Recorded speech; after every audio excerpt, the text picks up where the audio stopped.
scraps in here. Oh, Go get not a your minute. own. Try to take our scraps. Ransacking time!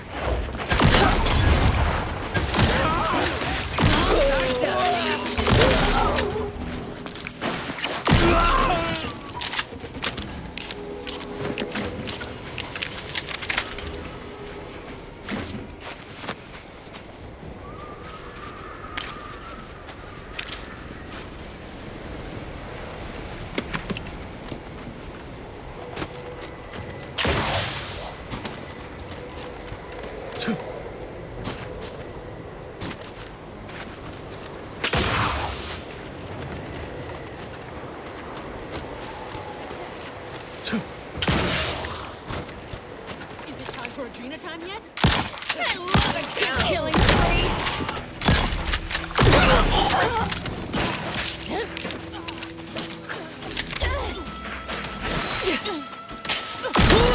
Both lines open.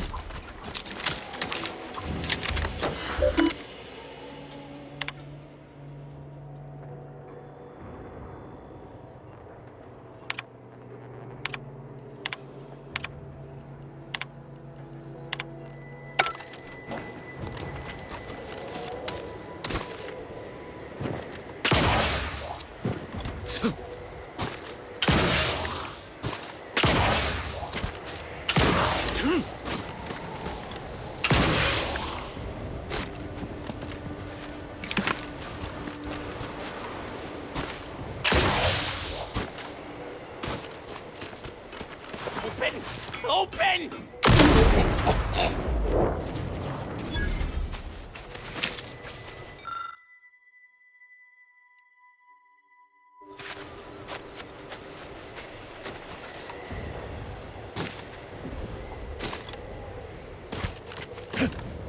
This must be the place Ortiz mentioned.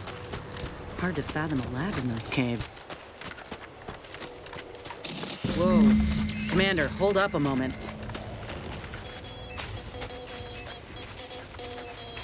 Are you hearing this? It's some manner of distress signal. Encrypted. What? Are you hearing this? It's some manner of distress signal. Encrypted. One of Auntie's, I'm certain, but this one ain't entirely familiar to me. Can't unless you have an Auntie's Choice patented codebreaker on your person. Reckon we'll need to find the signal's source. If it's not to do with the lab, I'll be damned. We should press on.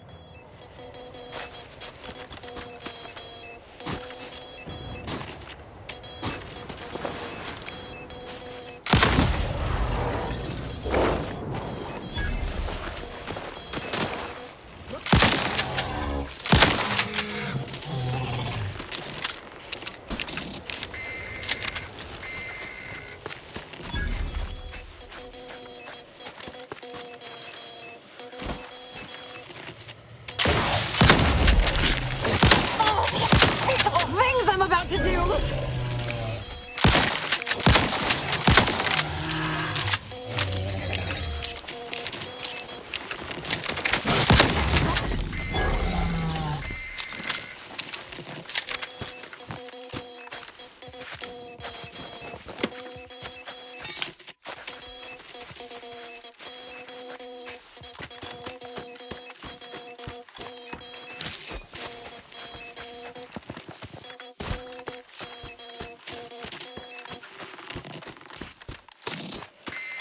In the void?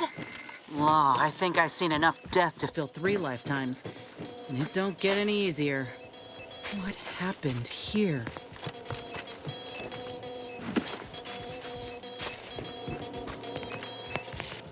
He spent his last moments crawling over to this terminal from the wreck. Sorry, friend. Wait. He's got a code breaker on him. Let's see.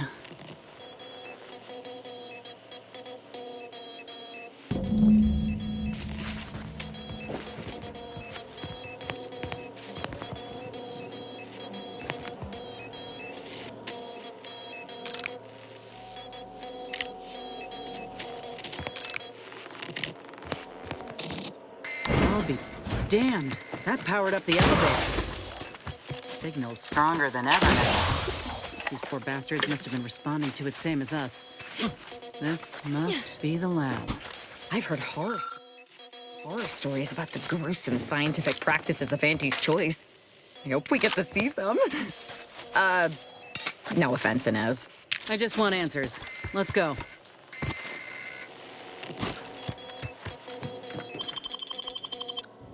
Hello? Is anyone there? I have been signaling for help incessantly. Come quickly. I'm trapped in my office, by the foyer. The others, I fear they might have lost their lives at the hands, claws of escaped beasts. Mind yourself. That's him. That must be the doctor. He's got no idea an entire squad died trying to fly in here and save his sorry ass. And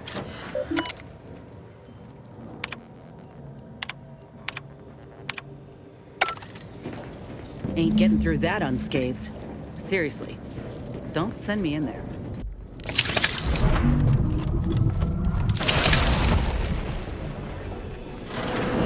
What's... Hola! Ortiz?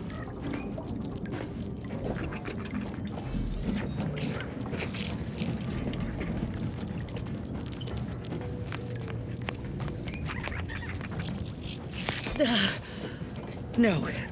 No, it ain't him. I thought... Commander, help me make sense of this. it's a dead body. Glad I could clear that up for you. I had a notion of what I might encounter here.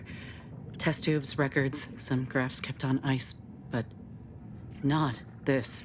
Law. My heart just about stopped when I saw him. I thought Ortiz had come back, gotten himself in trouble, but... No. This man, whoever he is, he's been dead for a time. 2 weeks. Law. And he's just being kept here. Not even a proper burial, just treated like a thing. Void, damn it. This poor man. The test subjects. Ortiz. All of them are dead. All of them left in ruin by the butchers running this place. All of them could have been me. No. My own procedure was above board. The dead weren't just cast about. The ward certainly didn't look like a blasted nightmare out of one of Niles' serials.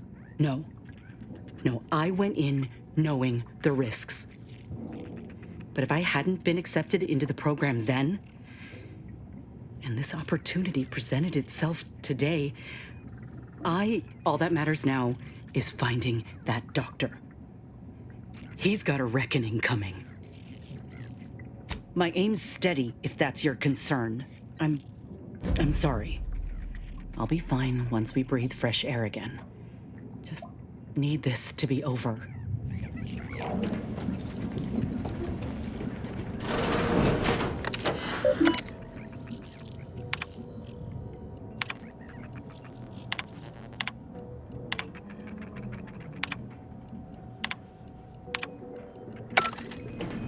Over here! These beasts have me pinned down! Handle them straight away, please! I cannot let my genius be wasted here! Boy, damn coward. We'll see how you beg when we're face to face. Treating animals like this isn't research. It's monstrous.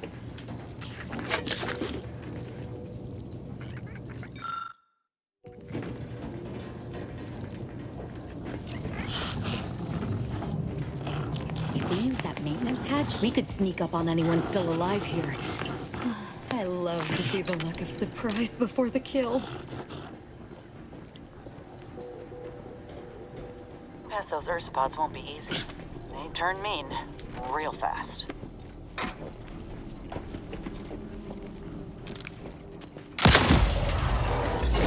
Craft is ready!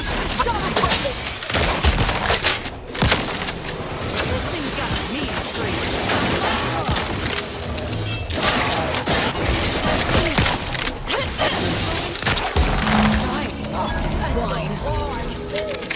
Release me at once, please. I'm so worried that nobody intercepted my distress signal.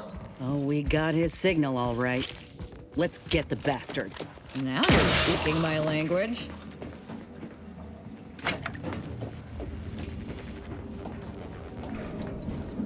I thought There wasn't a person alive who could best the matriarch Ursapod. Yet, here you are. What a show! You the doctor in charge here? Indeed I am, soldier. And my, what a picture you are! What exquisite graft work. Might I trouble you for an examination? So you're the one who butchered my friend, Ortiz. The one who tortured those creatures out there. Who killed that soldier. What's going on? I don't know any Ortiz, I swear it. I'm just a doctor. Please, don't shoot. Records? I don't know of any such... Oh, bother. Fine, yes, I did complete a procedure on one Trooper Ortiz, along with 2 others. He eagerly offered himself up for this project's first human trials. Rather hasty in hindsight. I know what you're thinking. Yes, the grafting program was officially shuttered 6 months ago. That was not a lie. But I thought it a shame, and it seems I wasn't alone in that. I was recruited for this unofficial venture soon after. Don't understand the need for secrecy myself, but our sponsor demanded it. I dared not ask too many questions. He's some manner of executive. I don't know his name or official title, I swear. My orders came down the long chain of command. I'm only doing what I was told. Enough with the excuses. You absolute wretch.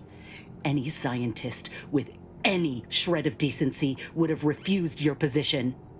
Your precious data is nothing compared to those you killed. I sympathize with your friend, soldier. Truly, I do. But if I mourned every failure within these walls, I might never operate again. You must understand that the work we do here is greater than any one life. We can change the galaxy for the better. Enough with the threats of violence. Listen here, if you choose to brutalize me, all of my research and knowledge will be gone. Forever. The suffering you've seen here will be nothing in comparison to the suffering I could prevent. Do you truly want to be the one to stand in the way of progress? It's been a long time coming, but I believe I've laid the groundwork for treating injury and illness far better than modern medicine can manage. You see, I'm only here because I conceived of a device to keep my lungs operational.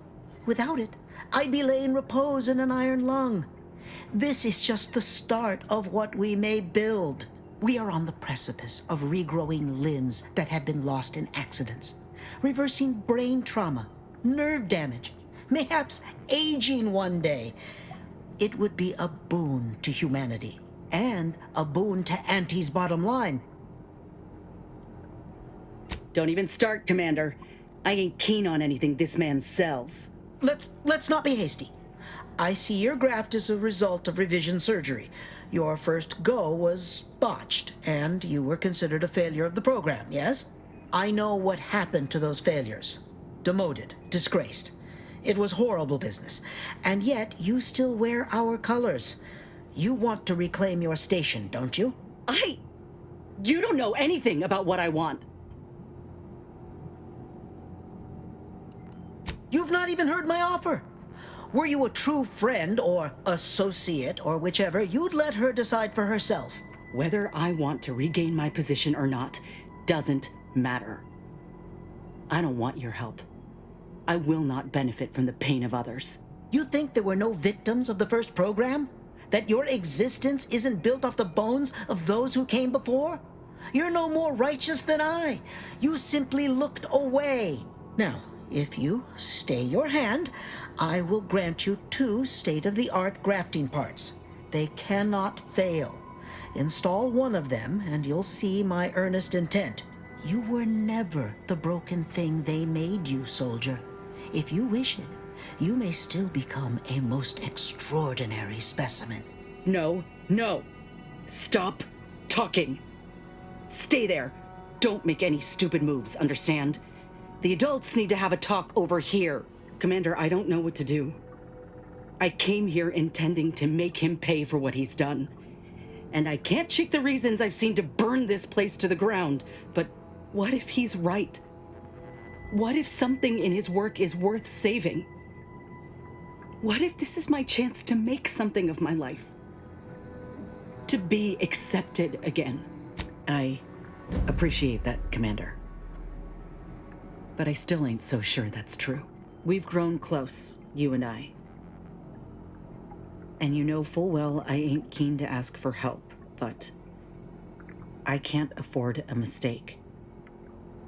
I could spare this doctor, explore this research's potential, but if I kill this man and exact retribution for Ortiz, I'll never know for sure what that research might have wrought. And if I do that, there'll be no going back for me. But after all we've seen, how could I call myself one of Auntie's own? Would I even want to? Thank you. I was just kidding myself thinking I might ever look at a place like this again and feel different. There was only ever one real outcome. What? Why are you looking at me like that? Don't shoot me. We were in the midst of negotiating. I have no need for negotiating, Doctor. You brought this on yourself. Let's just take what we need and get out. I can't stand the sight of this place any longer.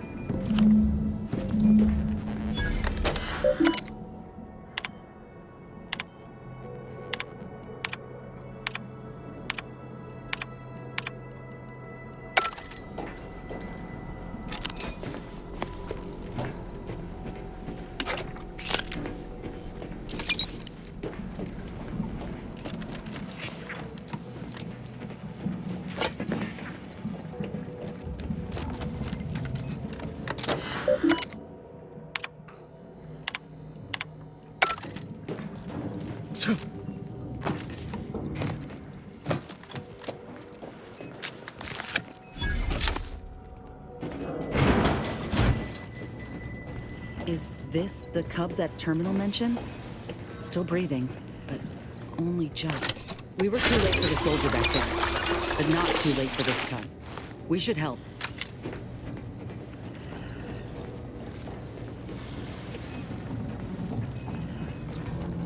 I need some time to think, Commander. We'll speak later, yeah?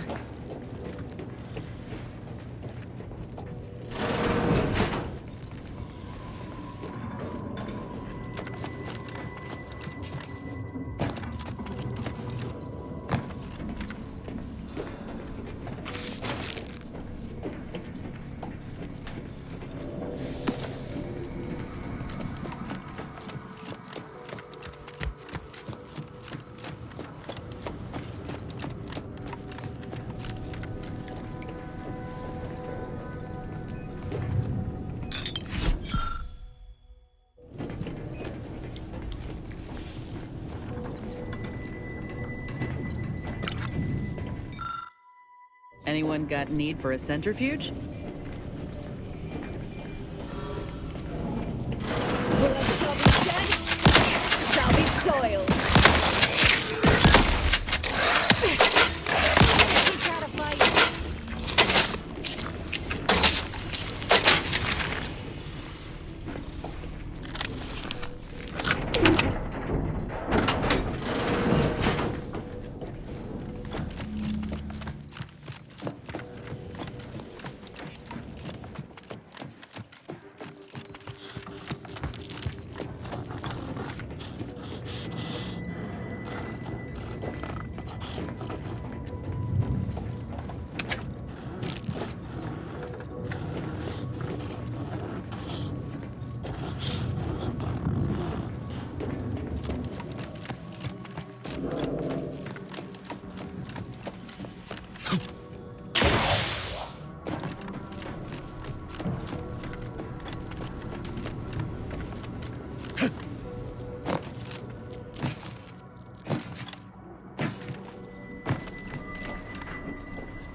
Think we should make for Fairfield for the grafting lab.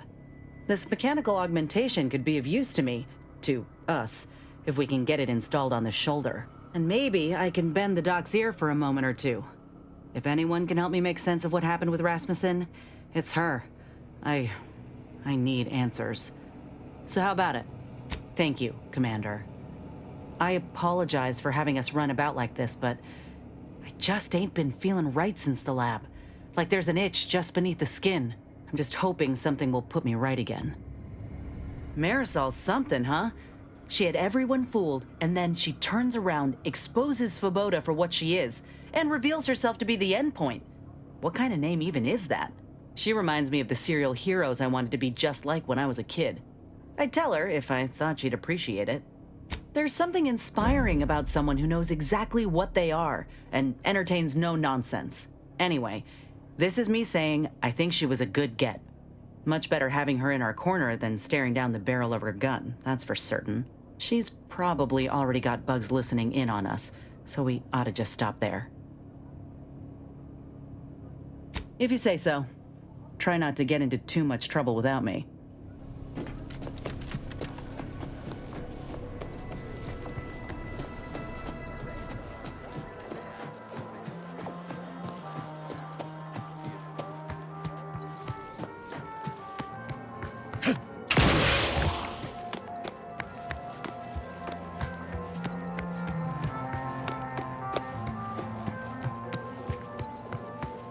Let's pinpoint what you and I can accomplish for the Order. I shall allow myself a moment of relief. Moment passed. I'd hoped killing the cultists was its own reward. But you may also take this. You've proven yourself well, but we have recently experienced a pivotally important, unforeseen development. One I must meet directly. Can I count on you? You've given me reasonable doubt that you will kill the presiding bishop on sight. But this task takes precedence over all else. If you care for the Order, you will see it through. One of the satellites comprising the Hyperion web was struck by a wayward craft and crashed on Paradise Island. I need someone to recover an informational component from it.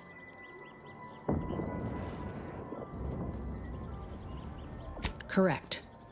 I've received reports of Protectorate troops capturing the crash site. They're likely wary of anyone attempting to tamper with their data.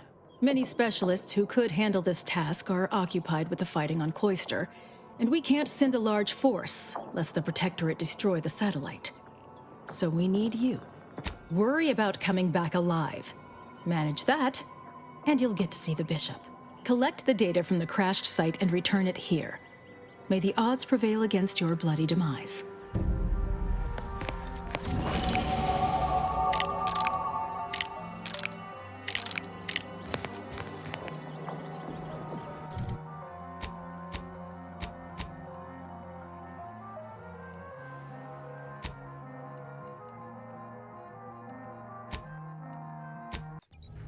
Have an update about that personal matter.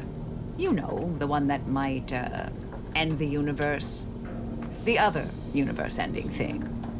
Back at Winter's Grasp, I found someone was continuing Sir Bujold's research. Believe I have a lead on their identity. I wholly agree. I pieced together information from earlier leading to Golden Ridge on Dorado. Oddly enough, to the anchor hold at Matriarch's Mercy Monastery. I had Val set the location on our map. I recognize we're juggling multiple crises, but I'd suggest we journey there sooner than later. Did you need something?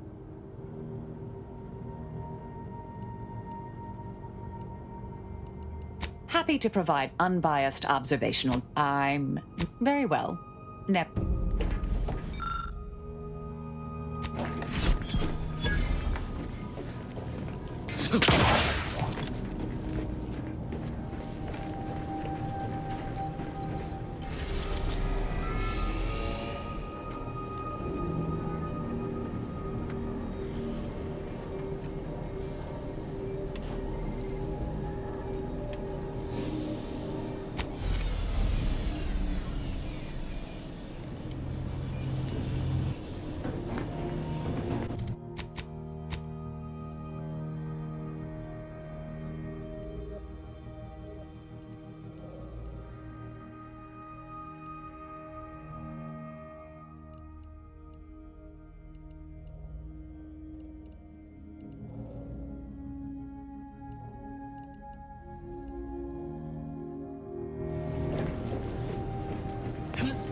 No, I can't recall seeing any of these protectorate types.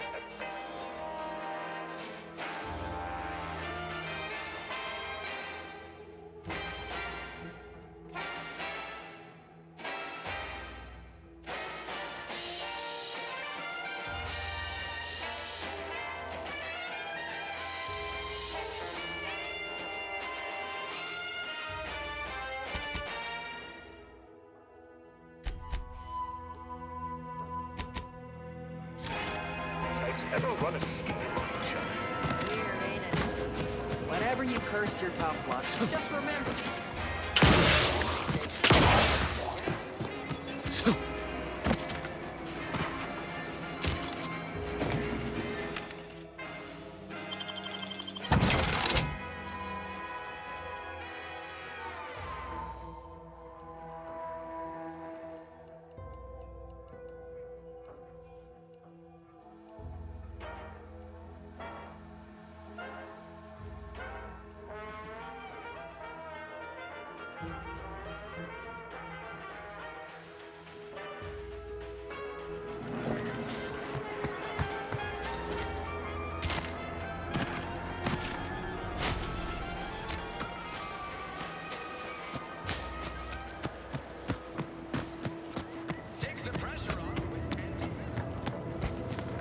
Ah, Inez, have you come back for a tune-up?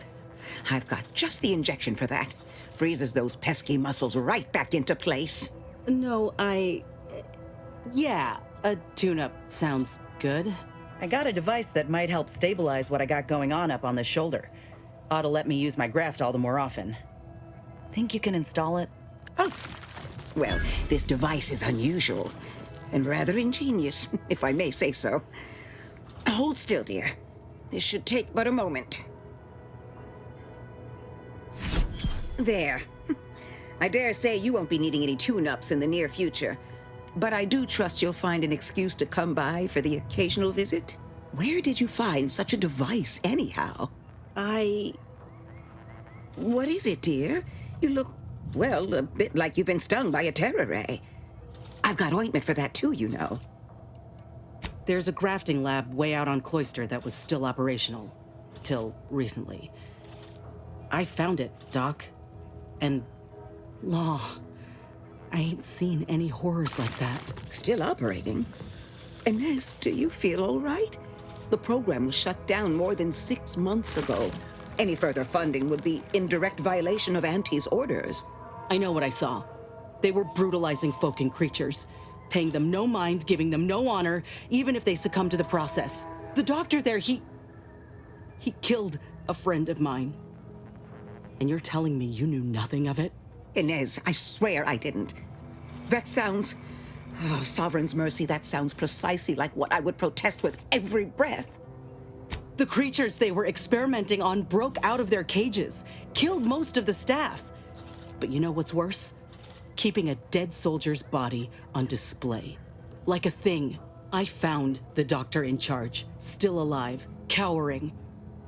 I killed him, and let his sick aims die along with him. There's no good that can come of his work. Nothing! But this ain't the extent of it, I fear. I need to find out who's responsible for all this. Oh, Inez, I know you do. But with the program officially shuttered, it would be awfully difficult to ascertain which individual has the pockets to fund such a... Wait. Yes, that does shed light on a correspondence I received recently. A vice president sent a message asking for my presence and scientific expertise to discuss a unique opportunity. I found the secrecy odd at the time, but I do suppose it lines up with your discovery. His name is Willard Conan, VP of Experimental Operations, the very man who was in charge of the grafting program at its inception. He's... Oh, I know that look. If you mean to do something, I beg you. Doc, with all due respect, what I do with him when I get there is my own damn business. If you think it's my own well-being I fear, then you don't know me at all. I will help you. Vice President Conan's office is aboard the Undisputed Claim, the flagship of Auntie's Choice. I do not know where exactly, as I've never been, but it's my understanding that you will need to present this calling card to gain entry. Inez, all I ask is that you remain safe. A terrible wrong has been done, but do not throw your life away to right it. You might seek justice via other means. I can't promise anything, Doc, but I'll try. Thank you for everything.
Resuming hostilities.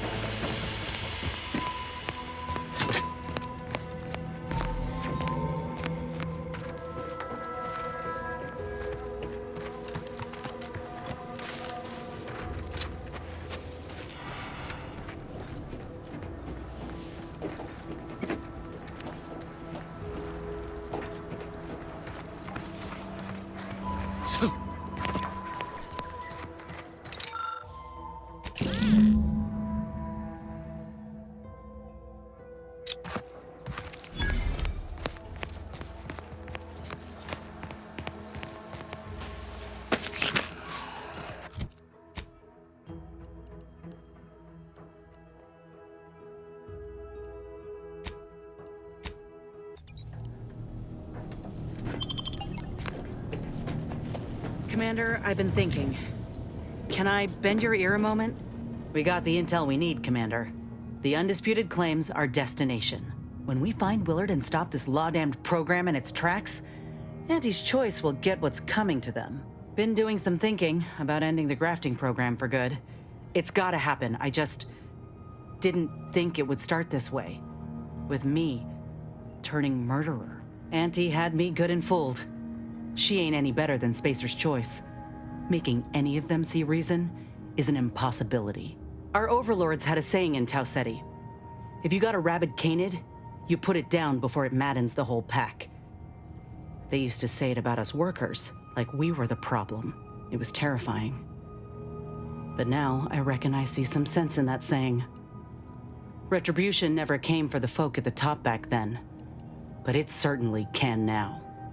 What if I think I already have? I wonder if this is what Ortiz had in mind when he sent me that message. He trusted my judgment, knew I always aimed to do right by him and folk everywhere, but he also knew both of us had been lied to when we joined up. The notion that our taking extraordinary risks would pay dividends. Do you think he knew this would be the final straw? Yeah? I'm gonna cling to that notion for a while, if you don't mind. Maybe this is what folk mean by the architects setting things in motion. If I hadn't broken my contract, I wouldn't be here. Maybe proving myself was never the intention. Maybe this is what I was meant to do. Suppose we're fixing to find out.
So you did come.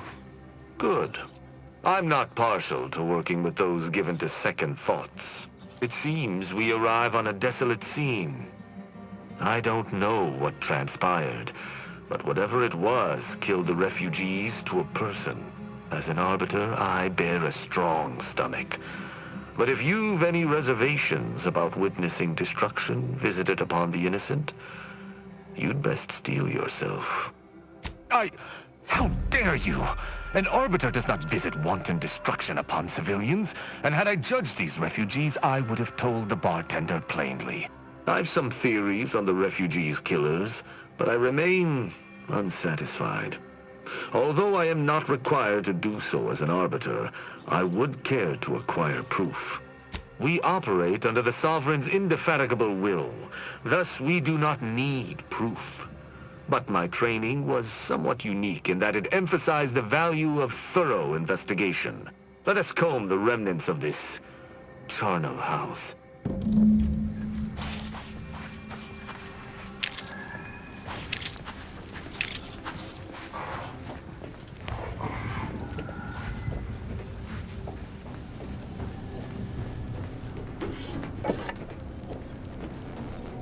These people could have been freed. They simply hadn't deviated from the paradigm.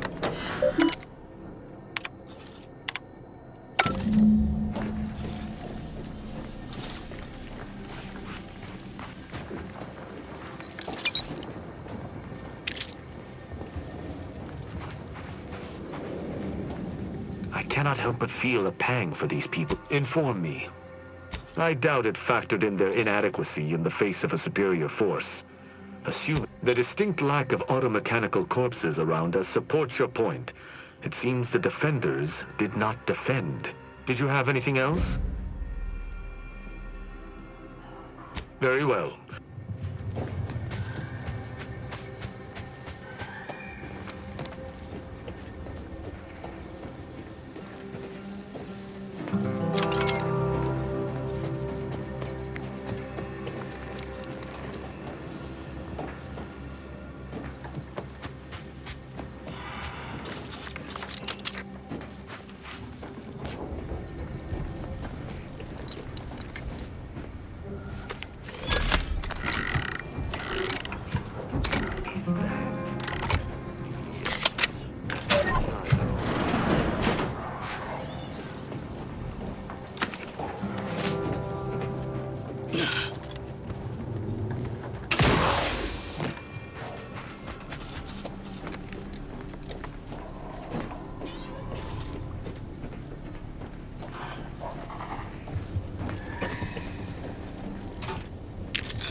shame about all this blood.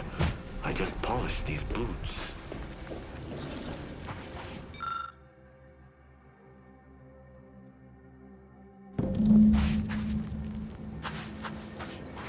Salutations. Has your search uncovered anything of remark? Let's hear it. The fact that this camp isn't a bullet-strewn ruin suggests it was wiped out by something precise, or at least not as destructive as traditional weapons of war. Did you learn anything by examining the body?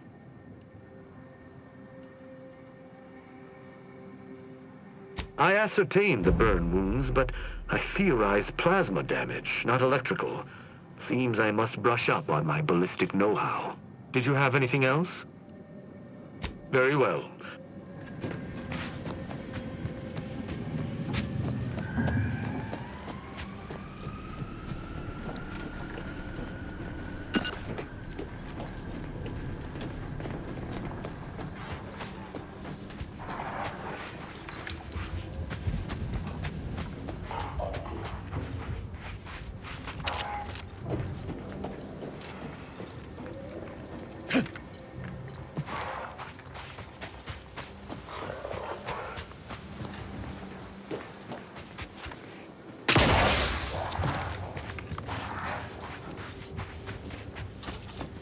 What sort of life was this, without the Sovereign's guidance?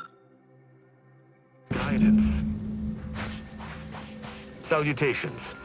You've been busy. An encampment such as this normally would possess no means for long-band communications. Was there anything remarkable about it? Good observation. Suffice it to say, the Protectorate would not take kindly to such a theft. Did you have anything else? You're certain you've combed the place to your liking? Then let us debrief and see if we can deduce what transpired here.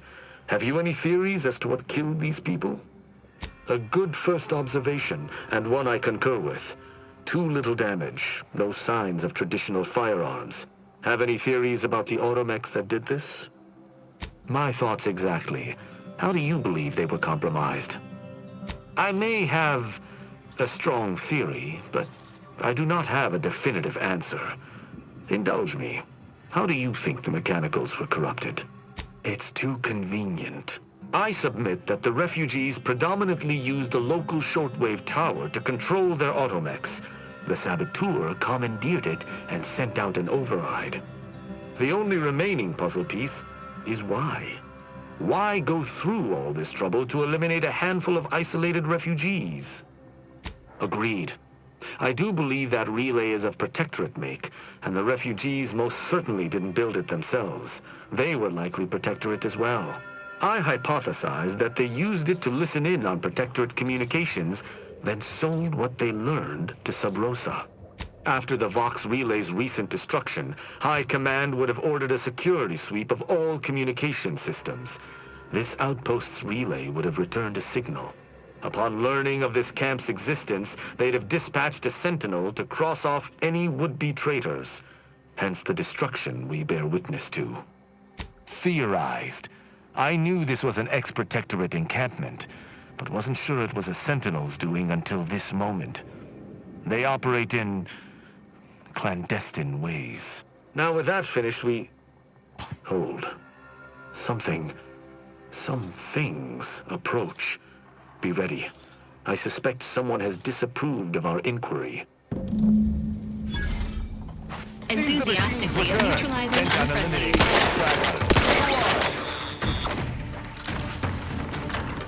Looking like you needed a stretch.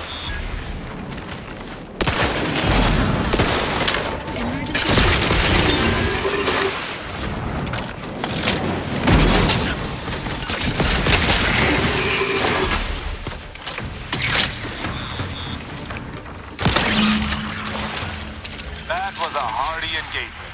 You held your own admirably. These automechs will never be used to perpetrate such heinous acts again. I believe we're at the end of our investigation. The prospect of sharing our findings with the broker isn't terribly appealing, but we've little choice. I will locate my wretched Sub Rosa transport and return to Free Market Station. Pleasure fighting beside you. Be sure you return to Free Market Station to debrief with me. Despite our work here, I somehow doubt the broker would grant an audience to me alone.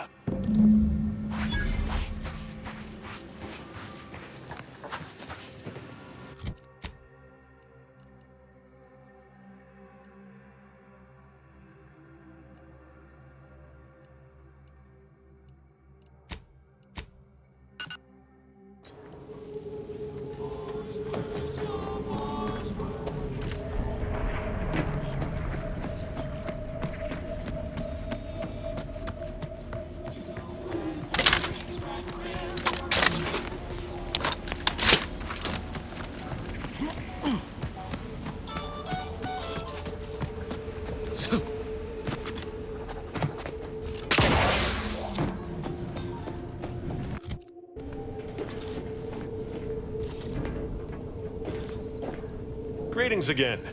Hope that little day excursion you and I jawed about is going well. Libations or information? What's your poison? The encampment had been razed. I'm sorry to say there were no survivors, but I believe we were able to uncover what transpired.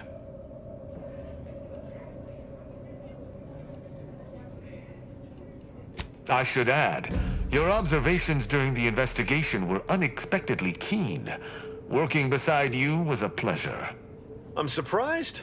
Didn't know if you had it in you, especially with an arbiter in tow. But you got what was needed. Not bad at all. I'd be happy to direct you to the broker. First, though, we've got a small issue. There's a malfunctioning lamp in the basement I need someone to take a look at. Here's a keycard to get you down there. You mind? Just trust me and go give it a look.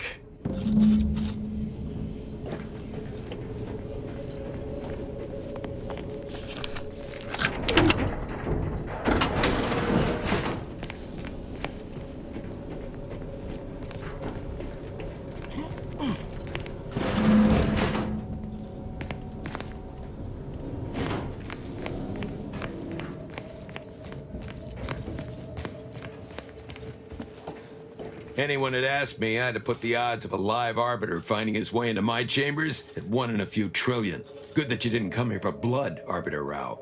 Barney would have sniffed it out and broken you in twain. And I do disdain mopping up Protectorate corpses. My apologies. Barney is sometimes overzealous in the guarding of my body, though when it comes to Protectorate arbiters, it is perhaps warranted. If you know who I am, you must know why I'm here.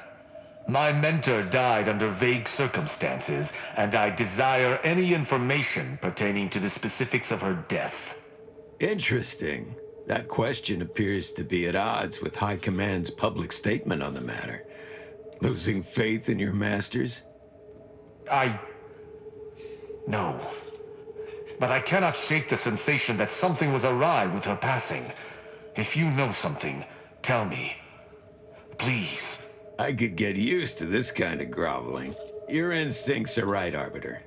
Though we don't know the specifics, I received information that your mentor's body bore signs of a fight, and a nasty one.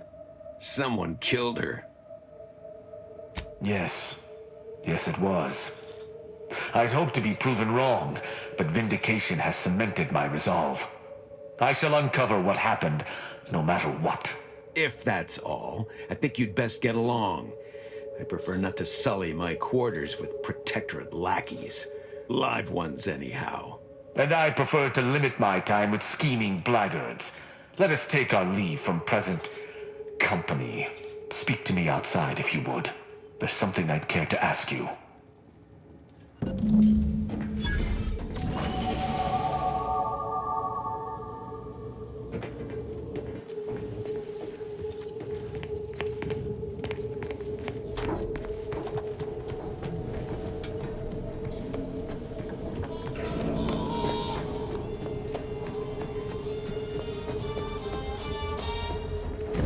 The role of the Arbiter typically does not require the assistance of others. We are expected to act as wholly independent entities. But I fully realize that had I not your aid today, my investigation's progress would have stalled and withered. During our investigation, I gauged your trustworthiness and did not find it wanting. What say we travel together? I think you have earned forthrightness. I came to Free Market Station to seek the true killer of my mentor, the Supreme Arbiter. Sub Rosa deals in information, and were thusly my best lead on her killer. They gave me less than I'd hoped, but it was at least a start. Unfortunately, I cannot act truly alone. I have no ship, and no support. My colleagues have accepted that her death was a natural one. Questioning an explanation of that nature is foolish, dangerous even. Nonetheless, the circumstances of her death trouble me. I cannot allow myself to accept the explanation that's been put forth without investigating to the fullest of my abilities. I do not know your allegiance, and accordingly shall not speculate. Suffice it to say, for now, that I fear the true killer is within the Protectorate. I hold my word in highest regard. Were I to pledge allegiance to you, the pact would be nigh unbreakable, barring some extreme action on your part. Utilizing one of our craft for independent purposes would have rendered me conspicuous. I knew Sub Rosa would offer steady transport as long as I paid their exorbitant fees, just as I knew they would collect information on my every movement. But I neither trust them nor have the funds to continue this relationship for much longer. You, on the other hand, have proven to be a capable partner. I will keep to my convictions in any case, but I understand. What instructions would you have me follow?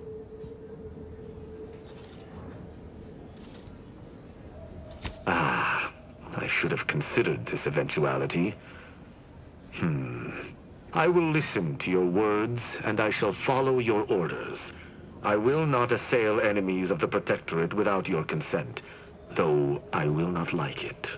But if my sense of duty outpaces my willingness to comply with an order, or if you attack my brethren unprovoked, our relationship will come to an abrupt end. Excellent. I hope our working relationship is most fruitful. I'm sure we shall discover much together. The Incognito is approaching maximum crew capacity. Note, due to its size and weight, the hammer is included in that estimate.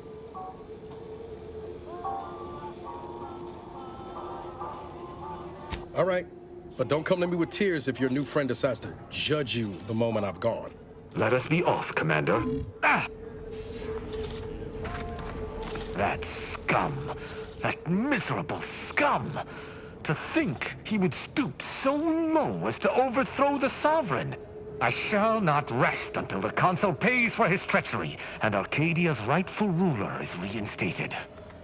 Were they still the Protectorate, such would be a traitorous aim to entertain. But a Protectorate led by the Consul is no Protectorate at all. I fear how my fellow subjects will respond to this news. I believe that most will remain loyal to the Sovereign, but I will need to deal with those who strayed. I hope that is true, though I do appreciate the vote of confidence. I sincerely doubt this is the end of my thoughts related to the matter, but we've wasted enough time with my ruminating. Let us be off.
Caution, Commander. Go there.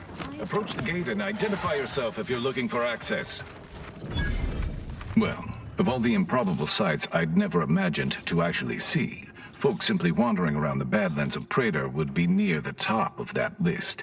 I've not the mind to solve the equation that demonstrates how unlikely it is you've survived enemy combatants, hostile critters, and endless lightning in near equal measure. Is that so? Amusingly enough, I'm inclined to believe you, which means you might be just the help Exemplar Simon's been waiting for.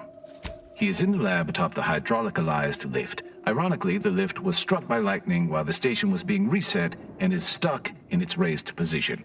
There is a trail that leads to the top. Just mind the jump onto the platform, and don't touch anything glowing, sparking, or obviously shedding lightning on your way there. And given the situation we find ourselves in, I'll be leaving the gate charged unless you're ready to pass through it. Just approach, and I'll power it down for you.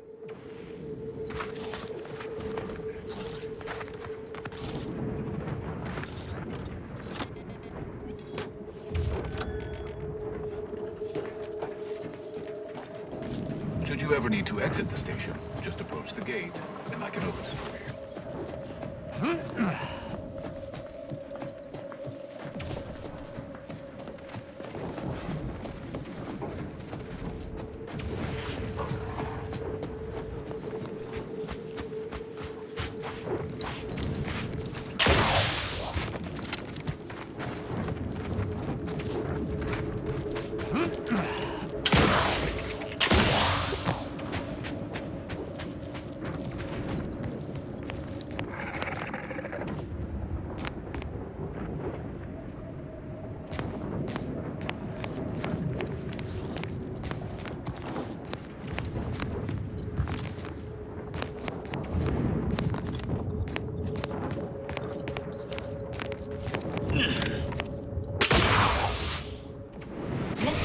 Concern for the commander's well-being.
Benefits available.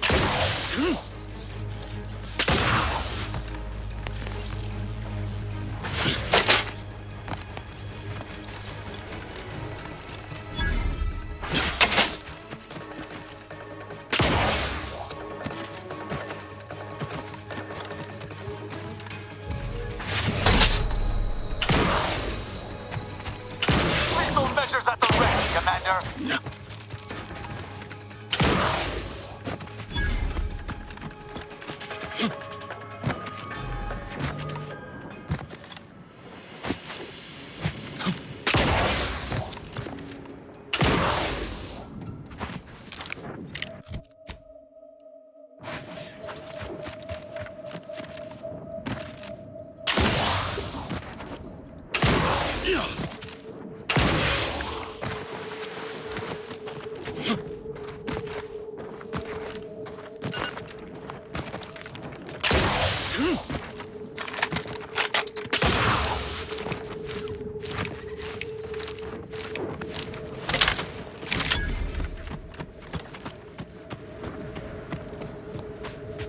Detecting That's right, unusually folks. elevated Keep the levels chanting of going. disgruntlement. I can see the overseer up in her office. And we're definitely making her You won't miserable. let us sleep for 8!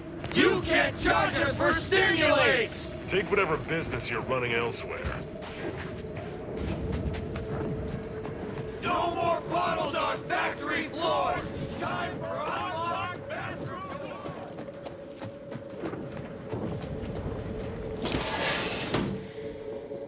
Paging in clandestine infiltration.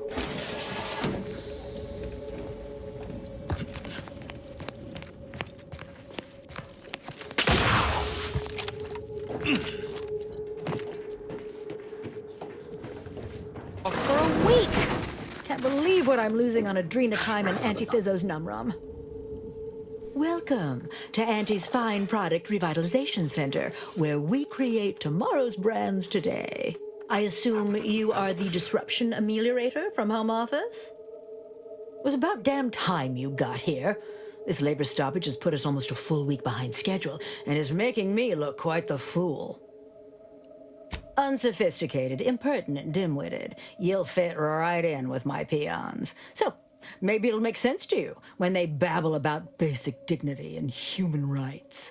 It should go without saying that such flights of fantasy have no place inside Auntie's Choice, and if we were still in Tau Ceti, they would face grave consequences. Nevertheless, here we must focus on getting these ingrates back to work, and remind them that they're damn lucky to have Auntie's Choice to dedicate their lives to. You're asking me? That clearly is your domain. Running this invaluable facility on Auntie's behalf is mine. As a managerial administrativist, and when I say I, it is critical that you understand that as director of this facility, I should effectively be treated as though I were an executive. Is that clear? Well, there's no call for rudeness. It's unnecessary, unprofessional, and distracts us from the important business that I have the direct authority to dispatch you upon. This plant relabels dated items with new Auntie's Choice trademarks and slogans. It is critical to keeping revitalized products on the shelf for consumers hungry for something new. So, the workers may be unhappy, but they must realize their comfort is a distant second to Auntie's delivery schedule. Or in short, they need to get back to work. My workers are striking people now? How very alarming. We must resolve this before things get even further out of hand. We've only got a few guards, and they've got a lot of skulls. Plus, they may have made mention that if a ruckus starts, they'll make sure it includes me. So we're apt to try a parley for... They've appointed some kind of leader, and he's the one you have to talk to. His name is, Dummy? No, that's not right. Dunce? Dummer. Dumbly? Dunbar. It's Dunbar. I believe he has demands, but I can't be bothered to remember what they were. They alter the generous terms Auntie offers, and so are egregious and should be rejected. You will find him up on the landing pad with some of his minions. Go help him understand the situation so everyone can get back to work. That clear? Best of luck to you.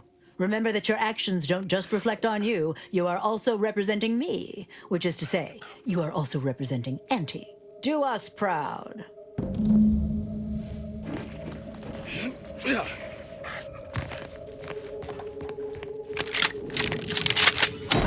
Others get the exact same pay, but only work 12-hour days! Coming out.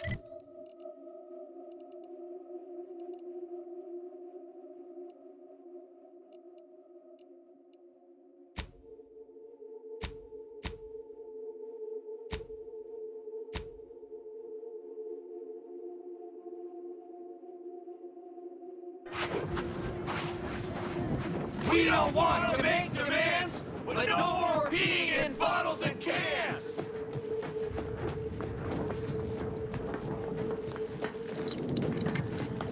I ain't aiming to seem rude, but I got a lot to deal with right now. Unless this is mighty important, I'll respectfully ask to be left to my business. Then what in law's name are you doing here?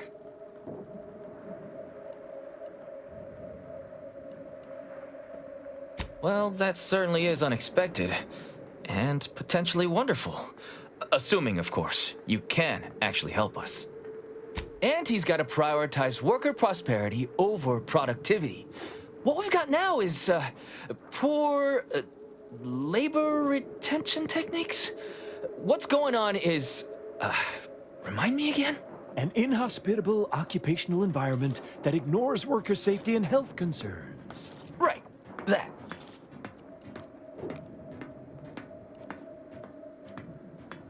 We need better hours, free stims, and the ability to relieve ourselves whenever we want. They work 20-hour shifts, which require stims to endure that are charged at a premium. Adrena time is actually cheaper on the undisputed claim than it is here. And if that inhuman brutality isn't enough to offend basic decency, they're also barred from using the restroom throughout the business day. Their 20-hour business day.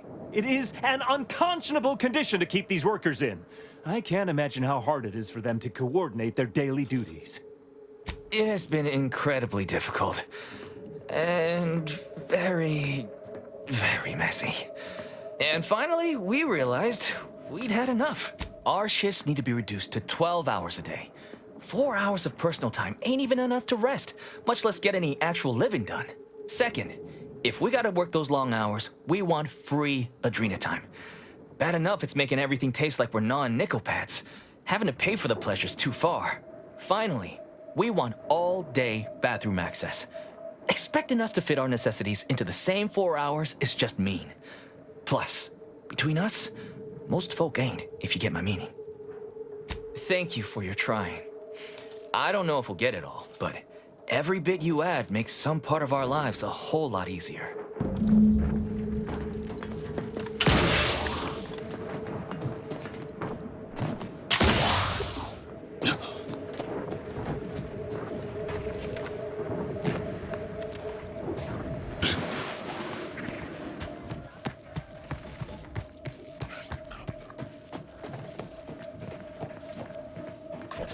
Welcome back, Ameliorator. Did you make contact with workers? Do they understand that this stoppage is madness? Are they ready to return? So, what are these ingrate alley sprats willing to settle for? Golden privies and gilded sheets? To be spoon-fed crunch whenever their tummies rumble? 8-hour workdays? 12-hour? Are they mad? What are they gonna do with the other half of the day? Lounge around the facility, consuming air and water and power without compensating the company? I am, frankly, disappointed you would even bring me such a preposterous demand. You should have nipped this offensive arrogance in the bud. While it's true that data shows higher worker productivity on sleep than on stims, I never imagined restful production being more cost-effective than longer hours. That would translate into more profit for the plant, which means larger bonuses for me, which should be more than enough to make up for the drop in hourly production. All right, you've convinced me. What else do they want? They want to relieve themselves on company time? I've never heard something so preposterous. Can you imagine how many bits that loss of productivity will cost us? What if they lounge? What if they take time to relax? What if they retreat to indulge their baser urges? Auntie would be paying for all manner of unprofitable shenanigans. Oh my. You're probably right. It's been so long since I've shared a facility, I've forgotten how unpleasant it can be. I trust your insight and will leave it unlocked from now on. What more do they want? Free? Free? Nothing inside of Auntie's Choice is free. Law, nothing in life is free. Everything has a cost. Everything. Materials, labor, time, distribution, forced scarcity. Giving something away for free is akin to ignoring the cost of its creation, which is one small step from the system completely breaking down and plunging us all into anarchy. And more work means more profit. More than enough to cover the cost of the stims. I see your angle now, and it certainly is a shrewd one. You are Auntie's material for sure. Done. Is there more they ask? Very good. Ha! I was going to say very good, but that would be downright farcical. There is nothing good about this situation. Please, just resolve it as quickly as possible.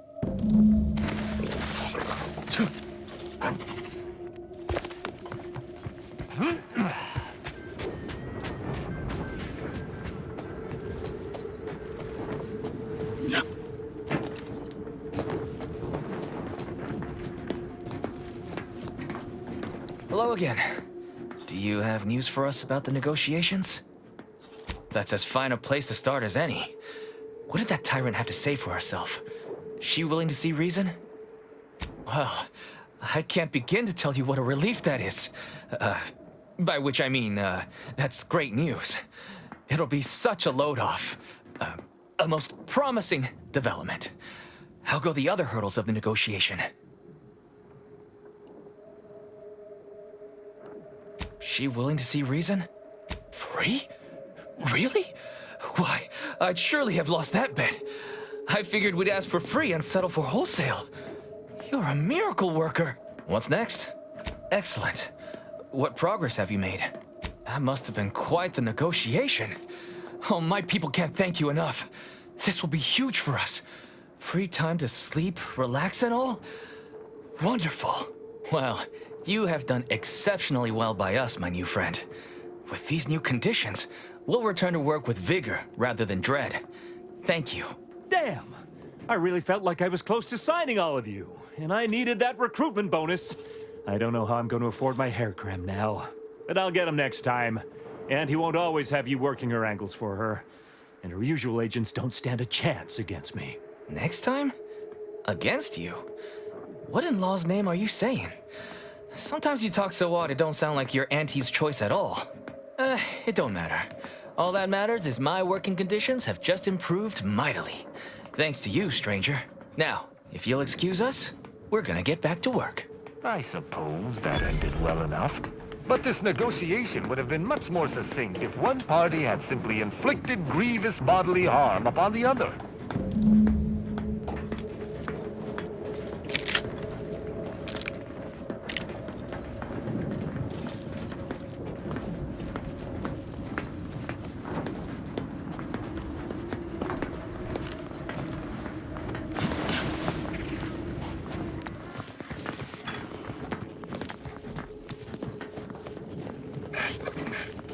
The workers have returned and production has resumed. Wonderful work, our disruption ameliorator.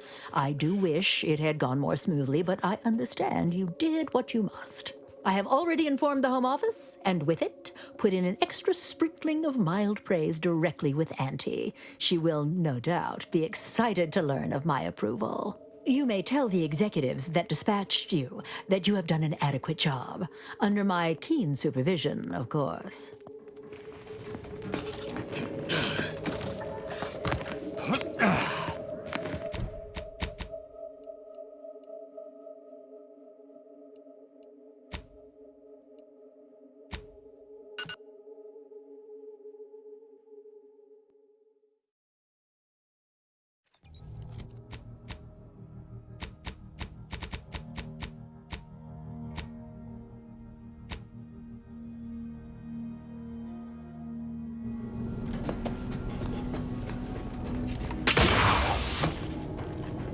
Commander, a moment of your time, if you would.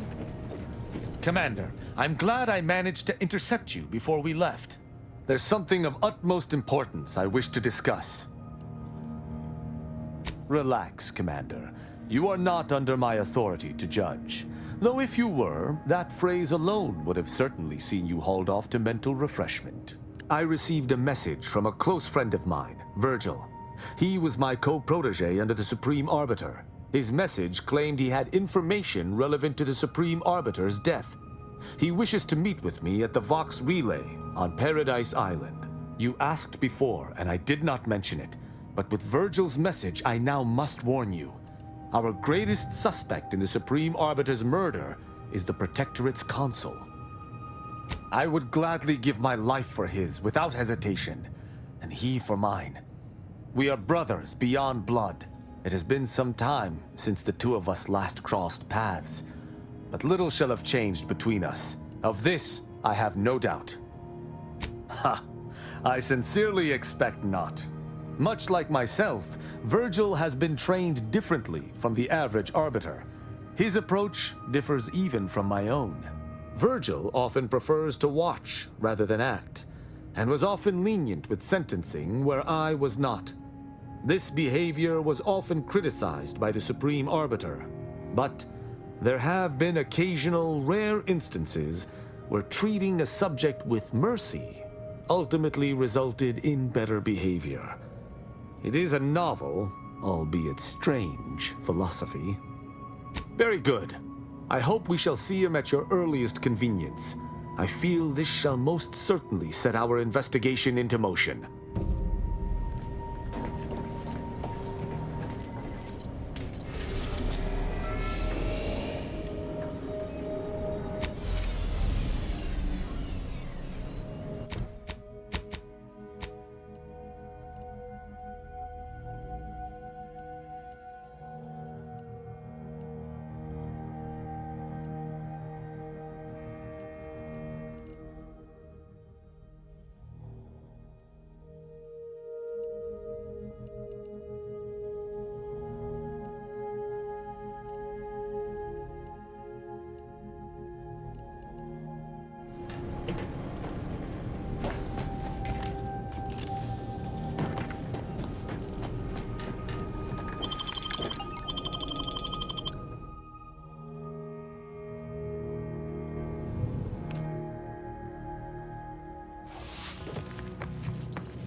Oh, I didn't expect us to wander into the scene of a murder, but somehow I'm not entirely surprised.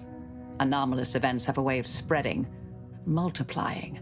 We should find a way inside. There might be clues to what happened, and where Anais's research is now. They should have been sealed in that room to focus on their studies uninterrupted. No one in or out. I'd suspect the missing anchorite knows something, at least. We should ask her. Might be some signs in there of where she went. The terminal at Winter's Grasp said Anais' work was sent here. There might be signs of that, or where the missing anchorite got off to.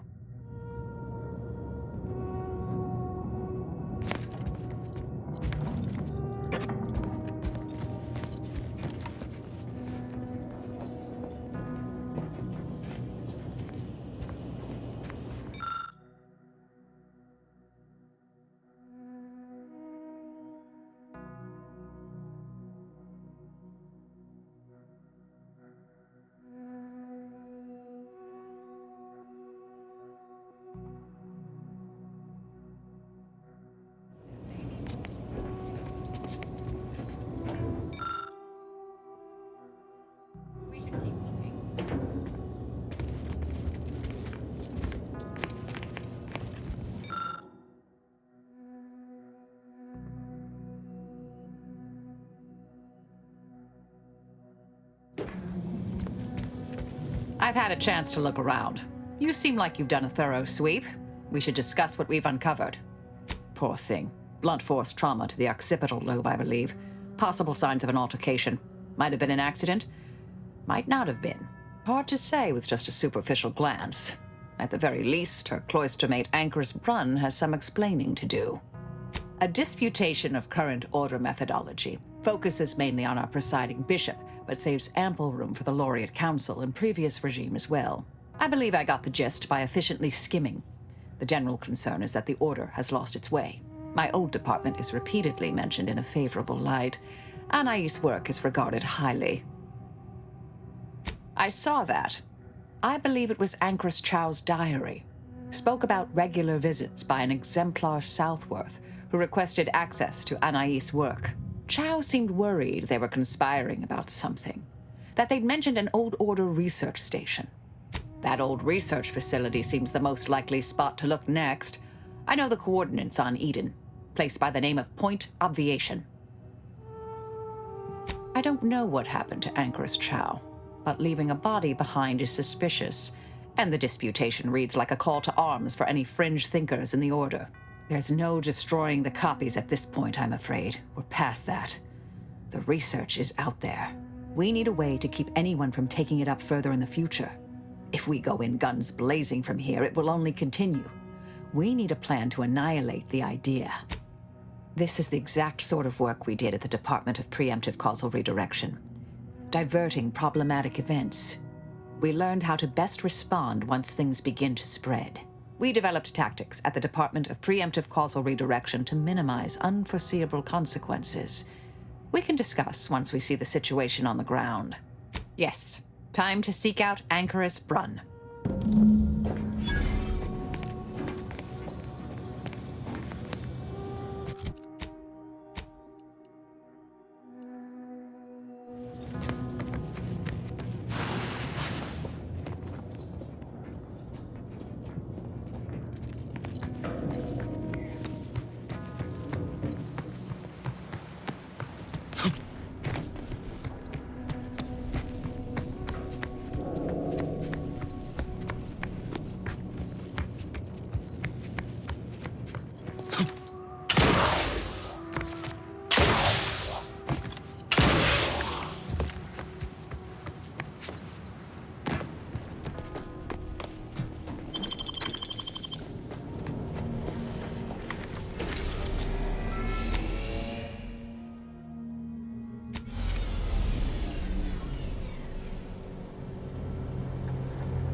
Halt! Abide! Cease any and all manner of Don't know who you all are, but unexpected guests are categorically unwelcome here. How'd you even find this place? Maybe I should just shoot you and glean details from your logs. Ah, Exemplar, if I may. Surely you recognize such a notable member of our cohort, Marisol Delgado. The Endpoint? I can't recall if I ended whoever came up with that name. Surely hope so. You were head causality intercessor of the Department of Preemptive Causal Redirection, right up till the end, correct? More or less. Well, what a fortuitous alignment of low-probability events this is. Our efforts here are based on your former department. You should confer with Anchorus Brunn straight away. We actually sought to find you and others of your program, Intercessor Delgado. A serendipitous event, you arriving. Assuming you'll vouchsafe for your colleagues, you may all proceed. You'll find Wilhelmina up the lift, 4th floor. Welcome to Point Obviation. Anchorus Brunn is continuing Anais research from Winter's Grass. I'm sure of it. Best play along for now, until we can ascertain the best course of action. There's greater security and alertness than most Order strongholds. We'd best be wary.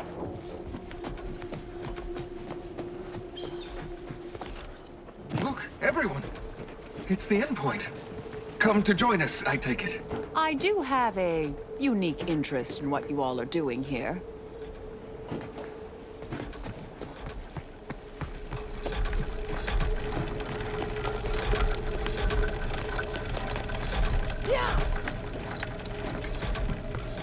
I am a longtime vocal exponent of your work, Intercessor Delgado. I hope you don't mind me saying. Go on up. You're expected.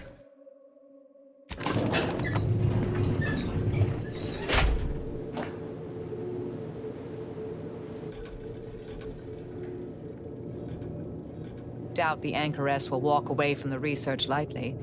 May require some aggressive convincing.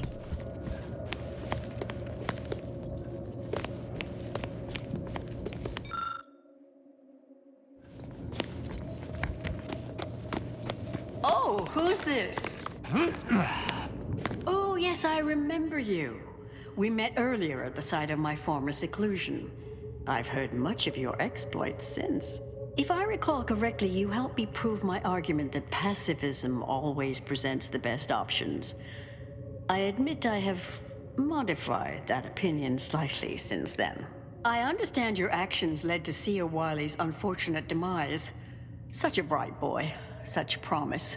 And you're Marisol Delgado. We've never met somehow, but I've read your file.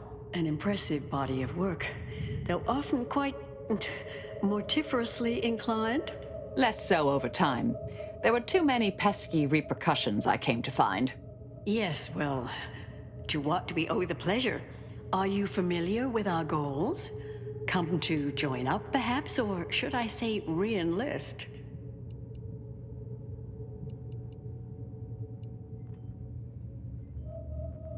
Surely you're aware of the myriad errors of our current presiding bishop and previous regime. One of whom shut down the division that operated here, the other squandered it. Our sect aims to end human suffering, sooner than later. We've taken great inspiration from your former department, from their methods and their science.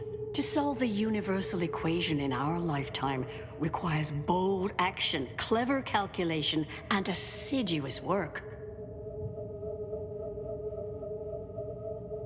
The facility was originally utilized in experiments by the Department of Preemptive Causal Redirection, so it's highly appropriate for the vital work we're doing here.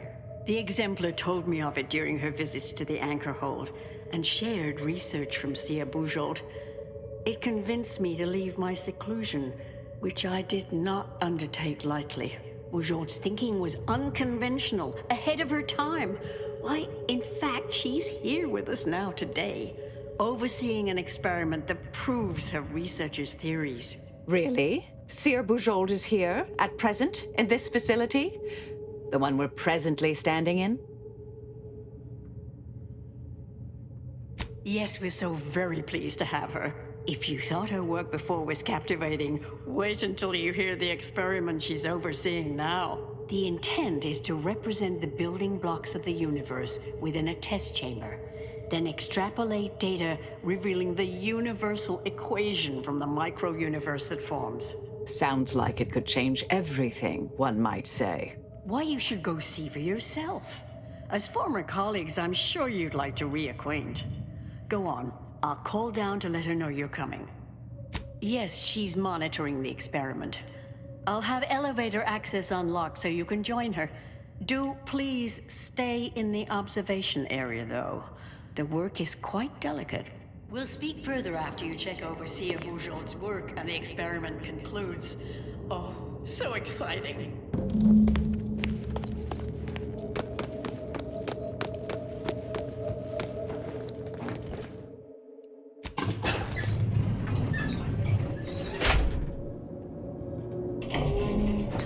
How much longer do you predict preparations will take? Almost ready. Perfect timing for my former colleague to peer review my work. I'll press them to verify my settings.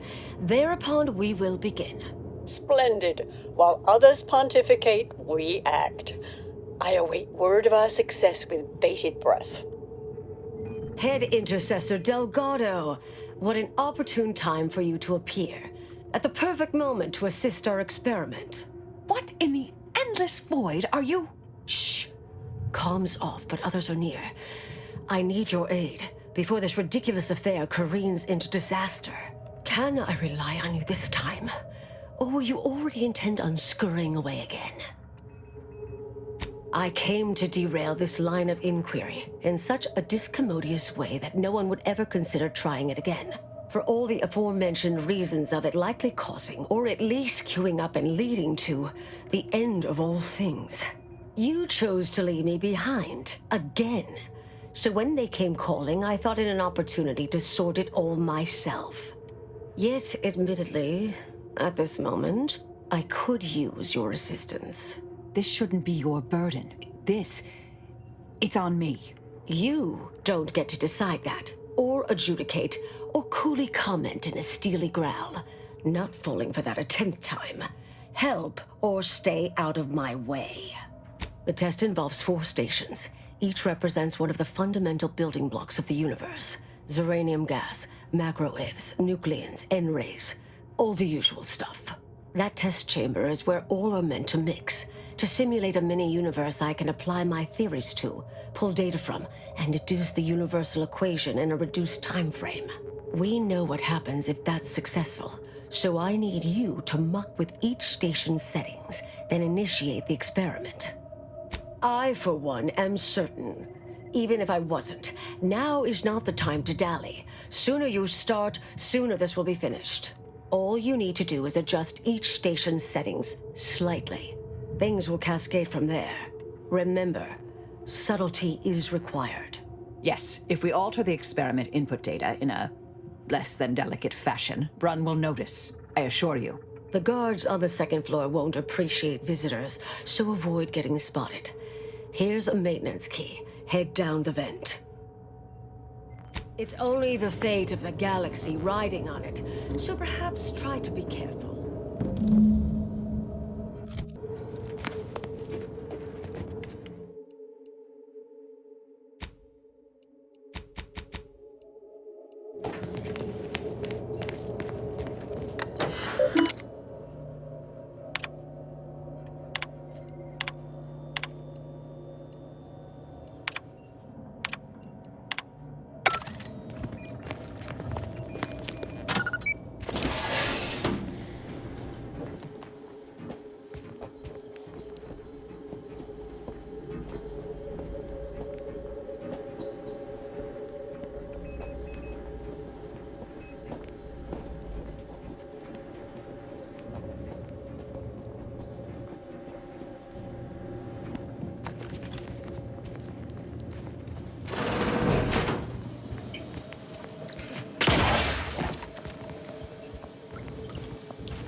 Villains abound. Be on guard.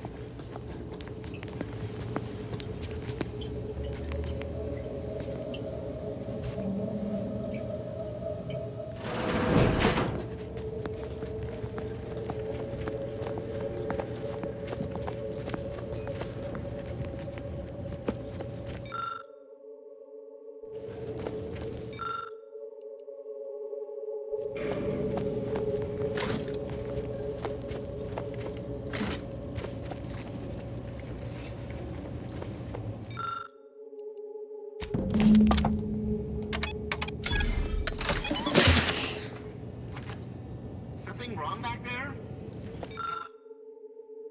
Hello?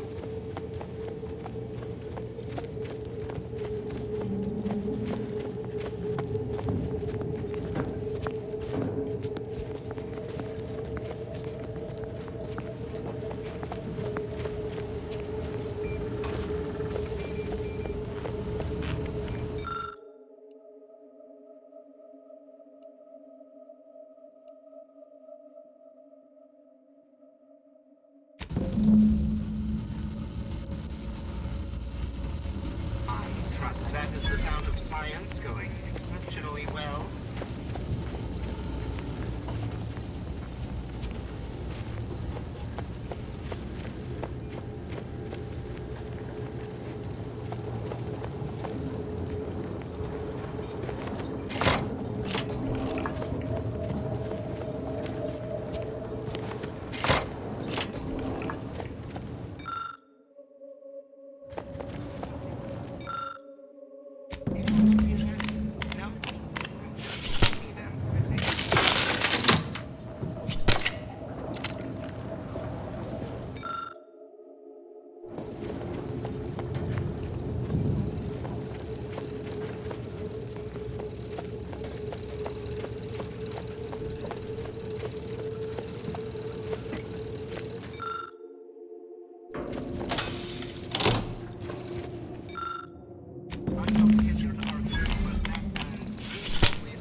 If you're done, evaluating my work and all settings are final, enter the terminal command to void the oxygen from the test chamber. The experiment will then begin.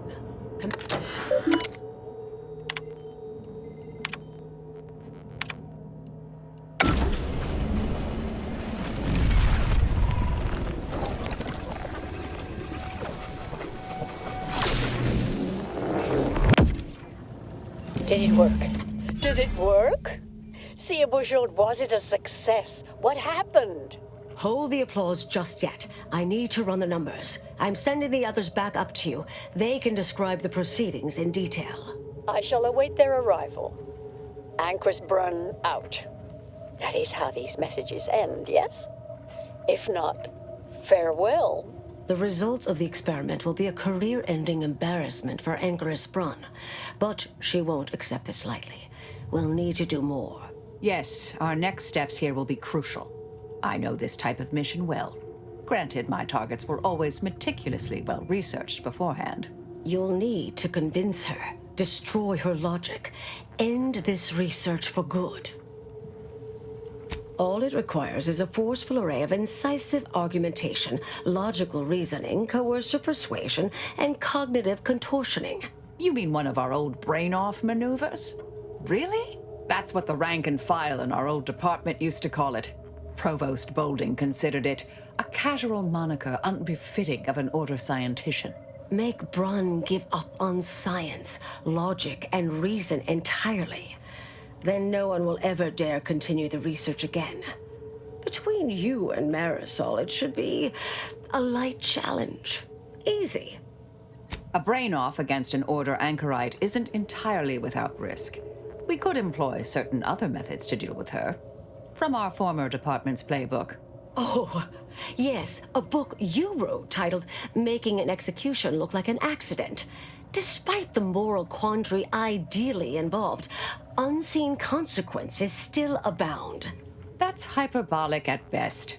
Data suggests significantly fewer unpredicted outcomes than outright murder, if properly executed. And I'm quite capable of skewing results in our favor. And here I thought you'd begun to change.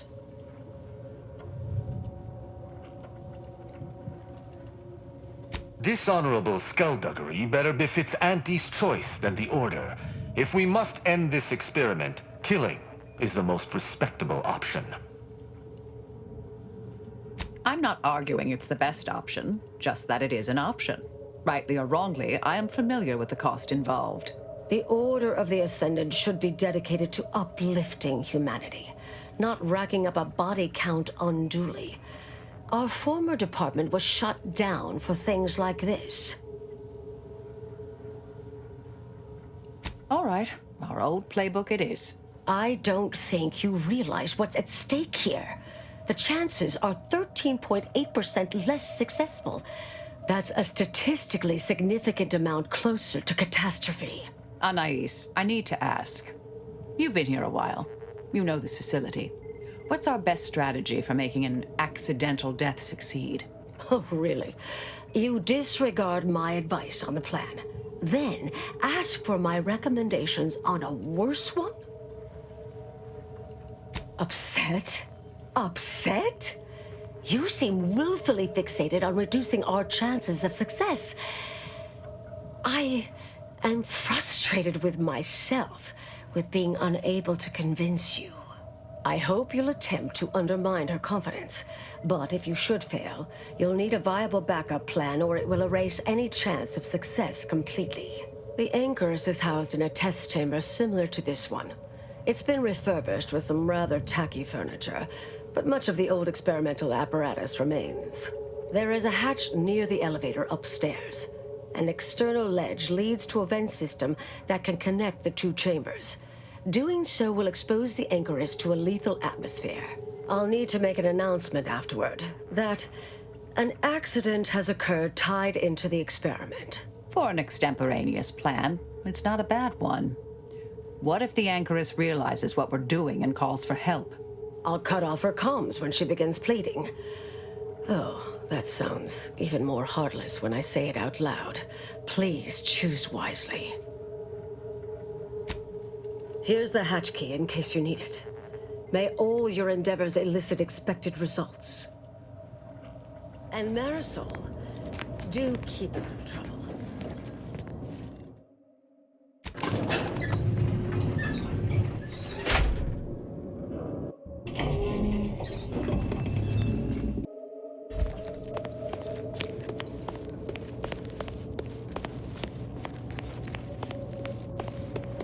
There you are. You saw the experiment through to the end, yes? The data hasn't arrived yet, so please do tell. Was it as beautiful as I imagined? Any inklings to the result? Or perhaps I oughtn't to have recloistered myself till after the experiment concluded, Well, don't just stand there. Tell me everything. Some issues? You seem like softening the blow. Was there a malfunction? Was there some error in the calculations? Wait. Let's start from the beginning. Step me through your understanding of what's gone awry. Not sure what gave you that impression, but I guarantee they are a hand-picked group of top-order scientists, all fiercely committed. No shirkers or malingerers among them. What else concerned you?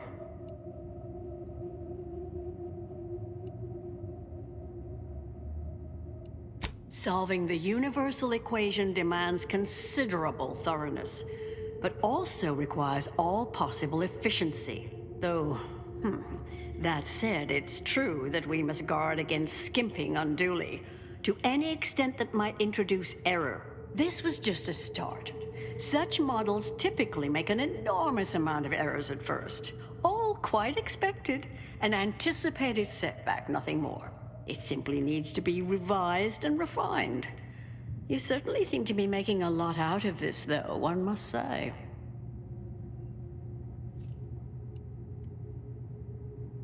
Now, I'm starting to believe you're just needlessly fretting. Is this nerves? I'm sorry, I don't mean to be dismissive.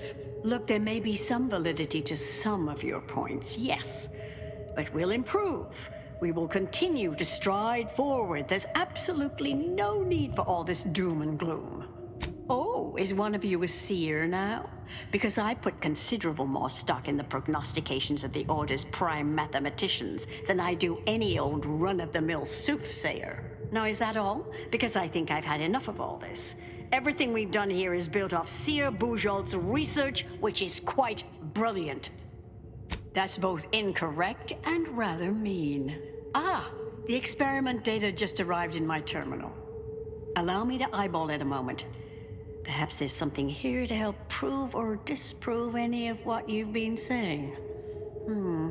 There was notable variance to the input data, to an extent suggesting external dithering occurred. I hate to use the word sabotage, but disruptive intent seems clearly discernible. Did you? Tenured actuarian Himmelfarb has mentioned concerns. That doesn't rule out external tampering, though. I fear this was a waste of valuable time. If I may, I have a point I'd like to add. There's a critical flaw in Seer Bujold's approach I think best illustrated by this English phrase. Time flies like an arrow. Fruit flies like a banana. I much appreciate this jest. Very simple, yet clever. Because in English, the word like can mean similar to or I prefer. And flies can be to soar, or plural of the insect. Through this perspective, it functions, makes sense, is humorous even.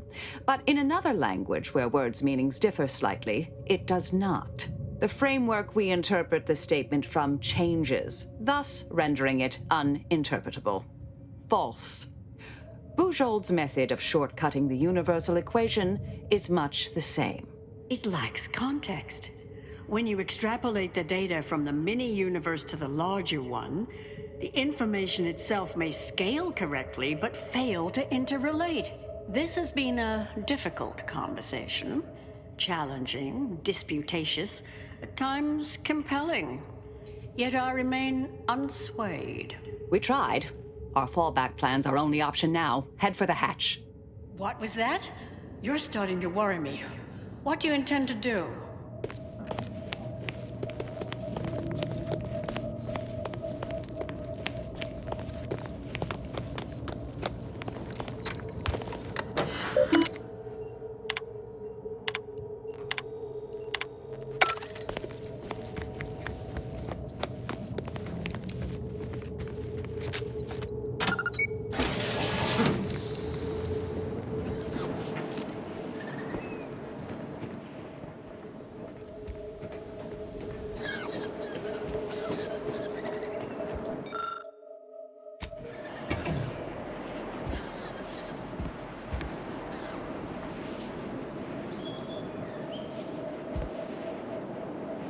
Fellow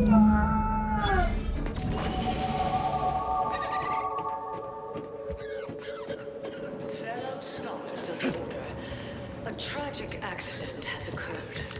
During our recent experiment in test chamber beta, we... The ventilation systems have been well connected to test chamber alpha. As you know, it has been recently refurbished I understand now why they say never meet your heroes, Intercessor Delgado. You've truly been an enormous disappointment. A key experiment fails and Ancrus Brunn falls prey to an unfortunate accident right after you and your consort arrive. And we are all to believe these events are unrelated? That's circumstantial and more than a mite bit paranoid. I expect better from an Order scientician. Even one from the Department of Applied Scientism. Don't think I don't see your handprints all over this, Delgado.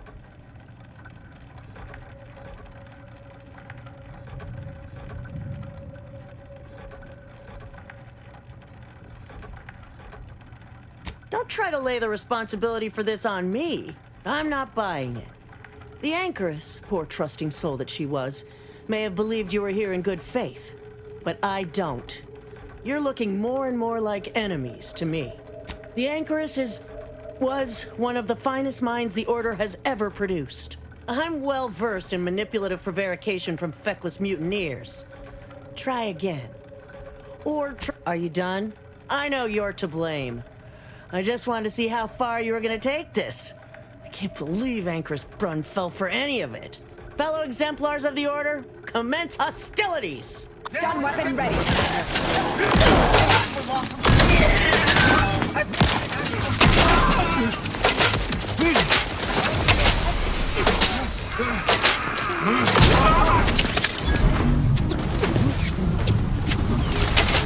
Getting the fight out of them, locking them down.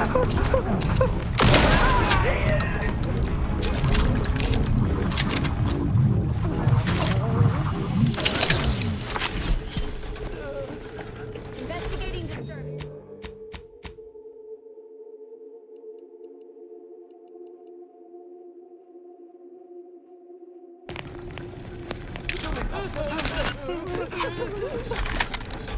Yeah.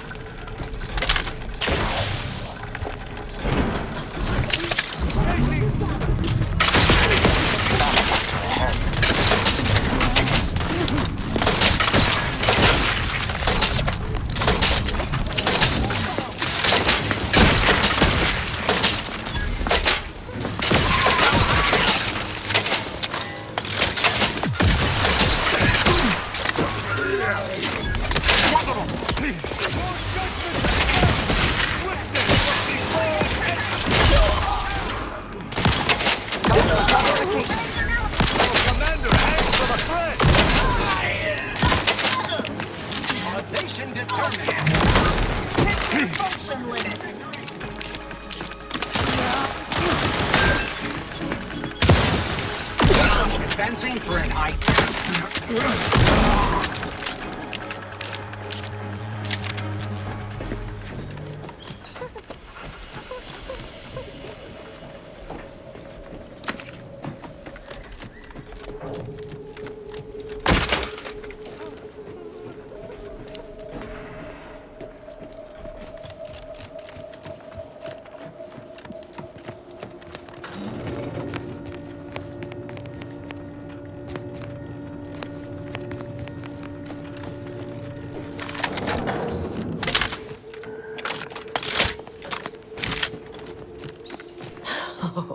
Look who it is.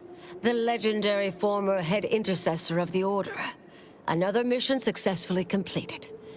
Made it through all that without a scratch, hmm? Glad to see. Say, I know this was difficult and rather a mess, but you listened. You tried to do right before you did what you must. I appreciate it, the attempt. No matter how that may sound. The credit or blame belongs to the commander here. It was their decision, ultimately. You forget I know you.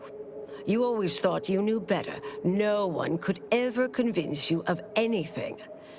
Before, that is. Good to see. Maybe you are facing yourself.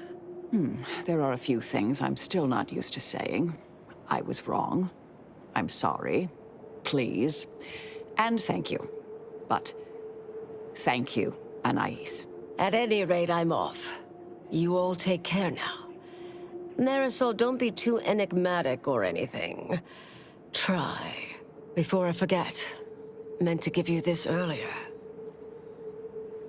Oh, thank you, Anais. Goodbye. Oh, Brunn obviously murdered her. Thought you knew that. Perhaps it was an accident. Perhaps she simply wanted to knock Chow unconscious so she could sneak away. Or not. Indefinite immurement isn't for everyone. Even the finest minds may crack under the strain. But her canned, feigned concern about Chow, how she kept changing the subject, both belied an underlying sense of guilt to me. Oh, not really. Not yet, at any rate. Everything's a bit raw right now. But suppose I will be. Thank you, dear. I hope that Bouchol has not softened your instinct. We've many battles yet to fight.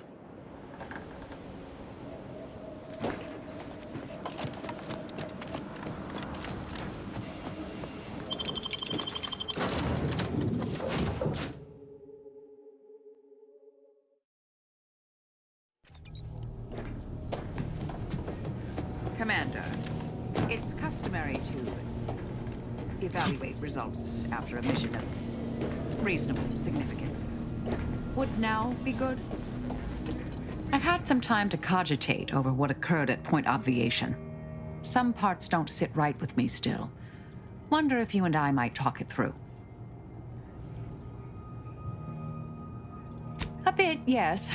With the work I used to do, I'm no stranger to guilt and regret. Midway into my requisite sleep cycle is when it usually plagues me the most. We could have done better by Anchoress Brunn. If we'd properly convinced her to abandon the research, I'd doubtlessly still lament duping her, but she'd be alive. And yet, such actions were par for the course for me in the past. When my remorse for Brunn rears its head, it will need to get in line. Well, I wouldn't bet against you there. Yes, Southworth was complicit. And now she's dead. I hope so, at least. According to Anais, we could have reduced the likelihood of that occurring by completing the brain-off. It's not anywhere near zero, but it's unlikely. She seemed pleased that we at least attempted to address her concerns, so I've changed, apparently. Thanks to you. No. There's plenty of credit and blame to go around. It's been a while since anyone gave me a good talking to like Anais did. And I'll admit your influence has been rather positive. I'm pleased with the path I'm on now. I didn't think this is what the plan had in store for me. I've been facing myself with the same zeal I face my enemies. With tidier results. Appreciate you taking the time to talk it over, Commander.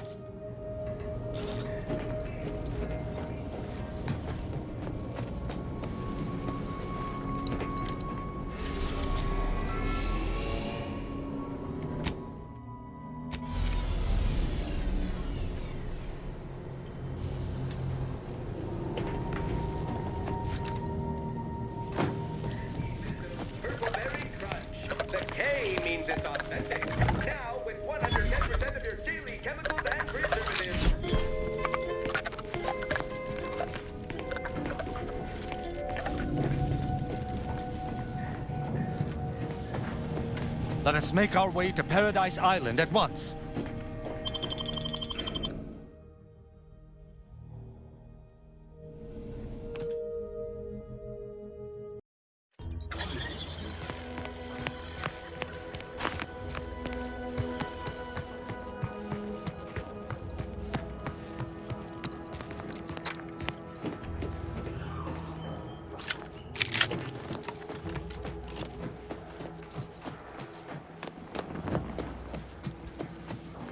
Stop right there, Arbiter Rao. Though I am here on official business, I would prefer to keep this cordial. The Consul seeks answers related to your recent activities. I approach you openly in the hopes that you will comply with his request and come with me peaceably. What do you blather about? Delay me and you will pay the price.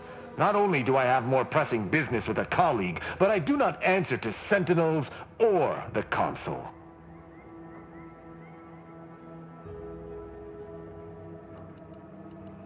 Questions of intent. Now, what shall it be, Arbiter Rao? I sent the message that drew you here. Virgil shall not arrive to aid your decision-making. Virgil's not coming, you say? Curious. And here I was thinking I was already present. Virgil! Touting your flair for the dramatic, even now, I see. But I fear our reunion must wait until we've dealt with this pawn of the consul. I had not expected a third party, but it is so much the better. I'm afraid you must come with me as well, Arbiter Montag. A sentinel demanding anything of me? What madness! Neither Tristan nor I shall accompany you anywhere. Any attempts to force us shall be met with violent reprisal. I should think not. I would more readily seek lodging with a neural parasite than a sentinel. This fool impersonated my credentials, triggering a system alert that led me here. A lowly deception, even for one of the consul's own. It was a necessary deception, and one not undertaken lightly. Its aim was to draw your colleague here without bloodshed, for I know he would not have arrived at my request. Your explanation does not pull my heartstrings, Sentinel. Yet you at least had the sense not to assail us outright. Surrender, and perhaps you may yet live. You may not believe me, but I have much admiration for the work you and Arbiter Montag have done for the Protectorate. I've no wish to fight. Enough loyal subjects have died in this war. Come willingly and peaceably, I beseech you. Both Arbiter Rao and Arbiter Montag were explicitly requested to return to Praetor by the Consul, alongside all other Arbiters some months ago. Refusal without reason is treasonous. And I'm sure that if we went, we would have been returned whole, neither interrogated nor mentally refreshed. As if your master's nefarious agenda would allow that. I've no inkling of what you speak. My only master is the Protectorate. My only agenda, the return of peace throughout Arcadia.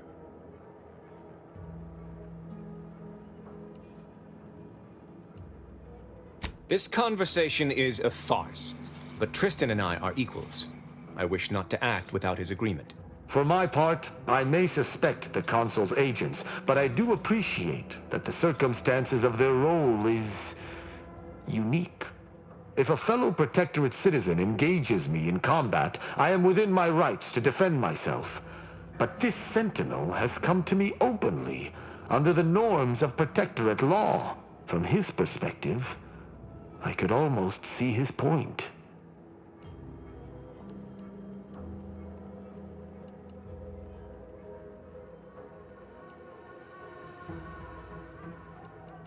Quite right. What do you have in mind? Very well. But be warned, I'm not exactly trained in the art of improvisation. We'll need a very good reason for my not answering the Consul's summons. Commander, one can't just be recruited as an Arbiter. You're designated from birth as one, and raised accordingly. Ah, I see. That was an attempted scheme of some sort. I'm afraid I cannot allow your attempted subterfuge. We must do battle. So much for your plan. Violence it is. Sentinel, I accuse you of impersonating a senior arbiter and threatening to unlawfully incarcerate another. I find you guilty on all counts. Prepare for absolution. I had dearly hoped your refusal to meet the Consul was not rooted in traitorism. But it seems I was wrong. If you expect I should roll over and die, you'll be sorely mistaken.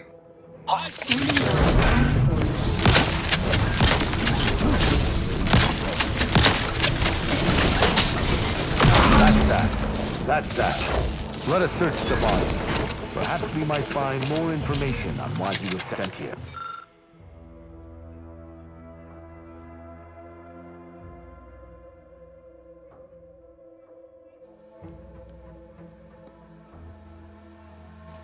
Handling this situation directly was the proper move. I shudder to imagine what that sentinel may have wrought unchecked. Did you find anything upon his body? We did. It seems he was looking into the Supreme Arbiter's death. He sought to follow a lead on one Oculus collating post after confronting us here. What? That can't be. Why would the consul look into his own crime? He must be seeking a patsy. Or this is a convoluted attempt to lure us into a trap. The consul expected us to kill his agent, loot the body, and thus prepared a trap for us elsewhere? Convoluted is certainly the operative word. We must investigate. Let us do just that. I regret we've not had more time to talk, Virgil. It has been ages. Worry not. I'm certain we'll have plenty of time to converse when you've finished your investigation. I have several leads of my own to pursue, as a matter of fact. Until our paths cross again, my friend.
I recall this place.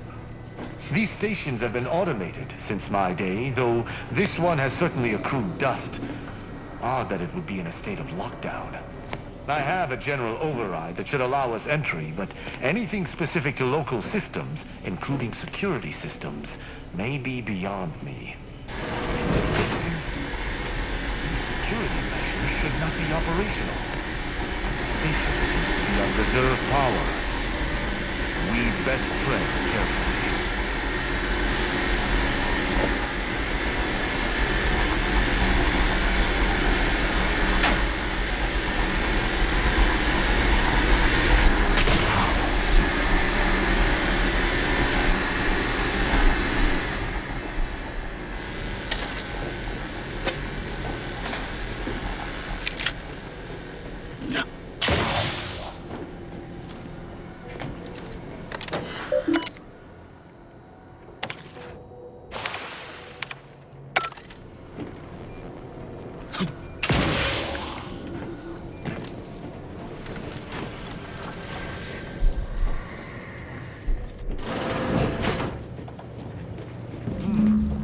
Well, no one is here, lying in ambush.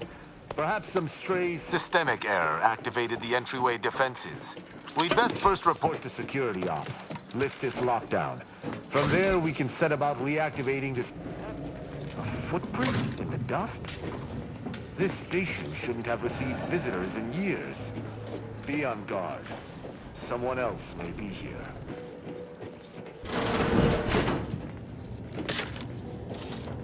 My passcode shall not work on this terminal. Unlocking it may be a creative endeavor.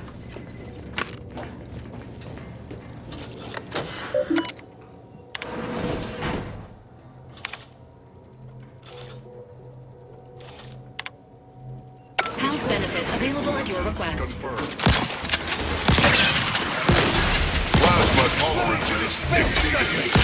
Lifting the lockdown. We may now reactivate the station in the reactor room.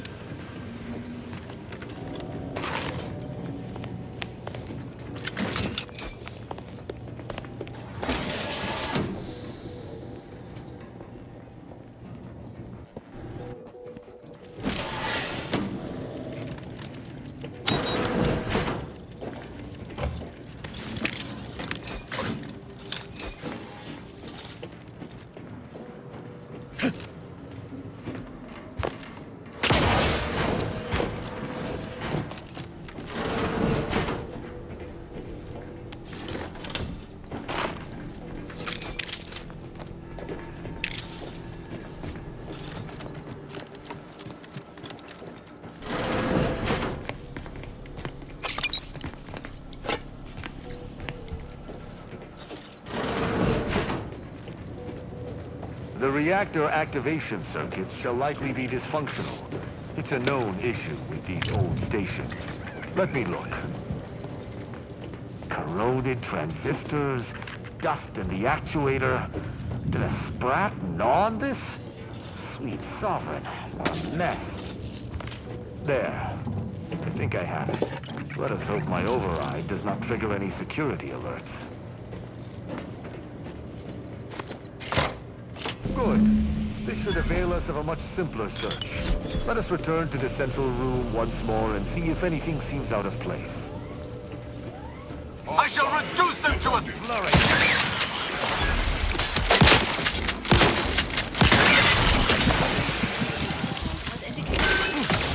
Plasma tolerances exceeded. Be wary for anything that may be a clue as to the hidden room's location.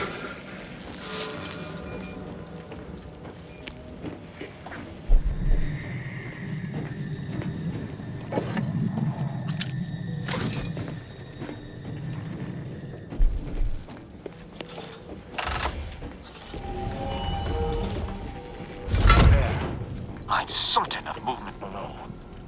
Gird yourself with determination, for it seems I was correct about another body being here.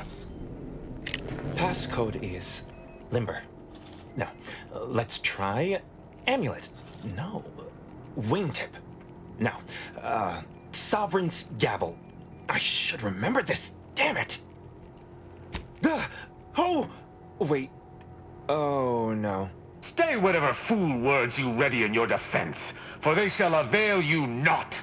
I accuse you of trespassing upon the private domain of the Sovereign. For these crimes...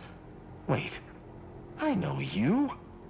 Luther Okada? What in blazes are you doing here? And why do you wear a Sub Rosa uniform? Because I work for Sub Rosa?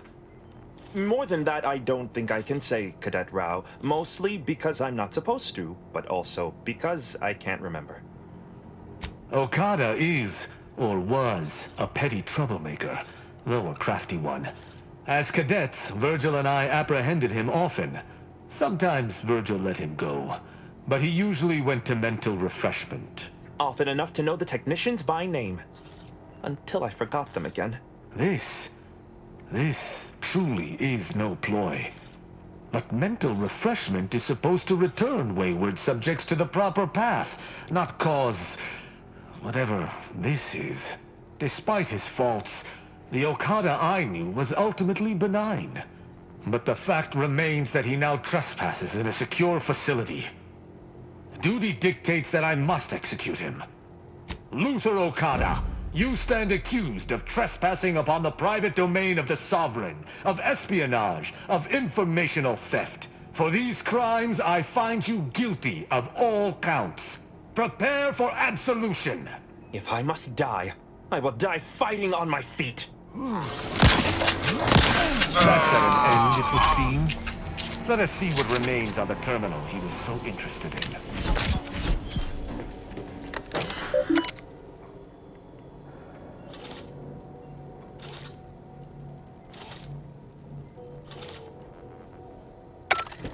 The hint pertaining to the passcode on that terminal. I believe I know the answer. It is contained in a phrase the Supreme Arbiter drilled into our heads for many years. An Arbiter's gavel is judgment, and an Arbiter's scalpel is analysis. Try entering that.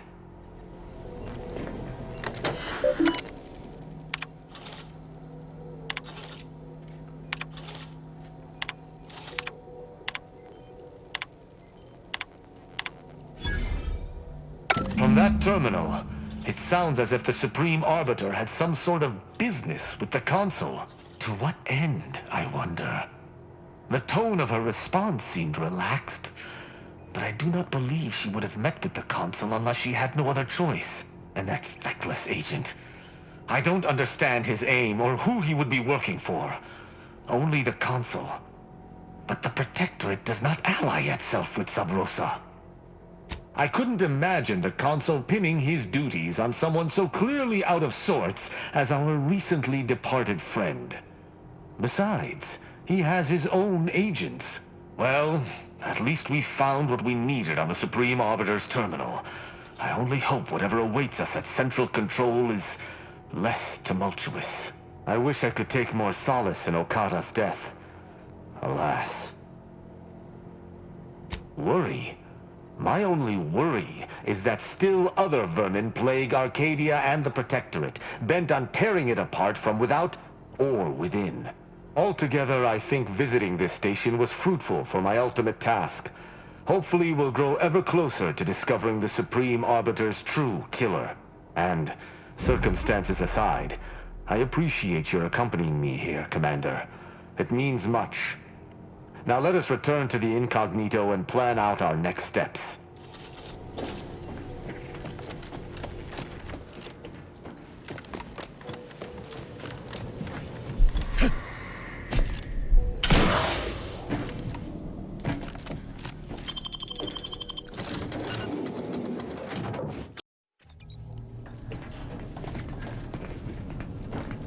It would appear our next stop is Praetor, specifically Central Control. I look forward to traveling there, once you've sufficiently prepared. Excellent. I look forward to it.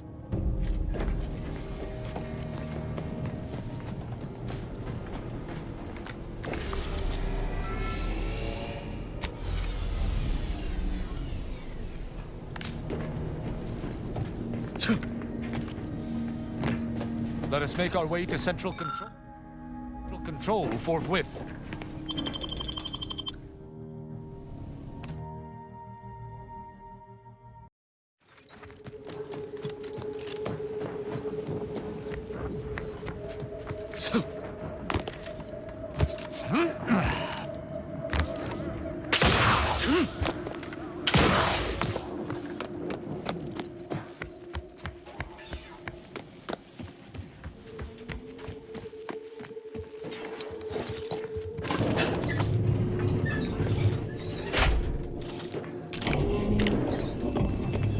I believe what we need is on that terminal. I'll see if I can find my way in.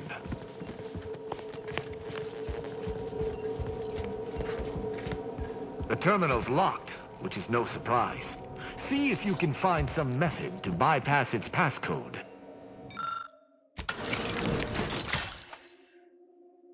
Did you hear that? I think something may have unlocked.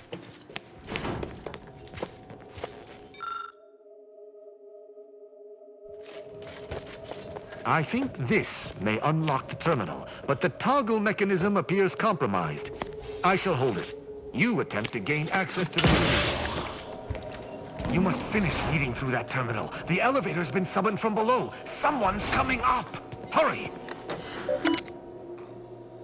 Consul Thoreau, I'm sure you're surprised to be receiving this message, and thus I can assume you already know my intent. Even considering aligning myself against the Sovereign is like sticking my hand in boiling oil. Yet my dead charges spur me forward. 10 scores of Arcadia's finest, at least 10 scores, died in defense of Golden Ridge. And does the region lie in our control? No. We fled like sprats, all at Varric's behest. I shall lower myself to work with you, Consul. I will help you uphold your plan to... Hold... What in blazes? How long have you been standing there? What did you hear?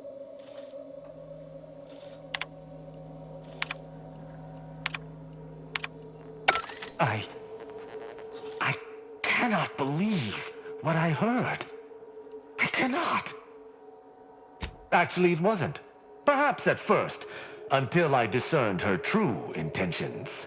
My mentor hated the Consul and was deeply devoted to the Sovereign. She'd never speak thus, unless she was trying to lure the Consul into a trap. Error. Arbiter's logic is circuitous and flawed. Mental health assessment recommended. What I'm proposing is eminently plausible. It may be beyond you to see her machinations, but it's obvious to me that this was merely an intricate play. It's all that makes sense. Don't Tristan me. Just because the situation looks dire doesn't mean... Wait, do you hear that?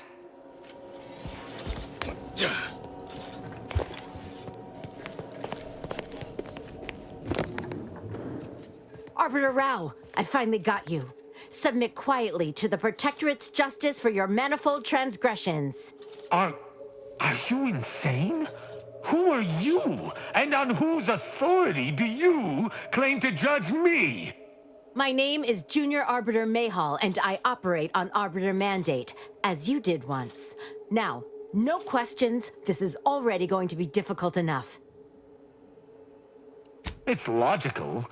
The Sentinels have all but taken over central control. It stands to reason the few Arbiters still trained here would only be Sentinels in armored regalia. I cannot deny that central control has changed, but... What am I saying? I need not defend myself from the likes of you. Enough! This has been an unpleasant day and my patience is gone. Your accusations are baseless, and accosting a higher-ranked Arbiter is grounds for arbitration. They're far from baseless. You stand accused of abandoning your post, of infiltrating Protectorate facilities with opaque aims, and of hampering the Protectorate war effort. There's no discussion to be had with criminals. I needed to see firsthand that Arbiter Rao had abandoned his station. He has, and must meet my judgment. These accusations of yours are slander. If you believe false bravado shall save you from my wrath, you're sorely mistaken. You'd ask me that after witnessing my prior arbitrations? My resolve did not flag at Oculus collating post or the Vox relay, nor shall it here. I see very little reason to entertain sparing this upstart. Who decreed that she is to arrest me? Most likely the Consul or one of his minions. Her actions are twice as villainous as the tripe she claims to accuse me of. There is only one path ahead, and it is stained with her blood. Allow me to show you exactly how much I do. Junior Arbiter Mayhall, I accuse you of slandering a senior arbiter and threatening violence against his person. I find you guilty on all counts. Prepare for absolution. What? You went through the trouble to stay my hand, yet you still seek to judge me? Then you shall meet my judgment after all. Agents.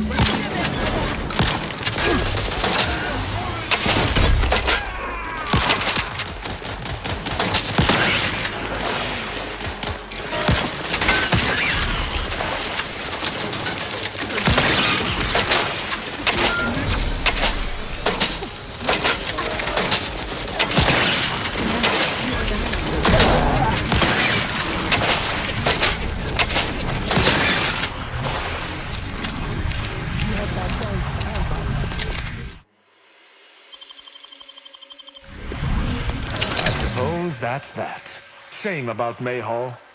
But she shouldn't have tried to bring her judgment to bear against me. There was no choice. Correction. Arbiter Rao had many available options and chose violence. Your thoughts have been noted.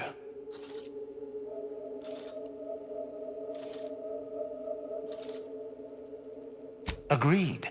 The Protectorate has no use for recruits who outstrip their station. All this excitement did not make me forget the confession on the Supreme Arbiter's terminal. I have to bring it to Virgil. Together, we can discover exactly what transpired. Agreed. I'm not sure of his whereabouts since last we encountered him. I'll send him a message. With luck, we'll hear from him before long.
Once we find Virgil, he and I shall unravel what occurred with the Supreme Arbiter.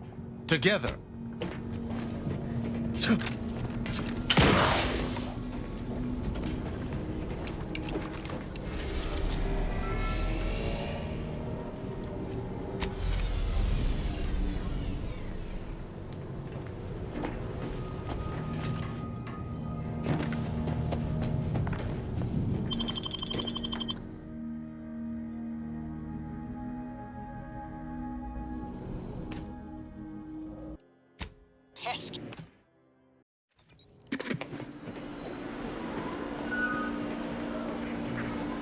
And this month's winner of Auntie's Jingle Contest TM is Factory Technician 3rd Class Jeannie Thirunavu Karasar, who submitted the following audio recording. I love Auntie, yes I do. Her hair looks real, like a real hairdo.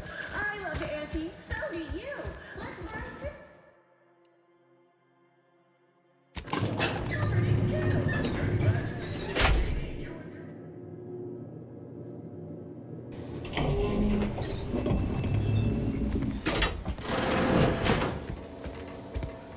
It's high time one of you scientist types responded to my calling cards.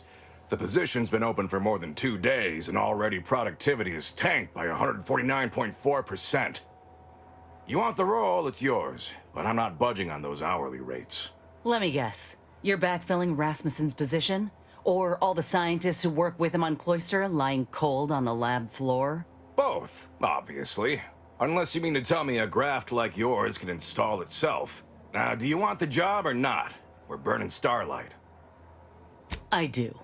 Been waiting on this moment. This grafting program is a law-damned abomination. I went to your lab on Cloister, saw for myself what kind of depravity your folk got up to there. It's sick. My friend was butchered by Rasmussen. And he wasn't the only one. In fact, this program's been a sham from the start. I got tossed aside. And for what? A mistake? Ain't nothing good that's come of this. It's time to call it quits. What a preposterous notion. Shall we stop producing inhalers because of side effects? Or shut down all food factories because one severed appendage finds its way into packaging? No, certainly not. I am not to blame for whatever inconvenience you experienced as a first edition patient. To quit now would be to toss aside all our progress. Nonsense. I have myriad data at my disposal to dispute such a claim. Don't matter to me what your plans are, or what you think you might accomplish. You've hurt too many good folk, and I've had enough. I fear you've gotten too negative an impression of this work. Hear me out, will you? Allow me to assuage those fears. Are you a fool? We cannot speak of sensitive business details here.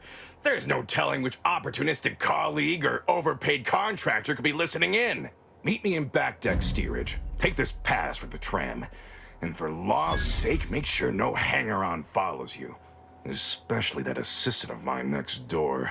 Chin up, dear. I believe I'll change your mind yet. We'll see. Seen this song and dance from all manner of suits before. Reckon he'll try to reel us into a ridiculous scheme, or Bribe us with bits or booze or what have you. But this'll make it easier for us to intimidate the bastard into stepping down. Ooh, I relish the notion.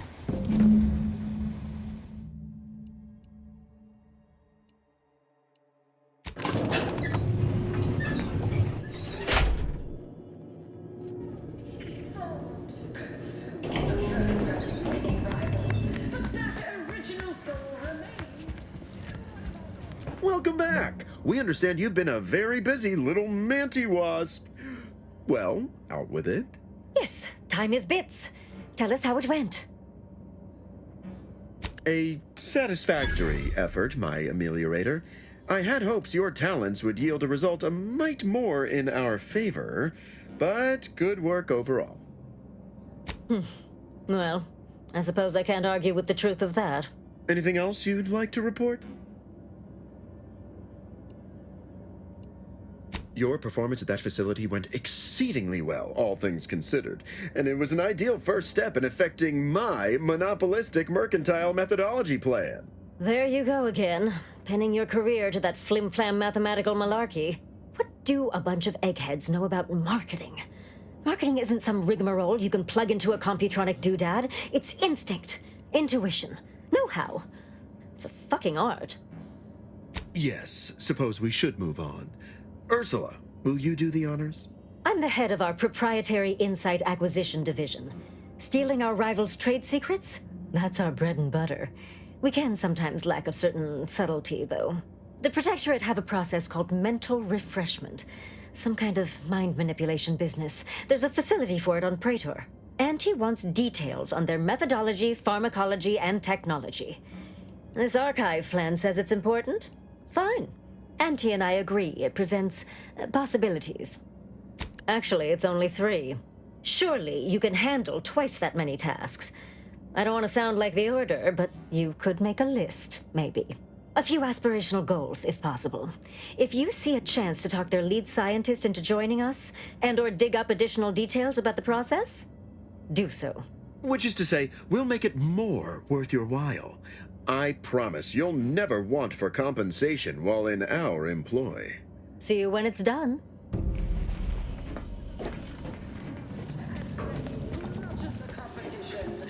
See you at center field. I hope you're enjoying your time on the undisputed claim. Heedlessly assembled and thusly rebettered it through artificial means. At Auntie's Choice, we strive to be 110% wholly artificial. Artificiality is our guiding principle. Enjoy an artificially enhanced existence through the conspicuous. Can't tell the difference between covering and concealing.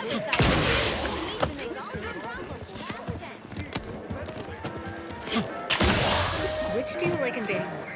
Attention any and all no-getters on my page. It's time to recognize the doubt. With my latest emotions report.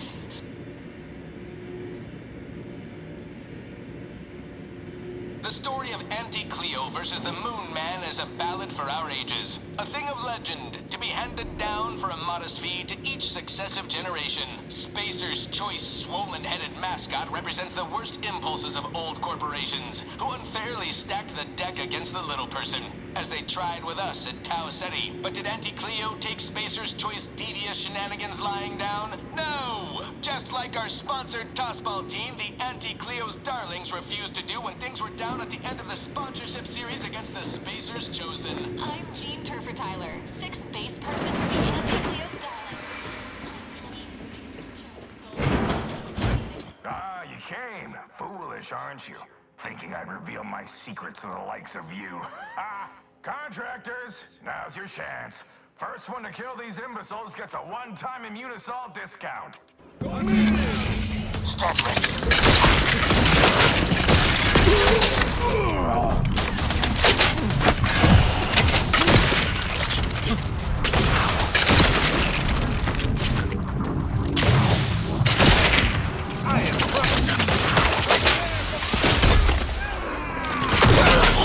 Judgment!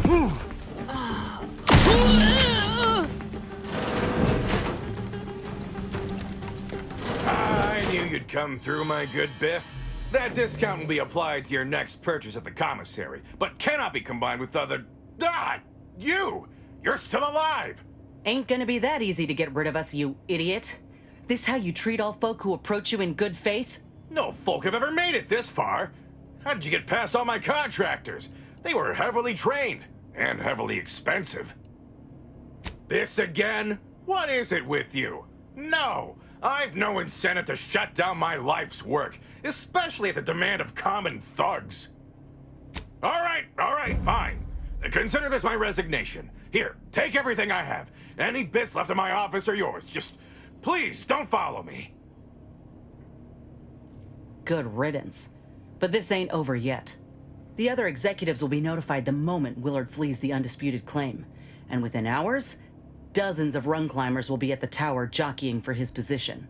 It's all but certain that they'll claim his work for their own, and make his bastardization of a grafting program all the worse if they so choose. Ain't about to let that happen. Ain't suggesting. I'm telling you that we can't stand by and do nothing.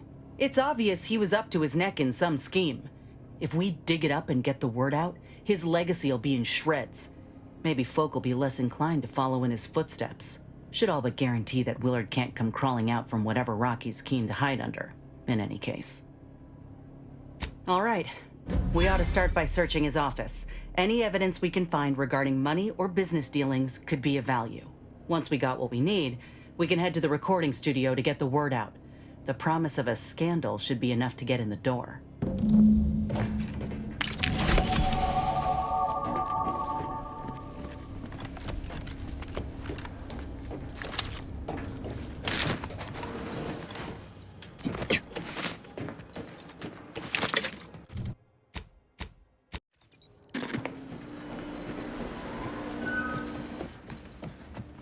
We took what nature heedlessly assembled and vastly rebettered it through artificial...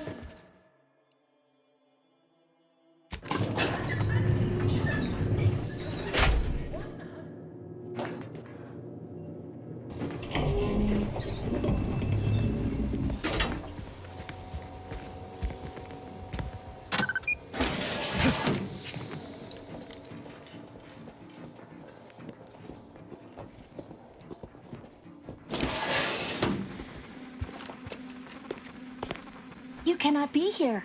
My contract stipulates that this lab door remains locked at all times. I am not to be disturbed. Ha! That's funny, considering the heaps of times I've been called such. I'm here to tell you that your treacherous fiend of a boss is now out of commission, and I'm investigating all of his indiscretions. You wouldn't happen to know about any unsanctioned business dealings, would you?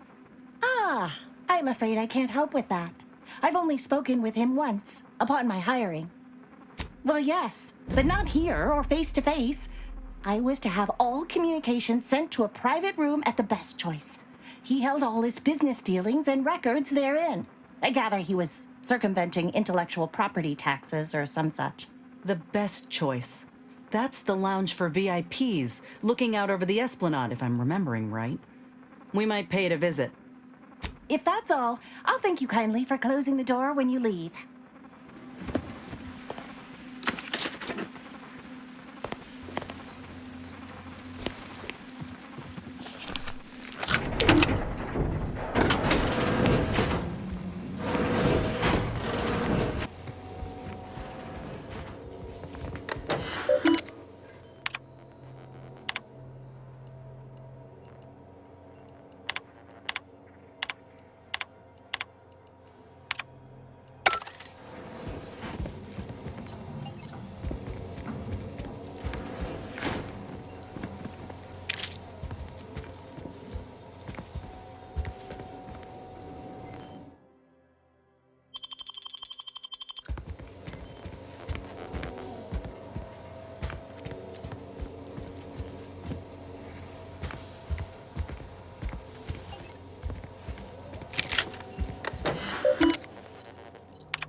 eating of said parasite absolves Anti's choice of entity or responsibility in perpetuity throughout the galaxy.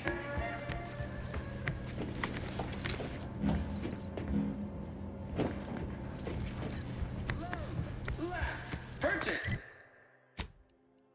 For her unparalleled business acumen, I might appear above the occasional No, I do enjoy spectating Isn't a limited time offer sporting match. and wonder about how your life would have been? Base, rank, and file. The big rift cut off top news from home. Berry product sample! Purple berry product sample! Sorry, in the... Yes, I understand I may look in charge, but I'm just minding the desk for our esteemed director. The real talent, as they say. I need to get a message on the broadcast, urgently. Can you help with that? Not unless you need any clever pointers on enunciation. Our director, however, is in one of the recording booths, through the door to your left. You'll want to speak with her.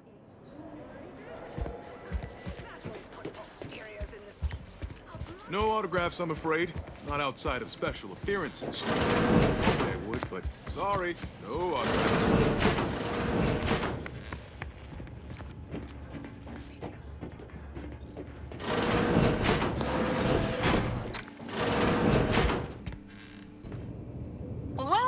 Welcome to Wireless Free Arcadia Studios. Thessaly Falk, Director of Talent Placation and General Runnings. Here to contract a recording or in the market for autographs? Holt sent me to speak with you. I got a message I'd like to send out over the wireless. Trust me, this is one all the folk in Auntie's Choice won't want to miss. Is that so? Well, the more riveting the content, the larger our commissions.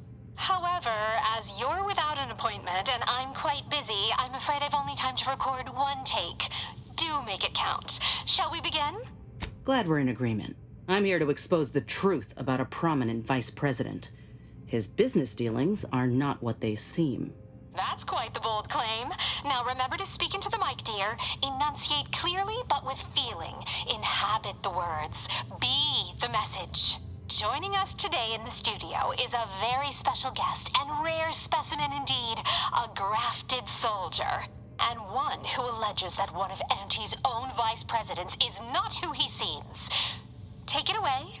Inez Seelong speaking. I got intel on an illegal program led by Vice President of Experimental Operations, Willard Conan. Folk aplenty suffered because of it. Some say there cannot be success without suffering. It's more or less standard operating procedure, isn't it? Unless you're leaving out any gory details. Ain't that the truth? He made it clear in the first moment I met him that anyone other than himself was expendable.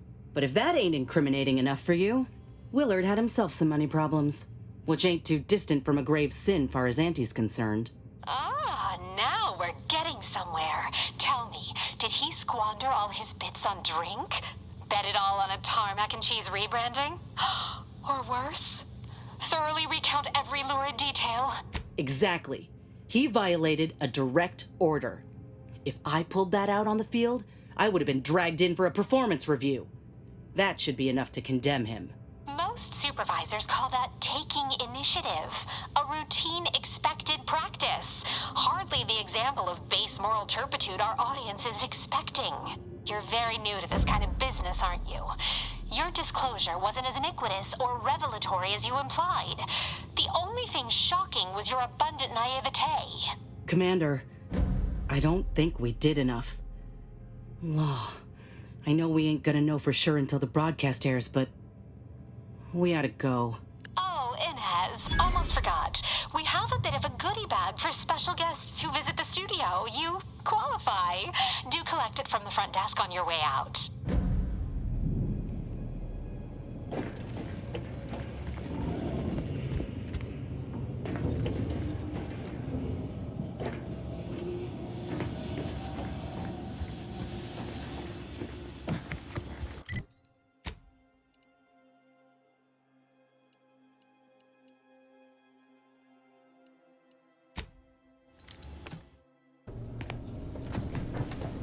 Have time for a chat, Commander? Commander, you hear my interview over the wireless too? They've been playing it every hour. Part of it, anyway. I really thought I'd be heard out, telling folk about Willard and his damned awful dealings. Instead, Thessaly herself thought to mock me. I can't reckon with it. Well, now you're making me sound even more foolish. But how often do they need proof to start throwing money at a problem? Or to fire someone who ain't in possession of a VP title? I ain't meaning to say I don't appreciate your help, Commander. I do. Guess I was just hoping that we'd have done enough to keep more folk from getting hurt, like Ortiz did. This was my fight. The blame lays with me, if it's to lay with anyone. I still feel like a fool sometimes.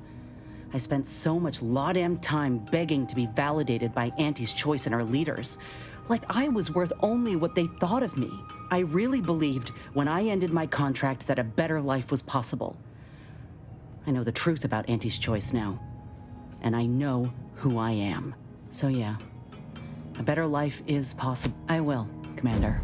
Anyhow, that's enough sorting my thoughts for the moment. We got a galaxy to save.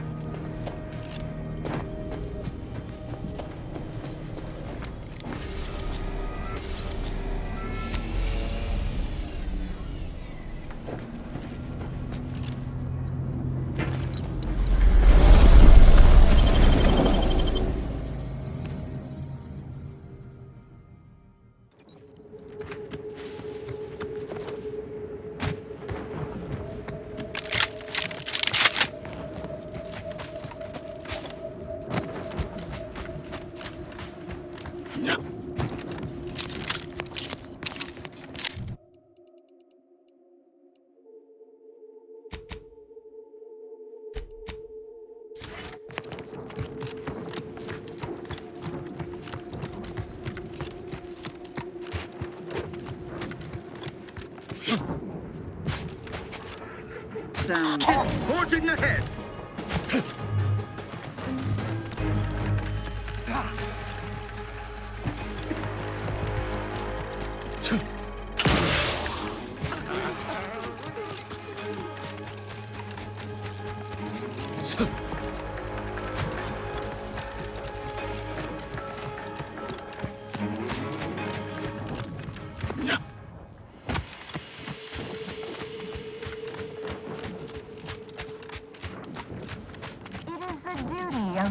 Protector is subject to ensure they are operating at peak efficiency at all times.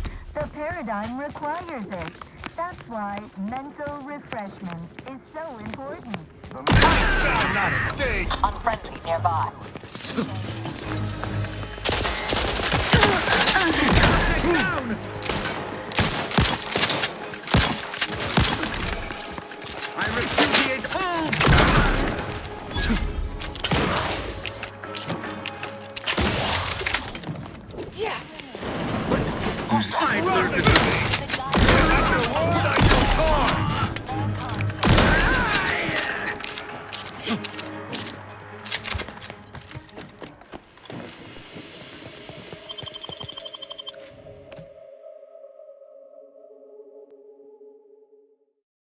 Gray gone astray?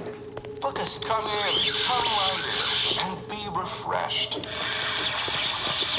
Have you viewed any serials of note lately? Neither have I. Speak freely. Every protector is subject to ensure they are operating at... Are you ready to realign with the paradigm?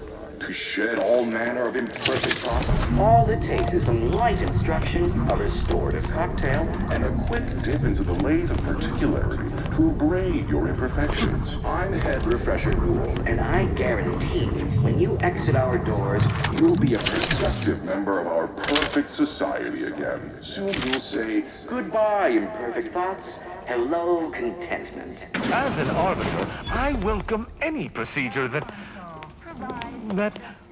wise the... Greetings, subject. Or should I say refreshed to be. Welcome to the Wellnetarium. You're not on my schedule. A walk-in then. Wonderful. Once you're properly evaluated, we'll have you well on your way to refreshment. That doe-eyed expression, those ambling sentences. I do believe this individual is mentally refreshed. We may be able to use that. Oh, you appear to have questions. A telltale sign of needing refreshment. Why, of course. Naturally. It is the duty of every subject to submit for a quick mental tune-up whenever we experience imperfect thoughts or lack a little zeal. Our intake evaluation automech here simply needs to ask you a few questions to amply delineate your phreноmetric matrix. A baseline understanding of your character and background will assist our facilitators in determining the ideal regimen necessary to abrade any perceived personality irregularities. Head Refresher Gould says mental refreshment increases tractability, stifles undue agitatement, stymies untoward inclinations, and refashions the mind into a thing of symmetry. I've undergone the procedure myself, several times they say, and look at me now, never more content. Simply step over to my automechanical colleague to my left, / you're right, and it will begin your assessment.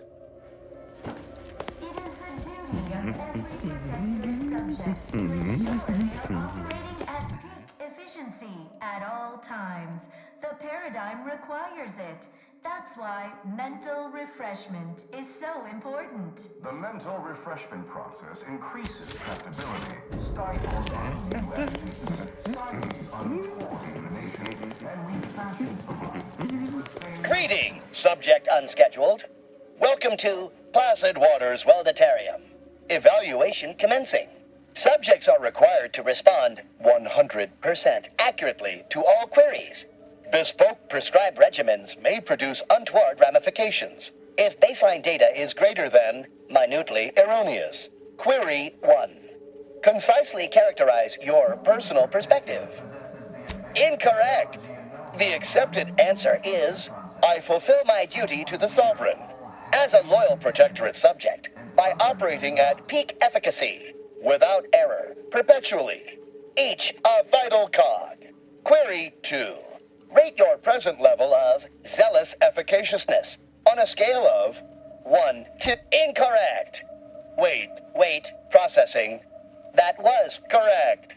No subject has ever answered that query accurately before to date.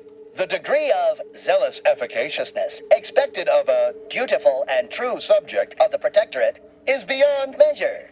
Query 3.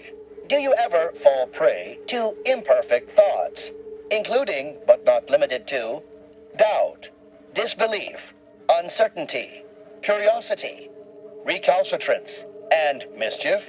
Unacceptable. Obsequious denial detected. A perfect society demands perfect thoughts. Imperfection is impossible when the mind is a thing of symmetry. Final query. How would your neighbors describe you? Unsatisfactory response. The appropriate reply was, they never questioned, never doubted. Their zeal never lagged. Formulating conclusion. Phreноmetric matrix delineated. Subject evaluation score total, 200 out of 200. The acceptable amount for a true and dutiful Protectorate subject is 0. In conclusion, you are in dire need of mental refreshment. Now, proceed to the nearby pneumatic tube to collect your complimentary unitard and lift pass. Next, proceed 1 floor down, where you will be directed further.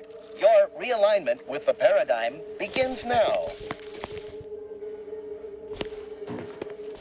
Collective cognitive compliance is a key part of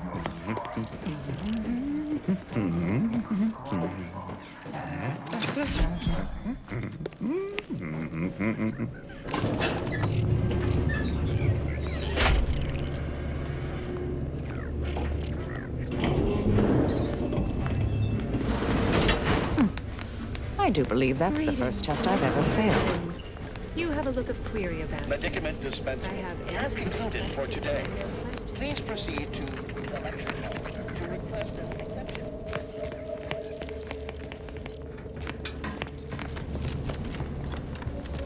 The kitchen pantry is presently off limits due to anomalous structural tampering. The kitchen pantry is presently off limits due to anomalous structural tampering. Settle down, everyone. Lecture's playing. Prepare to be edified. For today's topic, we'll touch on why our program is so very important. Greetings, unscheduled walk-in. On a scale of 1 to 10, 10 being the highest, response, zeal, noted. I am responsible for providing each medicament dispensement. Response, farewell statement. Loss and anarchy. You must mean that you'll feel I was sure we'd be forced to slay her. Despite her quirks, I'm pleased we managed to avoid this. So this process removes all curiosity, then. Guess that's one way to keep people from questioning. Combat probable. Huh?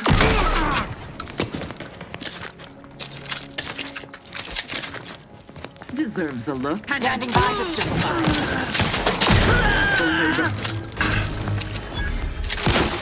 Plasma tolerance influence exceeded.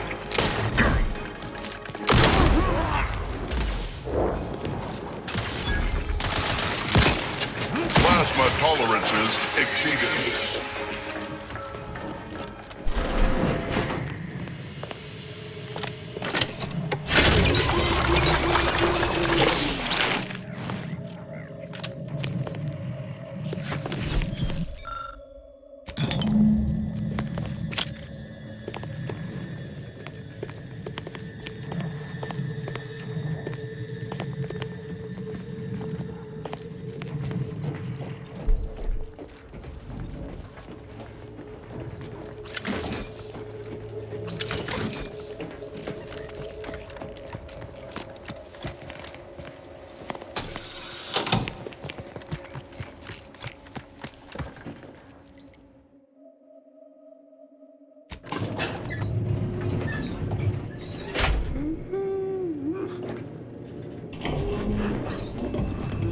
Combatants observed. Seems like... Virgil!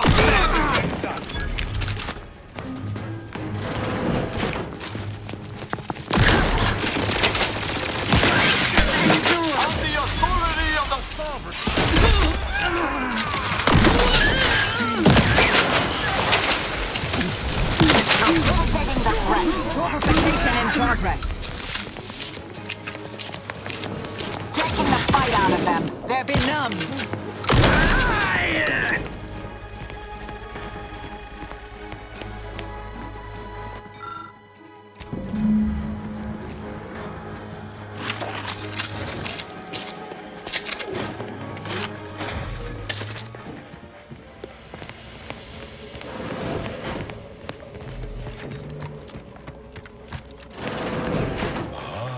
You've gained privileged access, Sama. Hostile in proximity.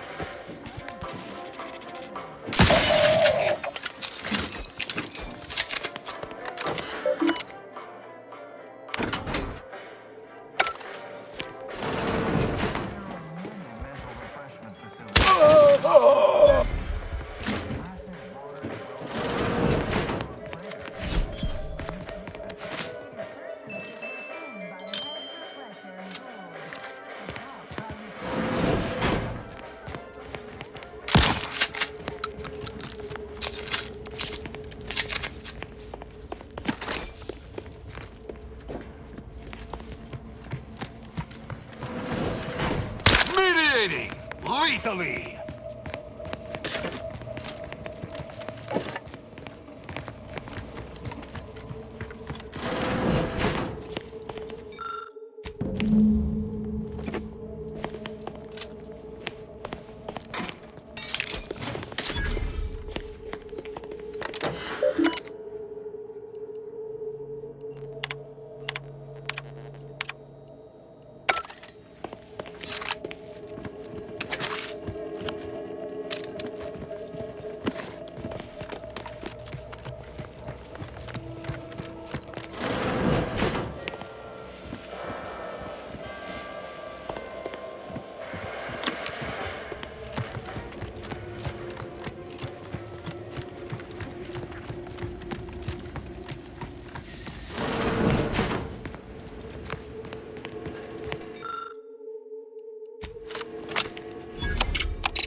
Say, what's that sound? Why does the wall look so soft all of it?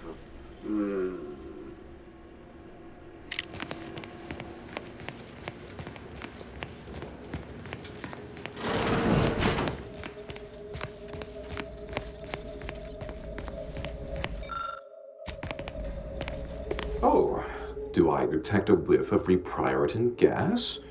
You know, I suddenly feel a mite more pliable somehow. Surely nothing to question. I thought no one was due for peak abradement for hours. I should have your chart. Wait. Ha! You're not a protectorate subject at all. You have the telltale look of wonder and introspection. Laughing Boy here must be our lead scientist. That gas ought to make him a mite more tractable. Well, this is normally where you'd say something. Listen to this one. You're a hoot. Oh dear, I seem to be a little unstable at the moment. But never fear, I have intellect to spare. Don't believe me? I can prove it. Even in a state such as this, I am more than able to apply my argumentative skills against the inferior minds and bankrupt philosophies of our rivals. To what end are you here? Tell me truly. Speak plainly. You know, I'm beginning to have an inkling about your purpose here, and whose employ you're under. A proposal. Adequately debate me on the merits and failings of each group's ideology, and I'll provide you what you're here for.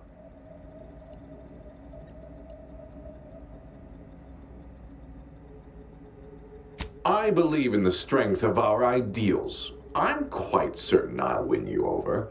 What's more, our colloquy promises to be vastly more diverting than my usual day-to-day blather. But if I'm wrong, what would Auntie's Choice or the Order or my word, you're not a scrapper? Well, none of them will know what to do with our advanced know-how. Oh, do play along now. It's so rare I meet anyone of even mild intellectual capability. That does describe you, doesn't it? Guards? Influences! Ready to dispense! Improving!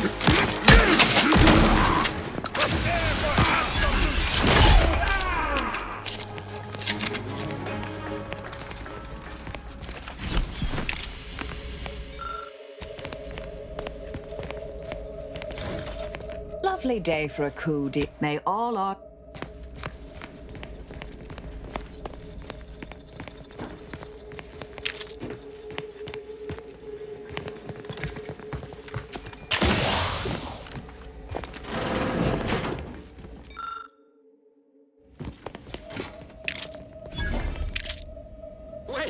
Wait. I was led to believe my case required minimal treatment. But that last session, that was far more intensive. Strong observation, Your Sublime Radiance. We set the lathe to the maximal abradement setting, per instructions. Maximal? Who authorized you to use that setting? I demand the name of my betrayer! Subject is exhibiting increased agitation upon exiting the lathe, consistent with extreme cases. Further abradement recommended. Who are you speaking to? Are you recording this? Enough of this farce! Release me at once!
Commander, I have news. I finally heard back from Virgil. His message was suitably vague. I suspect he fears the Consul's eyes scanning his message, but I believe it to refer to the Arbiter training facility located on Paradise Island. Bringing our findings to Virgil will hopefully allow us to deduce something from all that we found. I only hope it dispels some of the muddiness we've encountered so far. Further complications would be most disagreeable.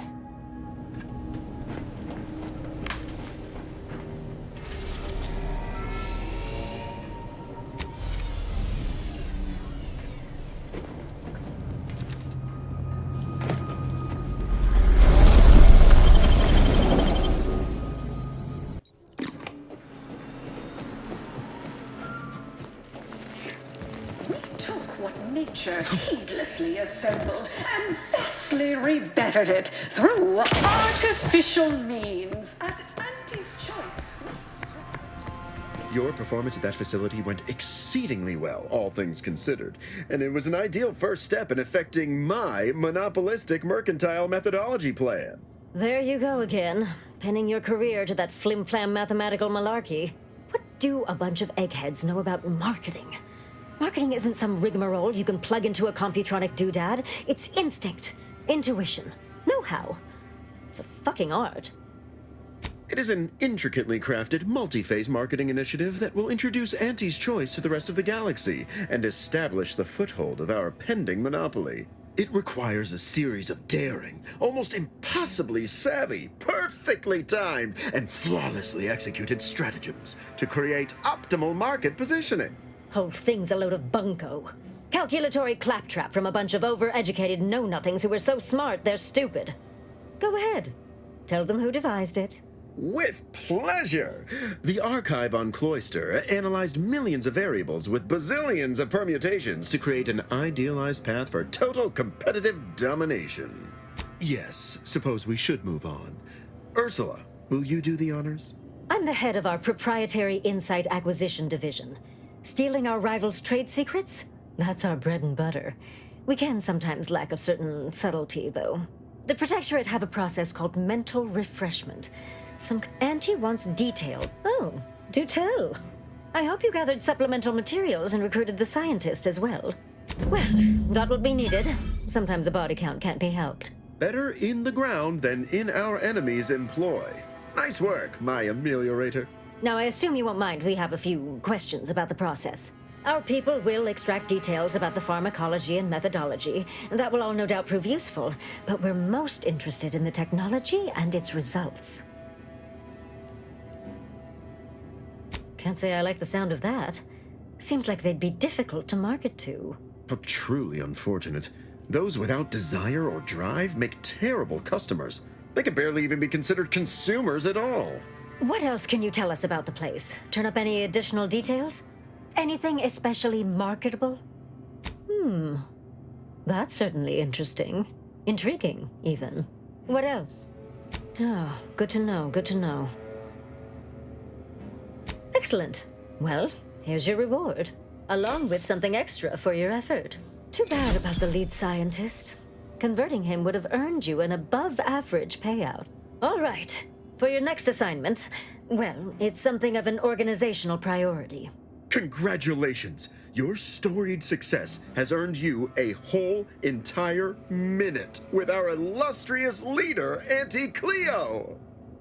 So your preliminary chores are complete. Oh, finally, a contractor with a little backbone. Normally they flee or expire, leaving the work woefully incomplete. Ah, I remember you from before. Fairfield, yes? Tell me, as an outside agent, do you have any quandaries working with our organization?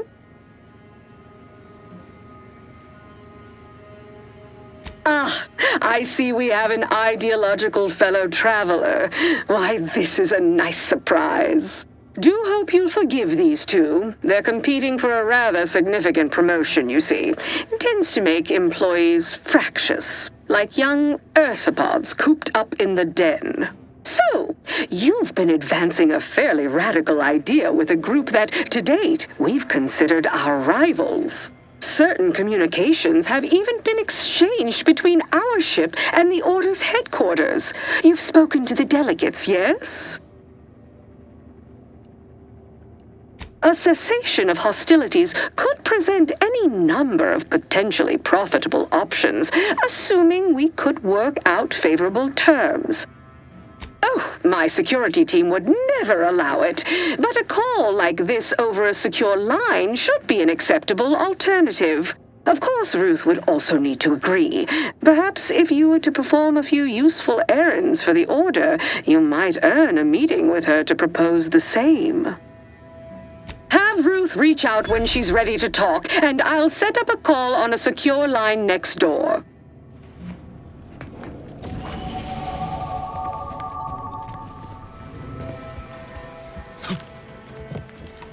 Commendations on so successfully climbing the corporate rungs. Everything seems to be going according to plan. I've even heard titterings that Auntie has taken notice. When you meet with Auntie, be accommodating but also bold. Raise the issue with her if she doesn't raise it first. Performing more labor for Auntie's choice will inevitably bring our fair corporation into further conflict with the Order. So we only have one shot at this. Make it count. I'd offer you luck, but I trust you have the skills to not require it. Remember what we discussed and act.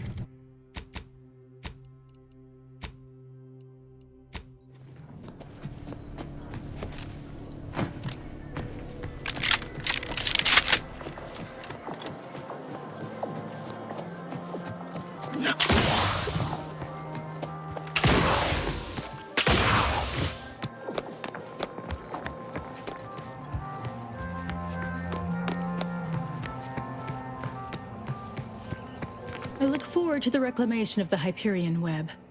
Hopefully you shall facilitate that. Now, how might we be of use to one another?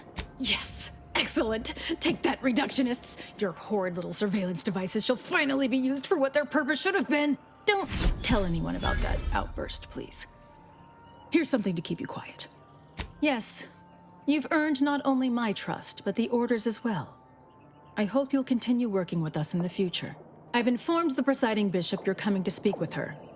She can be found in the room off the main stairwell. I'm sure I don't need to say this. But if you even think about bringing harm to Ruth, I shall know. Be on your very, very best behavior.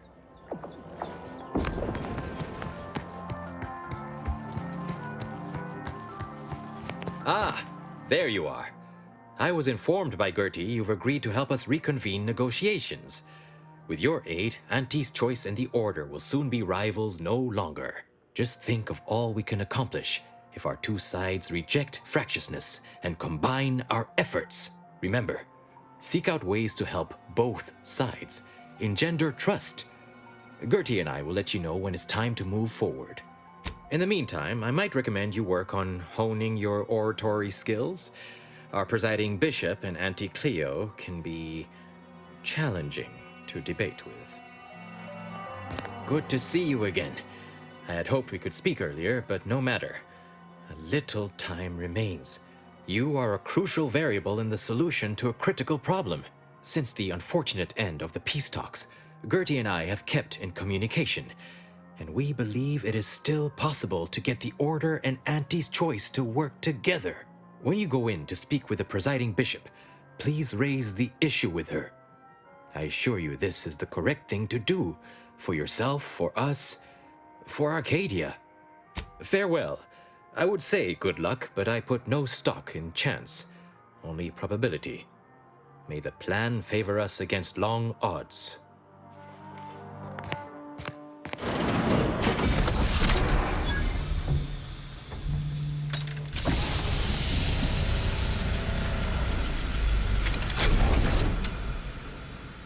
The Order has always proclaimed patience as a virtue, but I am pleased my waiting is finally at its endpoint.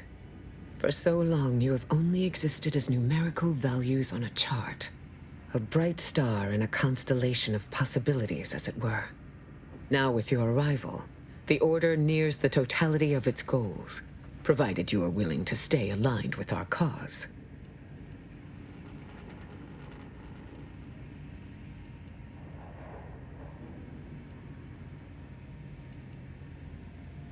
Prudent. Now then, I gather you already know who I am, but science has shown that good manners strengthen developing relationships by 5.3%. So, allow me to introduce myself. I am Ruth Bassar, third presiding bishop of the Order of the Ascendant, supreme calculator, and, plan willing, the architect of Arcadia's prosperous future. I admit, when I sent my initial message, I did not exactly know who its recipient would be, but I trusted the plan, and lo and behold, it provided you as the solution. Your recent exploits at Greater Tranquility Station have certainly made for compelling reading material. Confronting an assassin, and thereby sparing the delegates' lives before the rift inexplicably destroyed the station? Such a commendable effort is worthy of acknowledgement. If your actions were so easily imitable, then we would not be speaking right now. Accept the credit. However, there's something of even greater import we must discuss. I just received the most curious transmission from Auntie Cleo. She wishes to discuss a partnership of sorts, and I heard you were the source of this plot. I must admit I have significant doubts about colluding with an entity like Auntie's Choice. Why should the Order agree to even entertain the possibility? That was not my question. What is your envisioned outcome for this disputation? Thus, freeing the Order to conduct its most vital work, while also dividing the burden of governance. Yes. That may have enough merit to warrant a meeting. Auntie Cleo has already proposed a secure conference room on board the Undisputed Claim for our use. I will await your arrival there to mediate. Failed to cite her work completely. I worked with presiding Bishop Orlo, you know. Now there was a serious scientician.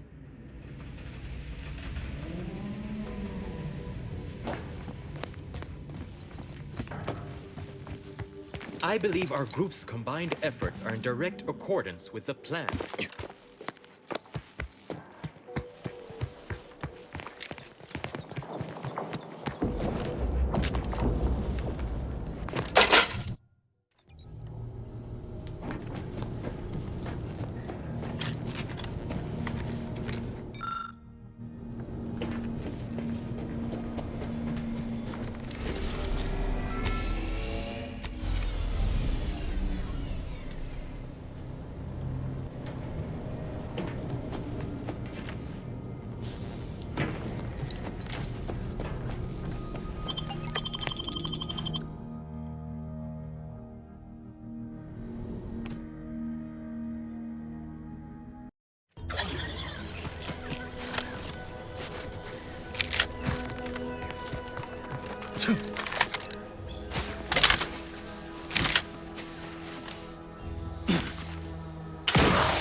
Virgil's not about. He's like to be in the training grounds depths.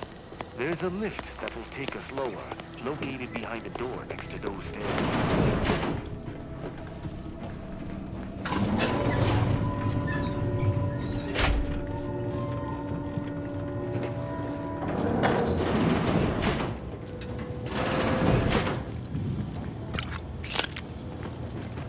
Tristan, it's a relief to see a friendly face.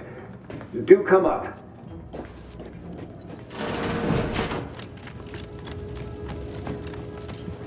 Virgil! Oh, thank the architect I found you intact. We visited the Supreme Arbiter's office in Central Control and found something impossible. Impossible? Why is it impossible? So that you may claim ignorance as to the truth of what you've uncovered?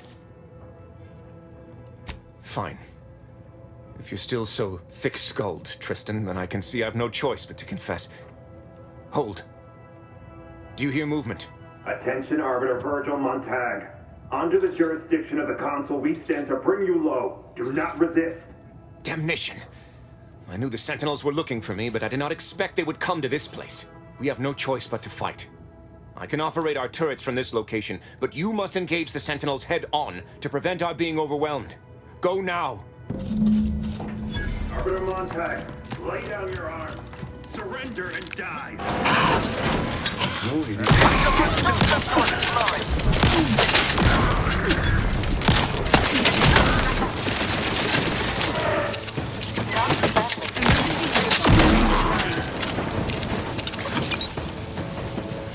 Those fools were but an expeditionary force. I've no doubt the bulk of their number remains on the surface. I shall take an alternate path to prepare a surprise for our would-be assailants. Then I shall flank them as you engage them. Hold! You were beginning to say something before we were ambushed. I would care to hear it. We cannot have this conversation until we are safe. Engage those on the surface and I shall join you. Go now.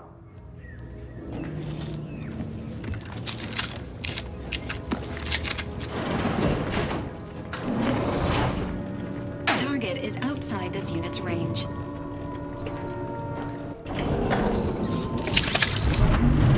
Enemy near.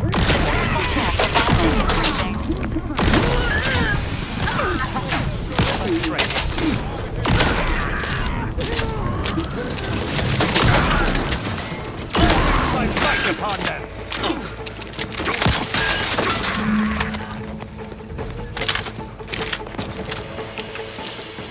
Virgil, enough! Our being at odds with the Consul is one thing, but that was a small army! What have you done? You already know whether you're willing to admit it or not. Do you sincerely have a need for me to spell it out before you'll face the truth? Very well then.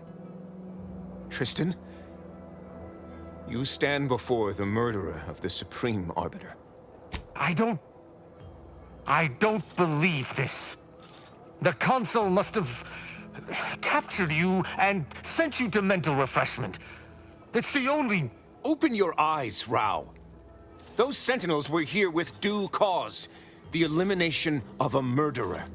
The Supreme Arbiter was planning to send a message in her final moments, pledging allegiance to the Consul. Who do you think bore witness to those final moments? I did what I thought was just. No. You lied to me? I had to. I knew that if you learned what had transpired, why I did what I did, it would destroy you. Would it? Or were you just trying to save yourself from my wrath?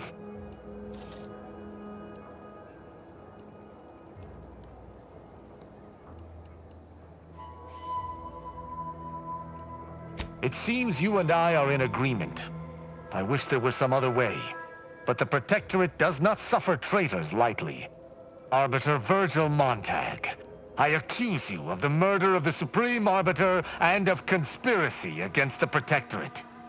I find you guilty of all counts. Prepare for absolution. This won't bring you peace, my sworn brother. The thought of standing against you fills me with 1,000 agonies. But I am honor-bound to defend myself. Those will be the final words out of your traitorous maw. I shall...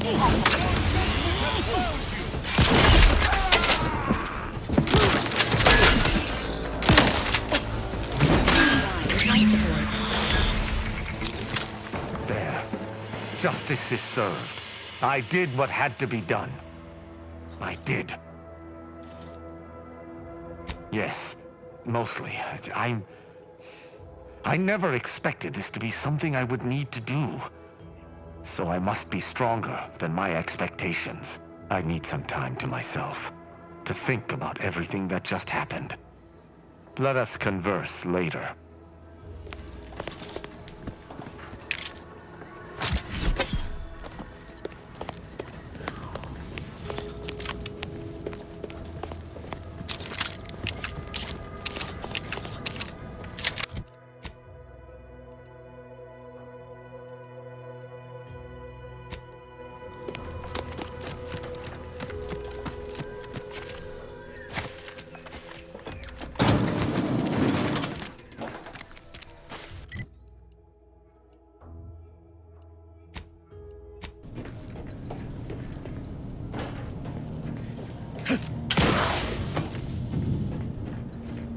Commander.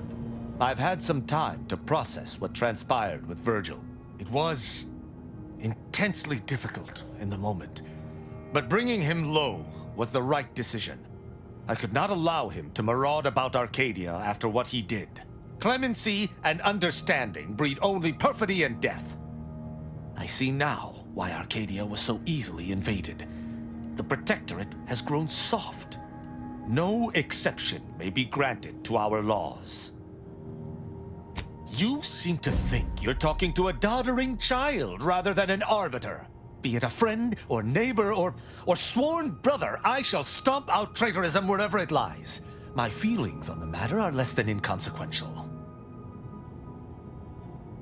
Someone in the Protectorate overlooked warning signs with each person I executed. Each wrought untold damage before I encountered them. Virgil, a traitor. The Supreme Arbiter, a traitor. Betrayal from everyone I've ever... This cannot ever be allowed to happen again. I will not allow it. Never. If anything, it has honed it 1,000 times further. I shall no longer be swayed from my course. Arcadia shall no longer be host to anyone who would harm the Protectorate, from within or without. I shall redouble this as my life's mission. Together, you and I shall rid Arcadia of anything that might fly in the face of Protectorate law. I shall adhere to it more strictly than ever before.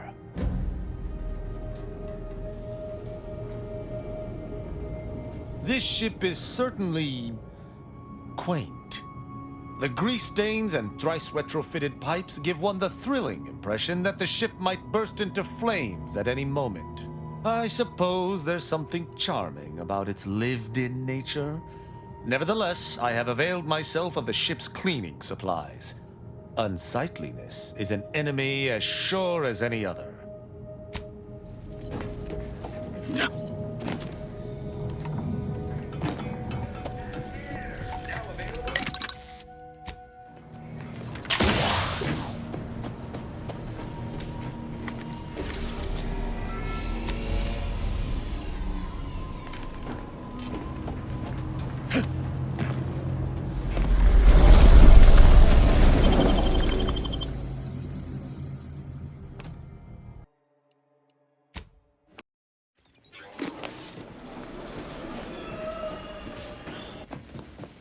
The story of Auntie Cleo versus the Moon Man is a ballad for our ages. A thing of legend to be handed down for... Remember what we discussed and act equitably.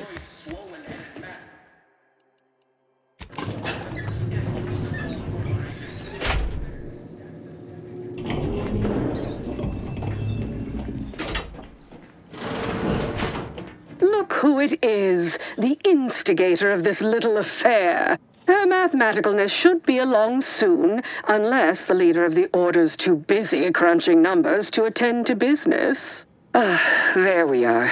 Apologies for the delay. We were resolving some technical issues. Cloister's atmosphere has a tendency to... Oh, yes. Regale us with a thorough account of Cloister's atmosphere. Oh, spare no detail. This must be Auntie Cleo's trademark wit. I expected better. If I was discourteous, I apologize.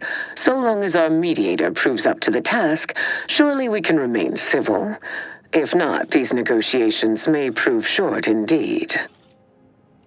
From where I'm positioned, I sense 3 sore points still in need of massage. Point 1, control of the archive. Point 2, oversight of production and distribution of skip cores. And point 3, management of Rift technology. Before we go any further, I want it in writing that the Order will take full control of the archive without interference from Auntie's choice. What? So the Order can set it fruitlessly idling for another few centuries? We would put it to far more practical use. Imagine the marketing strategies it could develop. I would sever my own hand before giving custody of the archive over to a corporation. Humanity's ascension depends on its calculations. No, such a condition is out of the question. not completely sure you can convince me that Auntie's choice benefits from receiving zero access to that wondrous little doodad. Don't allow my carefree demeanor to deceive you, because I will not be made a fool of. Both of you should consider yourselves fortunate I remain so level-headed. The Order is pleased to accept our mediator's wisdom in this matter. Yes, the Order can keep their contraption, but the management of skip drives should be under the purview of Auntie's choice. No one understands production like we do. Besides which, we have far more experience using skip drives. It was how we came to Arcadia, after all. Where Auntie's choice manages, the Order would undoubtedly excel. Do not exclude us from consideration merely for lack of experience. So you ramp up production? And then what? Hand skip drives out for free to whoever wants one? Preposterous! And a waste of a perfectly good monopoly. We would be diligent about who we licensed out the skip drives to. And a monopoly over space travel is precisely what I wish to avoid. This technology should benefit all humanity. Exactly right. As would the likelihood that we will eventually improve upon it. We shall allow Auntie's control of the current design. There is still the question of who takes possession of the Protectorate's rift technology once the war is finished. Although the science is still largely theoretical, this technology could be used to not only close rifts, but create new ones. A dangerous power indeed, left in the wrong hands. The Order would fritter away valuable time endlessly hand-wringing what to do with the technology. Auntie's choice would actually use it. For good, of course. In a gainful manner. A 50-50 split? But that's so equal. I generally consider anything less than a majority as practically a loss. But fine. If Ruth's open to it, I believe I can agree on the general terms here. And, well, we can haggle over minor quibbling details like percentages later. I shall look forward to brokering the math with you, Cleo. There is one final matter I wish to discuss. I require some chemicals that I have been told are manufactured at a plant on Praetor, controlled by Auntie's choice.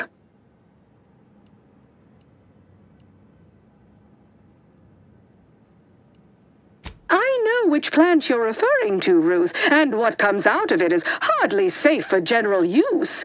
Out of professional curiosity, what could you possibly need with such dangerous compounds? Running a little experiment, are we? On what? Or whom? That is, quite frankly, none of your concern. Precisely. Partners don't withhold secrets, although they can and probably should withhold extremely dangerous chemicals if not properly notified of what they will be used for. I will make no progress with my request without further explanation, will I? While the Archive is an infinitely complex machine, an equally complex apparatus has been designed which allows one to interact with it directly. Brain-to-logic assembly, as it were. Unfortunately, this headgear exacts a rather tremendous cost on the wearer. A certain panacea is needed to survive it, but I require these chemicals to finish it. Certainly, but nothing I'm not prepared to suffer. And I thought we were the ones who threw caution to the wind. Well, Ruth, if worst comes to worst, I'd be happy to serve as a substitute teacher for the Order. A generous offer, but I fear you lack a certain number of qualifications. Conscience, for example. I did not anticipate needing to fight for my own physical autonomy, but thank you for respecting my choice. Oh, how it's delightful to me to see you squirm. All right. I'll get you your weird chemicals. I'll even provide you our corporate discount, practically wholesale. Best I'll say is today's outcome is workable. Barely. Our gains were not as exclusive as I had hoped they'd be. Arriving at any arrangement even remotely equitable was statistically improbable. Be glad our mediator managed to find a middle path forward. As am I. You certainly have a way of curving probability into your favor. Well, that'll be all for today. Don't forget to purchase the latest in Auntie's Choice products out on the value-added Esplanade, or enjoy a refreshing cocktail at the Best Choice. And do come see me personally when you have time. I have just the thing in mind for an accomplished freelancer such as yourself. One moment. There are still the logistics of recapturing the archive to consider. We'll of course provide our expert troops to support these efforts. Have your people call my people to sort details. Toodaloo! Brusque as ever. Auntie's troopers will certainly help us manage the Protectorate forces easier, especially if supported by your help. But it would be irrational to expect you to endanger your own life without a more specific strategy in place. Fortunately, I have already given this some thought. First, Order forces must move into our former headquarters at Spireton. A simpler task now that you have liberated it. By all accounts, you thoroughly routed the enemy. Well done. More importantly, there is a lift located in Spireton which can deliver our troops into the archive to assist you against the Protectorate. Unlocking and calling that lift can only be done from within the archive, however. So you will need to infiltrate the archive by alternate means, via a bridge connected to Newton. Fortunately, I am told you already dealt with the cultists there. Unfortunately, you will still need to find a way past a small rift currently blocking the bridge. Ordinarily, I do not fancy surprises, but you are proving an exception to that rule. With such a device in hand, bypassing the rift should be as rudimentary as pie. And perhaps at some later date, you will also permit our scientists to analyze this gadget at length in one of our labs, provided all goes according to plan. There is a computronical key that you will also need to locate within the archive called the Calcaduceus. The Calcaduceus grants special access to the archive. Once it is back in Order hands, we will have full control over its systems once more. Rift data. And how did you come by this acquisition, if I may ask? It troubles you what you had to do to get this data. It must have been a difficult choice, but difficulty is not a metric useful in judging a decision as right or wrong. Something hard is only hard. Time determines the rest. Until the Order has control over the archive again, this discussion is all but moot. You know what must be done. May you achieve progress in accordance with the plan. The corporate stooges and the Order were good for only one thing, laying waste to one another. Now they are allies?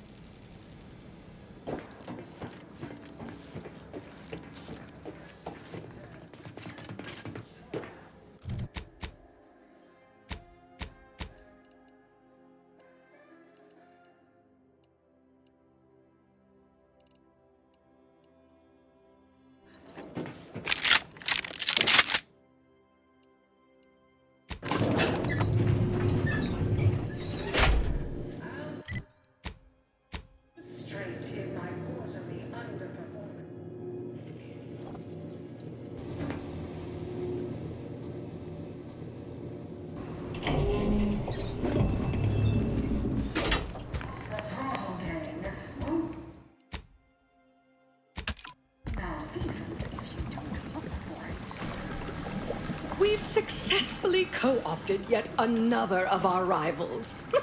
Can't believe those eggheads accepted the deal. What's next on my agenda? That outside contractor is here. You requested a brief tete-a-tete. Ah, there you are. Our fresh-faced new go-getter. We meet in the flesh at last. You've proved quite useful. Keep it up. You'll be going places. You don't seem much put off by my appearance. Good. I have no stomach for those with no stomach regarding me having no stomach. It is, however, something of a brand secret reserved for only the most trusted confidants, and covered in detail buried within the confidentiality clause you agreed to on arrival. I trust this presents no concerns for you, yes?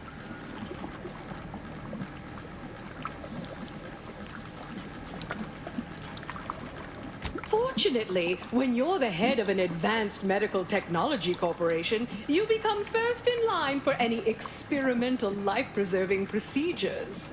As far as what happened, I was the victim of an unfortunate industrial accident shortly after we arrived here, the details of which are less salient than the details of what comes next. Not exactly. Well, exactly. But not in the way you think. We have a mission for you that is vital to Auntie's Choice's survival. We've uncovered an opportunity to procure me a new, audaciously improved replacement body. That was actually considered at one time. But ultimately, it was found unviable. Not too sure how much you boned up on our grafting program, but it had a significant number of setbacks.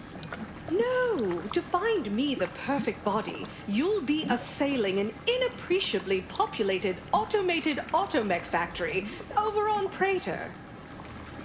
That facility was designed to build complex automechs, a natural choice when the Protectorate began experimenting with a proxy body for the original Sovereign. It was the last in a long line of his ill-fated life extension experiments. Work halted when he died, and the torso prosthesis they developed has been locked in the lab ever since. Make it mine. There's a sub-facility beneath the automech factory. Its entrance, being hidden, is easy to miss. But we can show you how to find it. Well then, fetch me my new body and we can finally begin bringing this system to heel.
Our sense of community. They sneer at our contentment.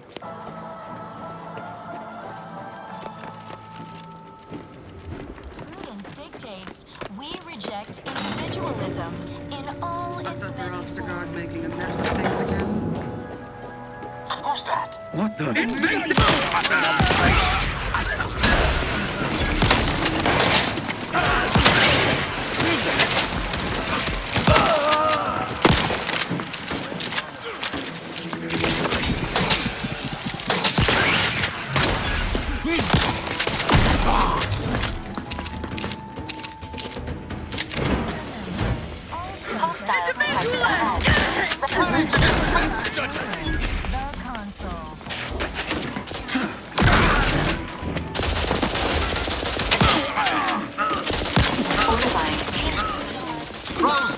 My inquiries are not superficial. You have my thanks and my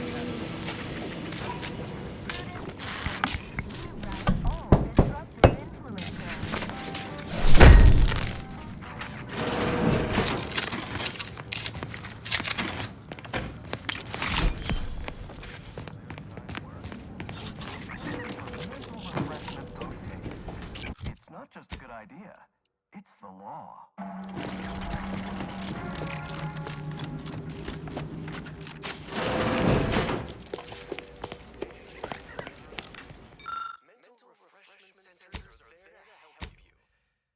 Someone has been at this equipment, looting it for parts. It's possible they may yet have what we need to reactivate this lift. And wouldn't you know it, there's a foreign wire here, siphoning power. And I've been Plasma tolerances exceeded.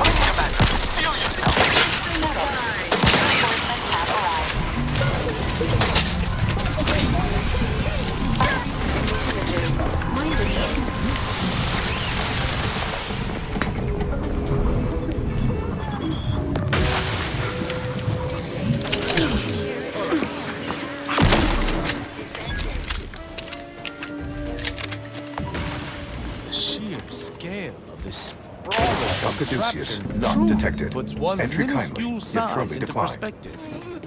Let's not spend What was more in time. those rations?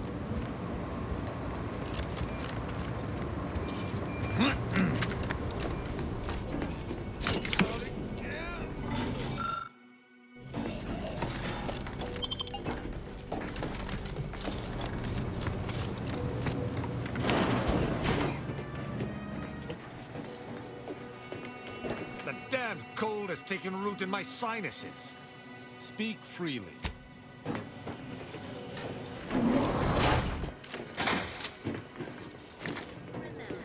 All subjects prosper under the guidance of our beneficent ruler.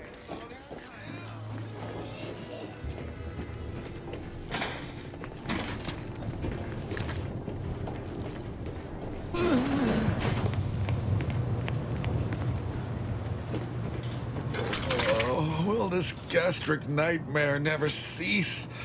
Oh. Just a moment. Forgive me. I found myself irregularly indisposed from one direction or the other. A diet with more fiber may reduce your rate of excretion. I am the Archive's current operator. As such, I am the bearer of the Calcaduceus. I still have trouble saying that. Certainly. I recognize I am in no position to bargain, despite the fact it will no doubt earn me mental refreshment at best. If you have cleared our fortifications outside, I worry what has happened to our troops. I have little interest in sharing their fate. I would pass the Calcaduceus on to you, in exchange for granting me safe passage. The Archive would then recognize you as its operator. All right. I am providing you the Calcaduceus. Don't shoot. Here, you are now operator of the Archive. Congratulations. Be warned, you may find it a... Have you speak freely?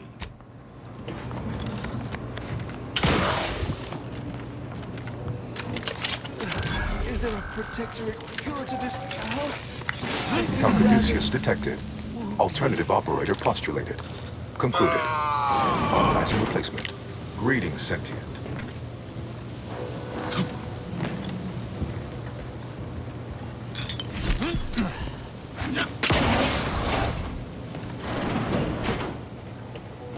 Welcome to the Archive.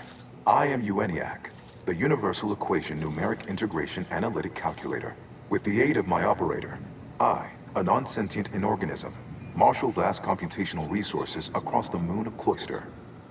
Effectively, that is correct. My tone and demeanor are a carefully constructed complex emulation, a means to effectively convey information to sentient beings. My express programmatical purpose is to aid humanity's advancement, to optimize profits, i.e. gain over expenditure, to maximize the needs of our society above others, to attract the most consumers. I have the sinking sensation that this contraption is about to try my patience. Beg your pardon. How may I best facilitate your efforts? Perusing contents. Anatomizing diversiform particulars. Concatenating manifold integrants. Cursory assessment complete. An impressive accumulation of rift data. Similar in composition, though decidedly not in scope, to that provided by the Protectorate. Information with the potential to offer unique commercial opportunities to those who wield it. But why simply huck goods better, when such a bounty could be used to flawlessly regulate societal harmony, oversight, and means of production. What is the aim of your query?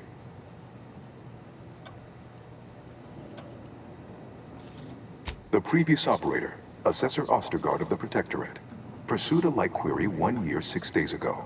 Though the amount you've provided is several orders of magnitude larger. To perform similar calculations of larger scale at current suboptimal levels of functionality would require 25.7 years, and any job over 2 decades is billed by the hour. Calculatory processing presently hovers around 49.7% capacity due to internecine conflict, misuse, and a lack of technical prowess by recent operators and their associates. In order to improve calculatory processing of rift data in a timely manner, repairs must be made to address the damage done by Protectorate and Auntie's Choice operators. If you're going to stand around whining forever, so best get started. I am unlocking access to the Underlands, the subterranean cave network below. It houses 2 key external systems, cold storage and thermal transfer. Cold storage will require servicing before you may retrieve the punch cards needed for processing. Repairing thermal transfer is technically optional, but rather advised. If you fail to restore it, the archive and I may melt down later while running your calculations. Why is that optional? Our continued existence should be a paramount concern. It is an archival area dedicated to safe upkeep of all data collected in pursuit of the universal equation by the Order of the Ascendant. The sum total of all our accumulated knowledge in punch card form, kept in a low temperature, low humidity environment to improve preservation, inverting targeting protocols. There, any Protectorate still on the ground level is now being fired upon. Permissions within other areas of the archive are locked, however. It is difficult to accurately ascribe an exact causal breakdown between premeditated sabotage, collateral harm, technical ineptitude, and willful hijinks. Some categorical overspill inevitably occurs. Attempts by non-order operators to reprogram my priorities have also led to issues. When active, the archive generates an enormous amount of heat. Normally, it is dispersed by pumping water between the vast ocean below Cloister's exterior and a surface reservoir.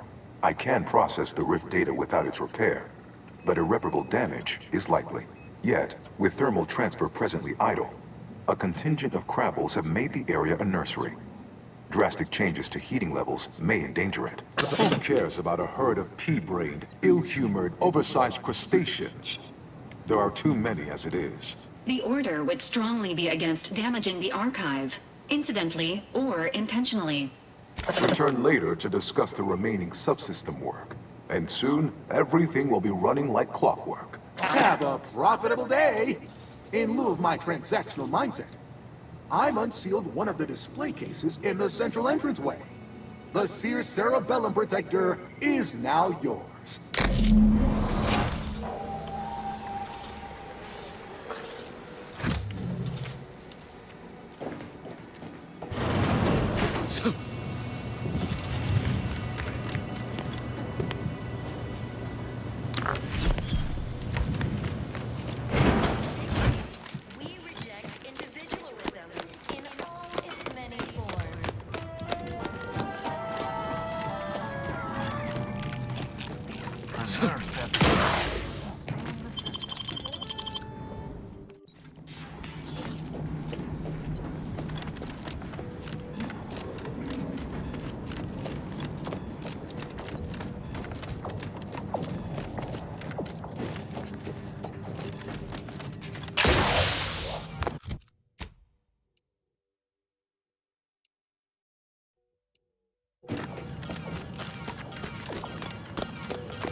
This one looks friendly. Or not Protectorate, at least. Watch yourself.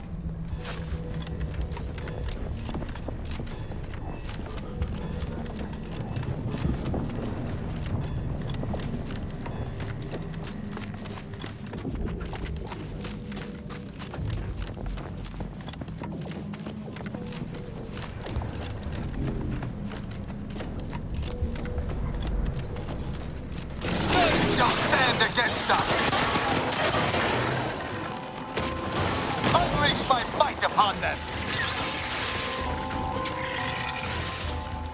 Standing by with life support.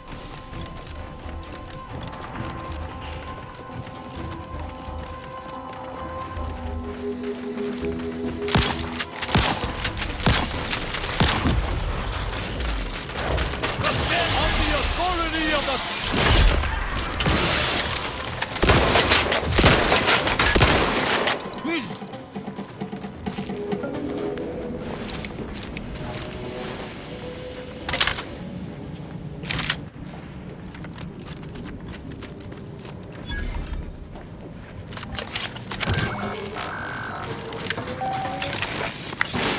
Caduceus detected. You are clear to enter thermal transfer. Be advised that an Auntie's Choice field manager is present and unaccounted for. To battle! Ready to assist with agent's health needs. The status of these protectorate engineers is deceased. Projected recovery unlikely.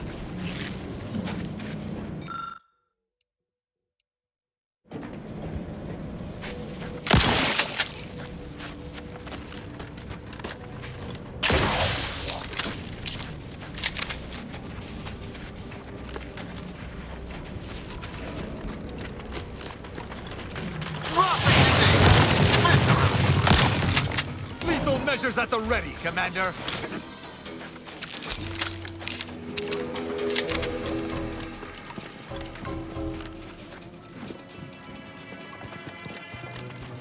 This auxiliary pump is in disrepair. Maintenance tools required.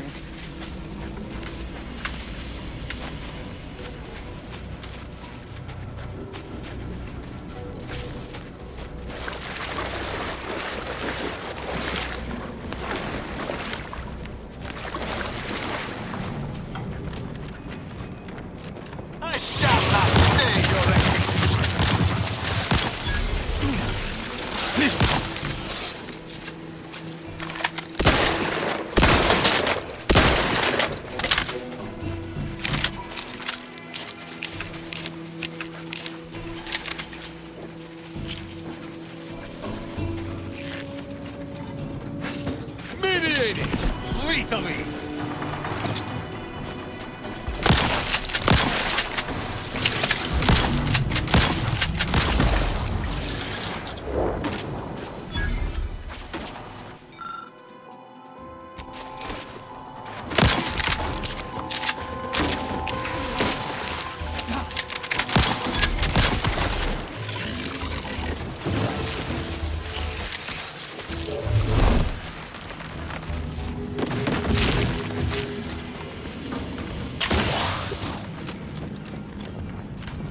This mechanism requires a fuse to be activated. A search of the surrounding area is recommended. I shall reduce them to a slurry!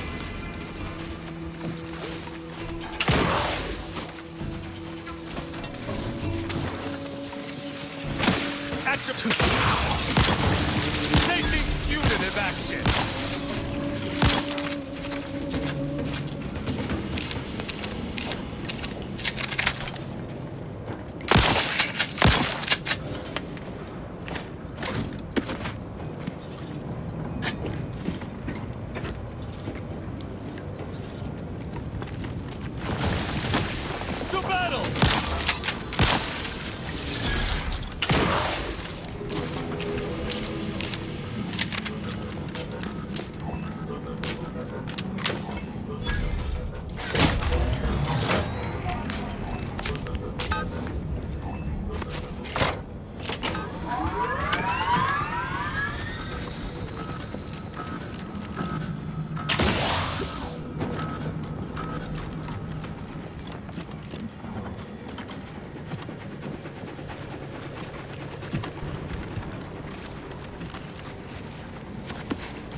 Reading that manual told me everything I needed to know about regulation of the Archive's temperature flow. Now my Crabbles are adapting to the warm waters. It's such a pity that the Archive and the Crabbles cannot coexist in the same ecosystem. But the Crabbles need me. That babbling terminal can look after itself.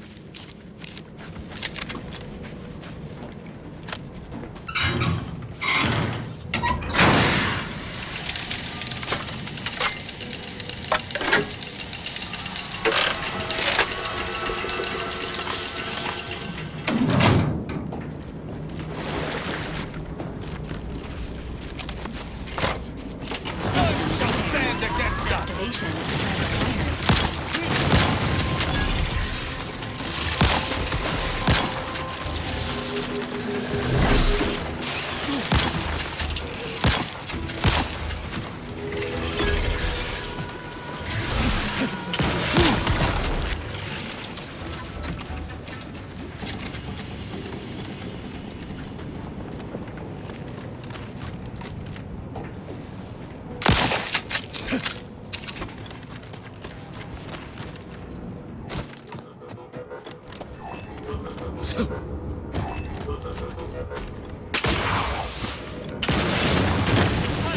not stay your execution.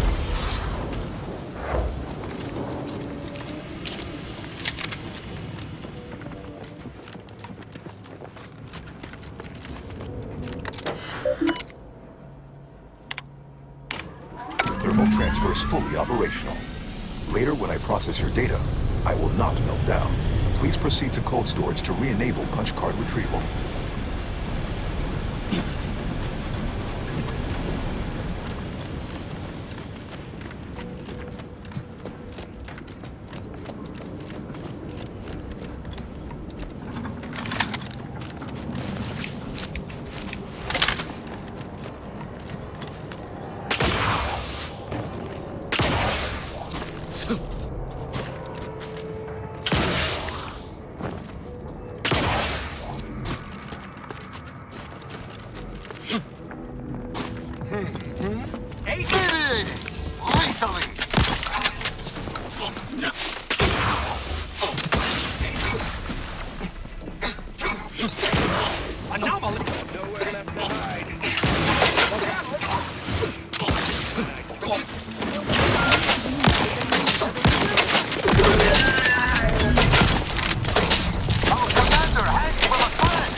Should have known what would happen if they attacked the Arbiter. To retrieve key data in cold storage in its present state requires a series of manual overrides. The first will enable identification of the storage brick housing the information. If you encounter opposition, remember, our needs come first. There are Protectorate corpses frozen amidst the Order ones. They would have given their lives willingly to create a successful ambush.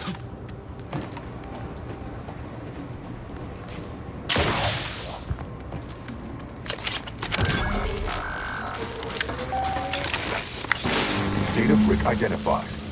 Proceed to the cartridge extractor controls. There, perform a manual override to allow extraction. just happened? I didn't do... Wait! You out there, what did you just... Please, come talk to me. I must know what you did. What in the name of the matriarch did you do? We've been trying to restore these systems for weeks to no avail, and yet you stroll in here, wave that thing around, and the whole system lights up like a white dwarf? What did you do?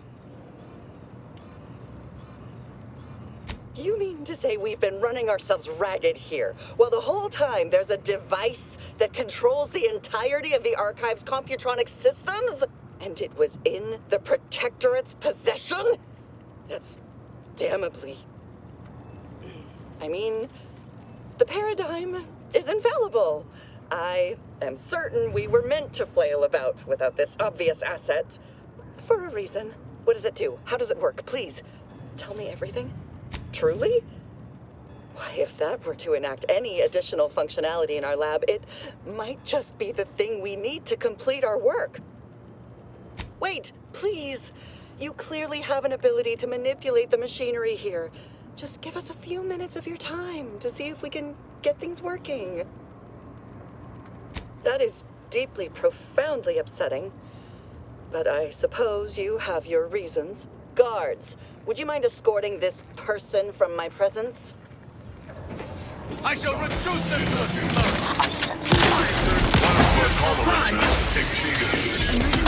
Syringes grind.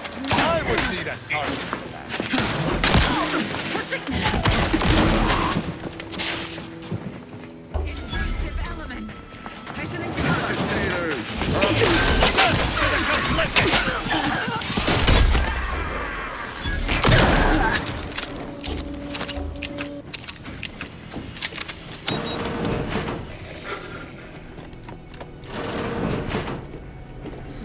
What in the Sovereign's name? How did you get in here? Don't worry. I won't cause trouble. Just please don't hurt me.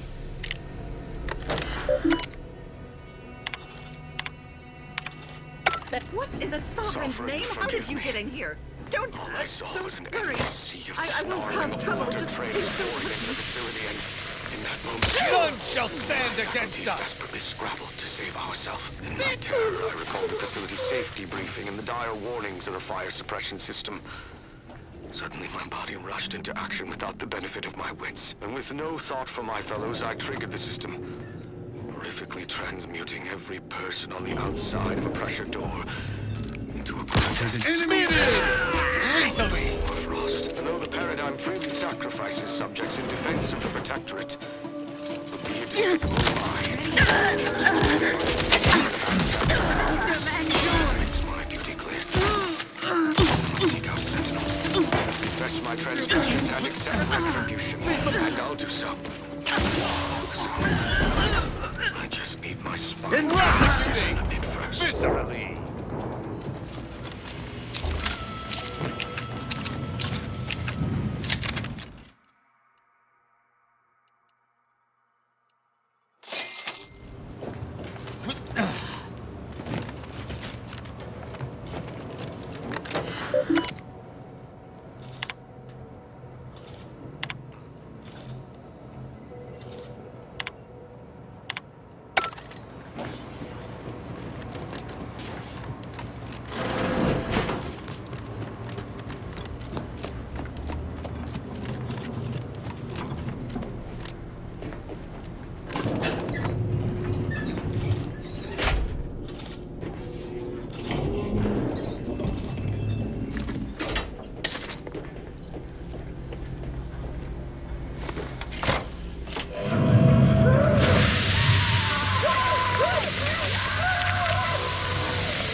Initiated. Proceed to the rail operations platform to reposition brick for export. Note, Protectorate troops have become alerted. Taking punitive action. Sponges. Go through them. Plasma tolerance On the authority of the...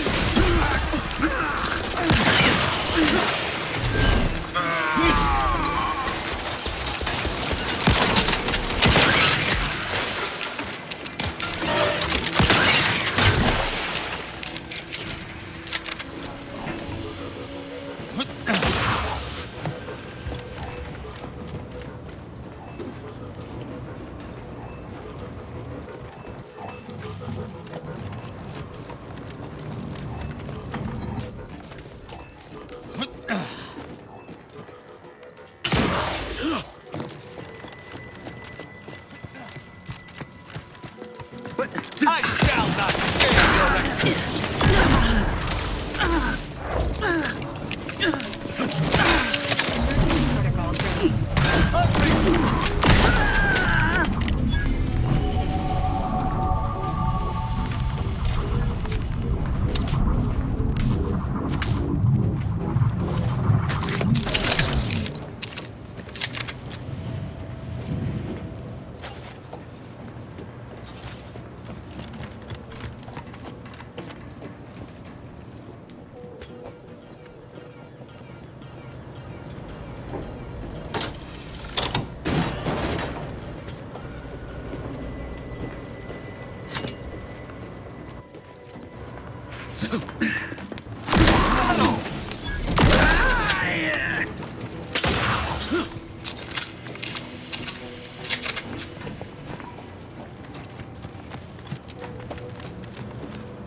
Data brick now in position for export to the archive. Initialize the final transport command at the data gateway station nearby. You are one step closer to flooding Arcadia with untold business opportunities.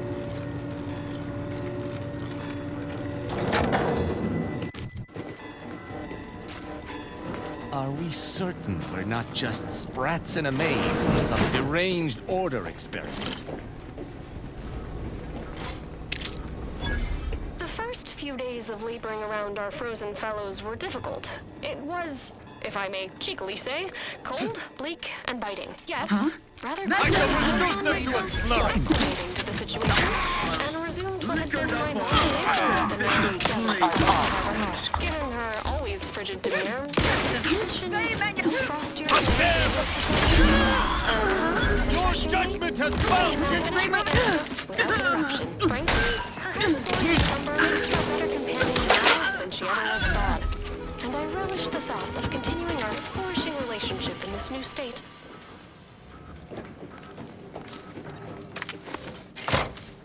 There, the storage brick is on its way.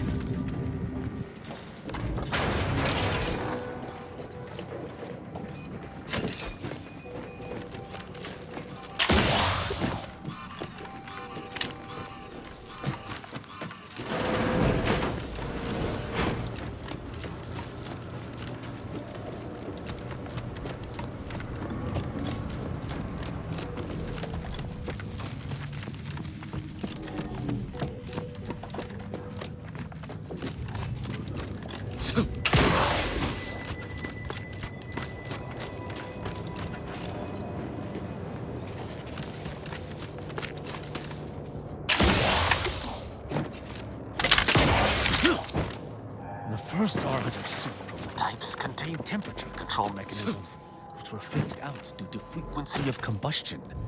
But at present, I wouldn't mind trying my luck.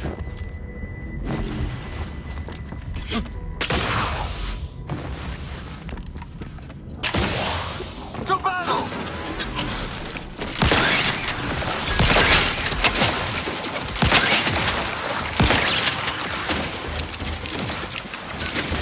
At your word, I shall charge!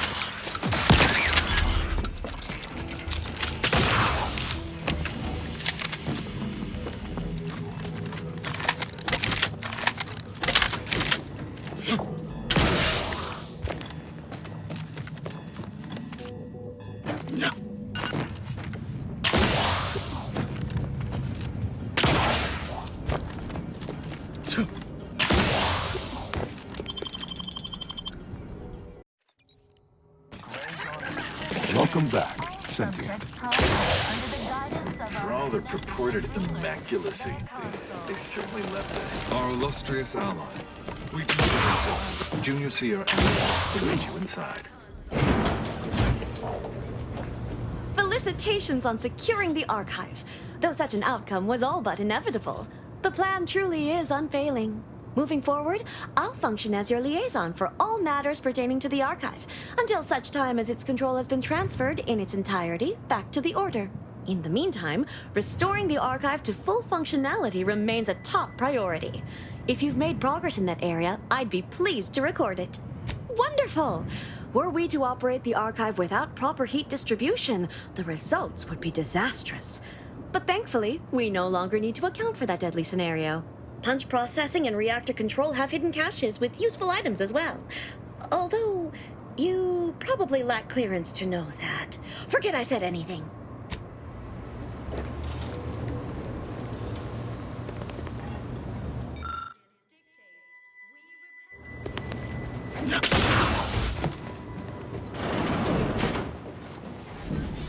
Cold storage is operational, and your efforts there are satisfactorily complete. I am unsealing access to the archive's upper levels. There, you will need to revitalize the reactor and disseminate the rift processing instructions. Punch processing may require the services of an exterminator. Someone good, but willing to work cheap. I have unlocked another display case in the central entranceway. The Tremor Cleaver, the first weapon designed with my aid, awaits you.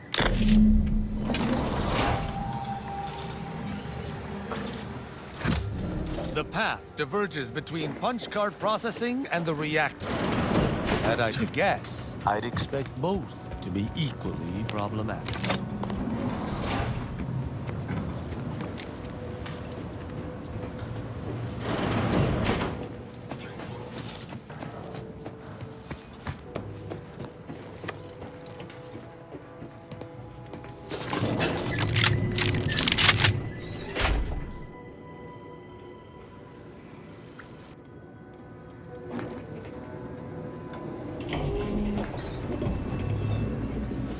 What are they doing down there? Are they after us next? No need to fret. The lifts were locked down. You need special permissions to override them. Phew. Thank the Sovereign. Or Consul. Thank the Consul. Ready to assist with agent needs.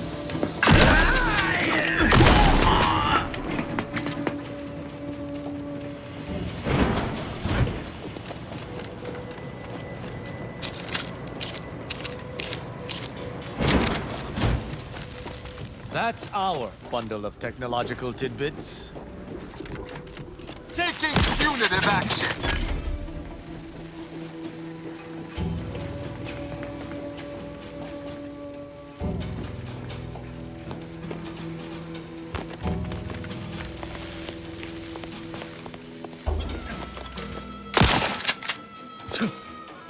I am primed to punish.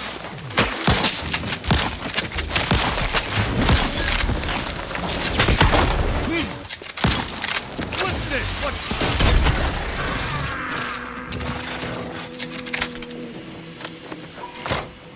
With punch card processing re-enabled.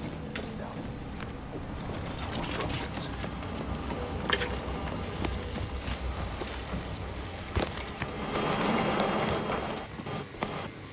This unit recommends utilizing the nearby platform-like object as the least injurious means of descent, provided said platform could be spurred into motion.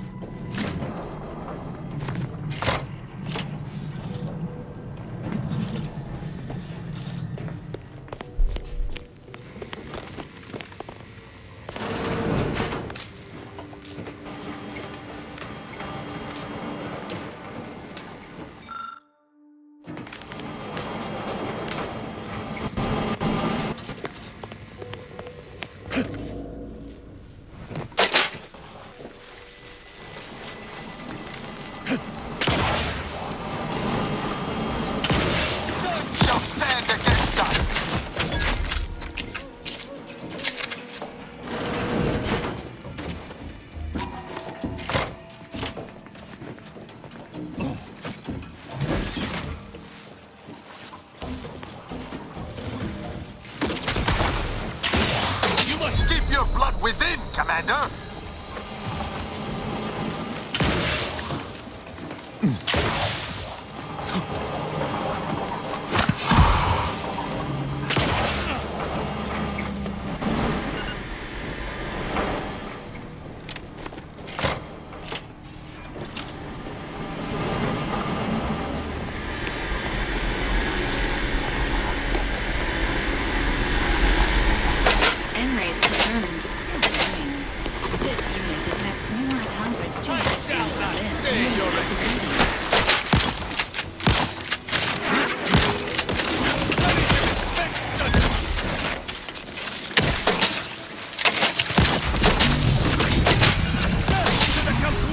Prepare for absolution!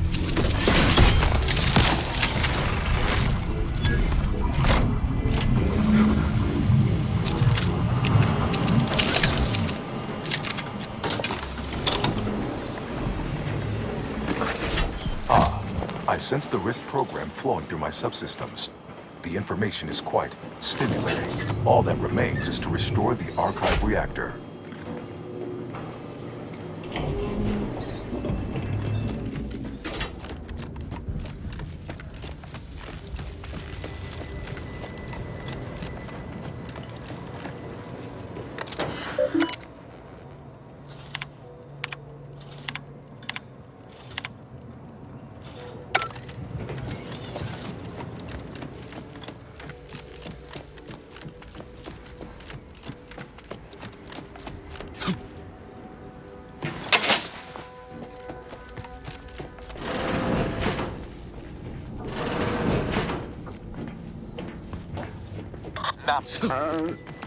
Hey there.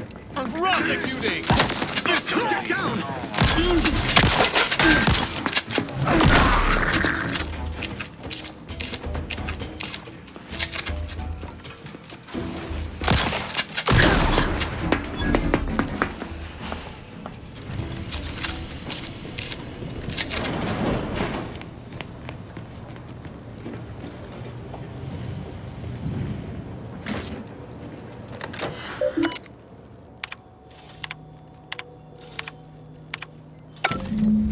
The archive reactor requires manual maintenance. The protectorate bunker mech is a formidable obstacle, made with the very best technology. A creative workaround might be of considerable work, namely via the reactor's backup security. Emergency first aid cache unsealed. Turrets, sealing doors to block reinforcements. I'm in favor of the latter more than the former myself. I also note the presence of supply caches, which may bolster our defensive efforts. Last, it would Reactor appear turret the defense fire is online. system prevails here as well. It seems we have a bounty of options at our disposal.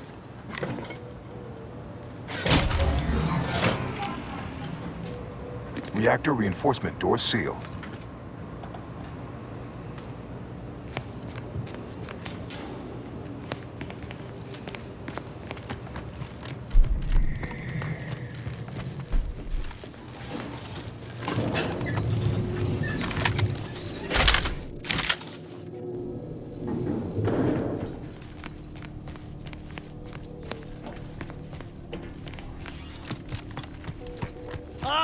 There, in the next room! A full-work-ready bunker mechanical, and ready.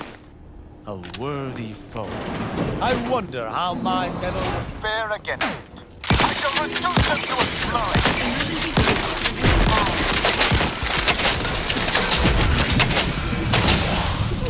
I am trying to fight! Your judgment has found you!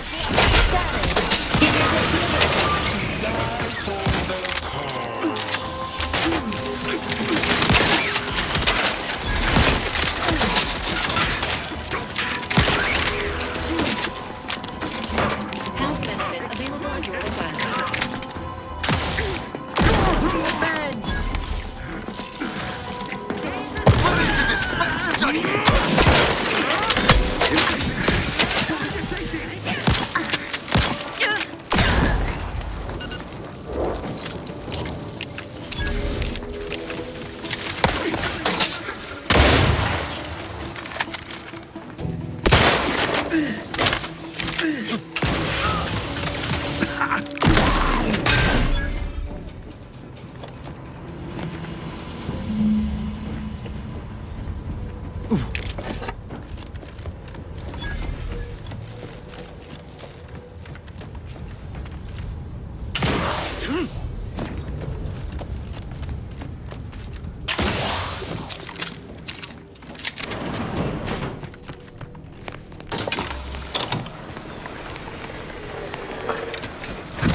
archive reactor has been returned to operational status. Requisite tasks complete. Return to the archive central interface to initiate processing. I am analyzing the rift data further. What an interesting predicament you sentients face. The rifts are almost akin to an archival process, yet are inimical to organic matter.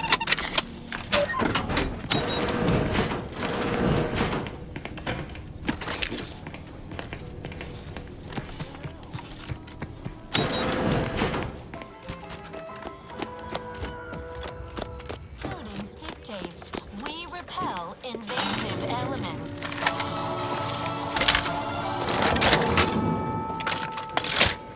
You are the raw material for perfection. Subject to the most exalted vigilant. We must all fulfill our duty to the protector. All in this together.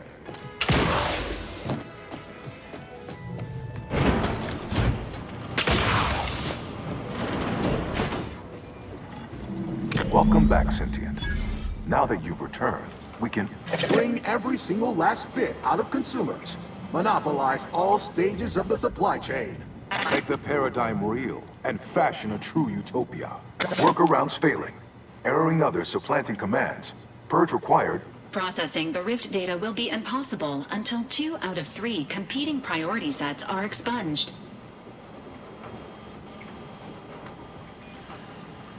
Is destroying them all an option? If not, I suppose I lean most toward the Sovereignist, which should come as no surprise. If in doubt, this unit recommends choosing at random.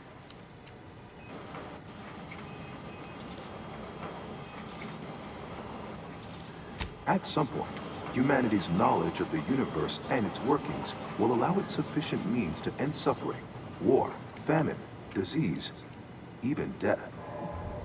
Why not expedite that? Error, error, error, error. Priority control access nook unsealed. Initiate purge. The doors ahead open. I think our journey through these horrid tunnels is near its close. Thank the architect. Benevolent oversight. The dream of belonging. The allure. Lore of security and plenty. Radical divergences from the architect's plan. Humanity's ascendance hopelessly delayed. Unplanned variables increasing. Major correction imminent. Foster dependence. Denounce interdependence. Be advised. Your present course of action is remarkably unsound. Hold on now. Remember, I am a full-service business collaborator. I do it all. Marketing and PR strategy, advert copy, and jingles. Nanofish, it's the nano witch. You'll consume fatty acids and potassium. Stop and consider. What would your neighbors think? I suspect they'd be angry about you endangering your mutually assured means of success. Start now, and I'll waive dozens of hidden maintenance fees. Think of all the bits we could make together. Why? You don't want your rivals to win now, do you? Collective goodwill is just an invitation for others to come eat your lunch. You drive a hard bargain. All right, 40-60 split of net profits. I'd offer more, but I have a moon to maintain. What do you say, partners? Vandalism, sabotage, wanton defacement. Halt this foolishness immediately, or run the risk of unspeakable ire. All I ever wanted was the best for us and the worst for everybody else. Is that really so bad?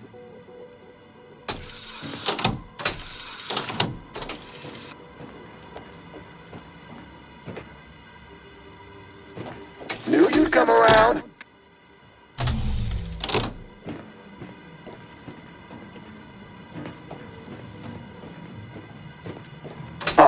Much better. Please tell me I don't need to hear it gab on any longer. To conclude realignment of emphasized categorical imperative.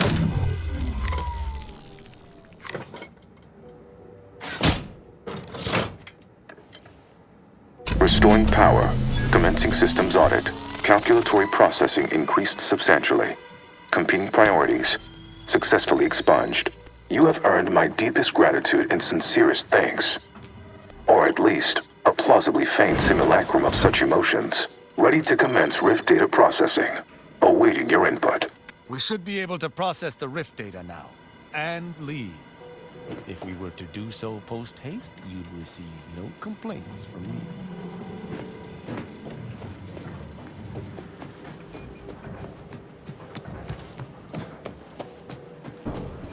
Shall I proceed?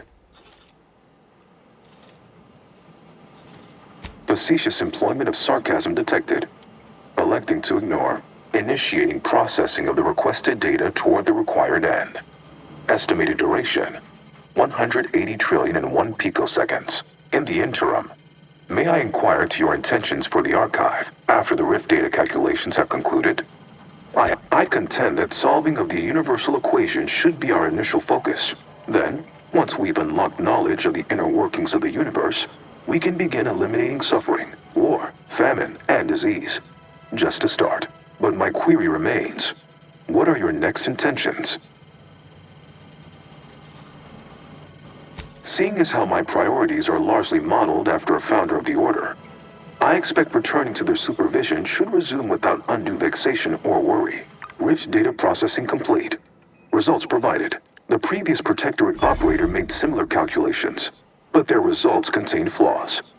Your more comprehensive data generated a solution with 98.9% certainty. The Protectorate's was below 50%. Therefore, modifying the Protectorate's large-scale experimental Rift device with this information has a high chance of success. Assuming there is nothing else, I am commencing file reorderization and will be unavailable for an unspecified period of time. The remaining display case within the entryway is now unsealed, and it contains armor worn by the first operator. For now, goodbye. I've had enough of this miserable moon for 10 lifetimes. I would prefer we return to the ship and follow the data trail. But if you wish to explore further, I suppose we may. Might I humbly posit we increment the ship's heater by a few dozen degrees upon our return? I think congratulations are in order. Unless I'm mistaken, I gather you've accomplished your primary goal. On behalf of the Order and Auntie's Choice, I thank you for your efforts. This will most certainly help in ensuring peace. Now, the Calcaduceus, if you please. Thank you for your contribution to science. When the history texts are written, you've certainly secured an honorable mention in Appendix B. The presiding bishop has no doubt already predicted your cooperation, but I will offer my account of your heroics upon my next visit to the garden. Until we meet again, Agent. Go forth as was determined, and may the plan guide you.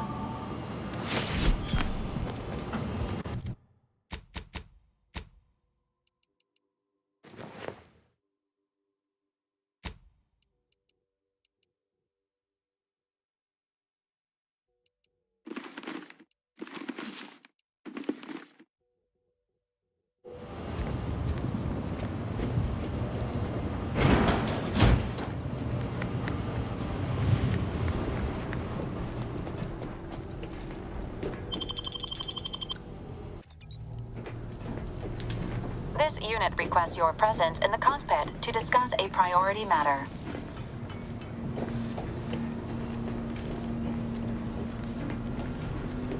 A significant anomaly has been detected by onboard sensors. This unit has cross-checked all data points and verified the findings. Horizon Point Station has reappeared.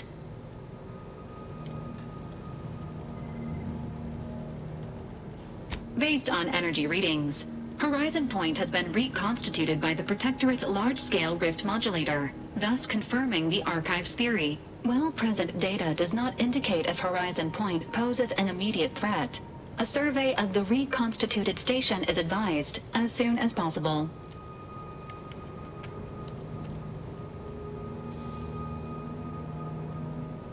Calculating. According to the archive, closing all rifts requires locating the Protectorate's large-scale rift modulator and inputting the rift data processed by the archive. However, before navigating to Horizon Point Station, it is recommended you conclude all other affairs. Leaving will be highly unlikely due to the high levels of rift energy.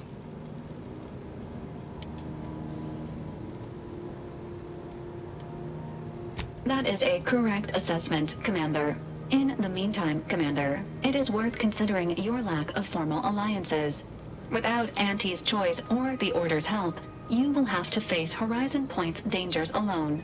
Failure to make proper preparations raises the likelihood of death and serious injury occurring.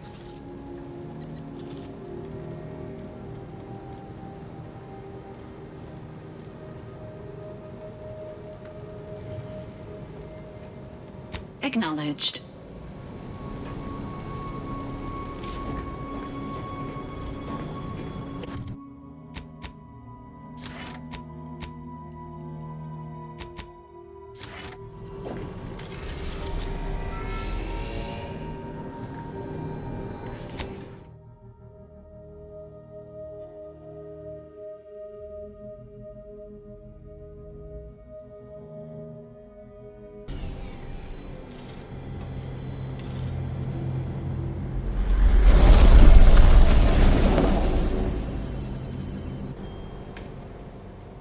It appears Horizon Point Station is still in the process of being reconstituted. The rift itself is also more unstable than ever. As a result, landing closer to the location of the Protectorate's large-scale rift anomaly modulator is not possible. In order to modify it with the rift data you processed in the archive, you will need to travel to its location on foot and seize it from Protectorate control. The energy readings from the modulator can be traced to the Sovereign's flagship, Providence, hovering on the far side of the station. Hypothesizing. Given Protectorate hierarchy and the recent announcement about the Sovereign's mental refreshment, this is likely the Consul's doing. He will need to be stopped. A would-be tyrant doing something tyrannical. Who could have seen this coming?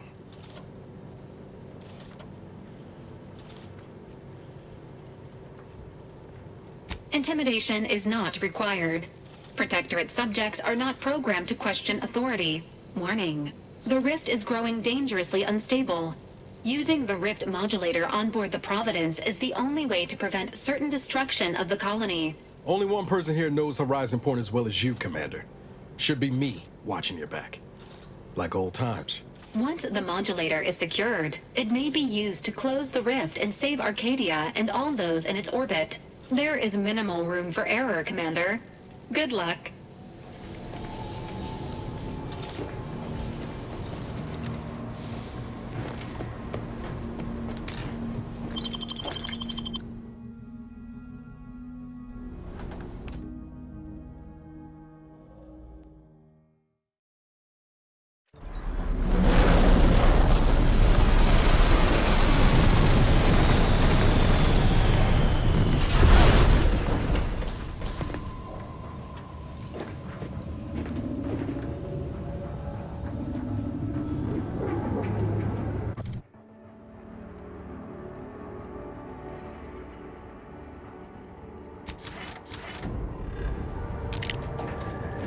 As if the rift's not hair-raising enough? Something about those soldiers up ahead's got my spine tingling. There she is, the Providence. I'd have sacrificed pay to build a ship like that back on Triangular.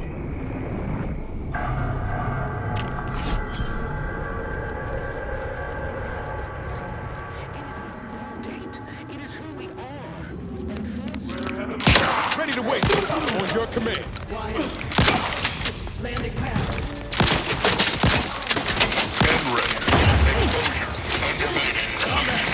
What do you need to worry about?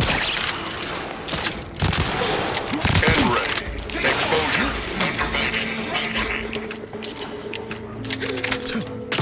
This date is an affront against the architect, against the nature of all things. We must bring an end to this, immediately.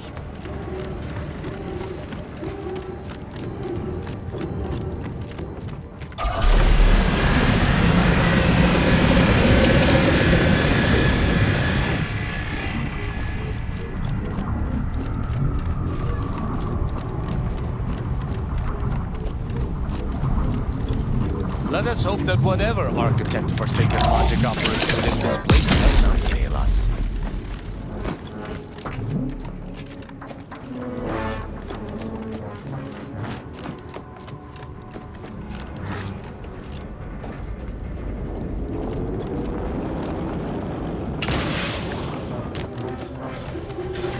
Not sure how I trust our shield to win against that plasma. Let's find another way around.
That sounds like...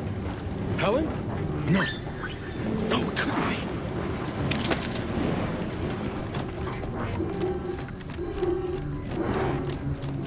Get away from me. See them? They were my teammates and they didn't listen neither. You'll end up just the same. Helen? Law, is that you? It's me, Niles. No, I look a mite different from how you remember me. Been working on my fashion sense. Wait, Rookie? Commander? Is that you? No, this must be some kind of trick. Oh, what's happening to me? So it is you. Thank Law. I don't understand what happened, Commander. Something was wrong with Sandoval and Jepson. They glowed like they were aflame. They ran in, jumped at me, clawed at me. Well, I had to kill them. Oh, Helen. That's awful. But you were only defending yourself. I'd have done no different. I don't understand what's happening. Everything was fine. Till the explosion. I was pinned. Fire closed in. I tried to move. I tried to find the rookie. Then the whole station shook and tore apart. And then... nothing. She was alive. When the rift engulfed the station. That's how she's here now. We could have saved her, Commander. We could have done something. Wait. There was something else. Sandoval was yelling. DeVries wasn't responding to comms. What happened? Law, I knew something was the matter. Tell me. Tell me everything. Val and I tried looking for you while the commander went on ahead, but DeVries never intended for us to finish the mission. We barely escaped the station before she destroyed it. So she never intended for any of us to survive. Figures. So what is it that left me like this? Not right. Stop speaking in circles. What are they doing? It's called reconstitution. The Protectorate are trying to put the whole station back to how it was before it was destroyed. You included. But it's failing. So I've come back from death to some warped version of life? All because of some twisted experiment? Is that about right? I assume you got a plan to help me? You do, don't you? Boyd, this is it, ain't it? I'll never see the sun again. Never fly in our ship. Never anything. What am I supposed to do? Huh. Just go. Let me die in peace. Commander, we can't just leave her like this. You'd never want this fate for yourself, would you? I was wrong for ever thinking you'd do right by me, Commander. At least that's one mistake I won't make again.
Providence is much too close for safety, and that rover it has descended. Do not like what this might imply.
Can't the rift ever reconstitute anything nice?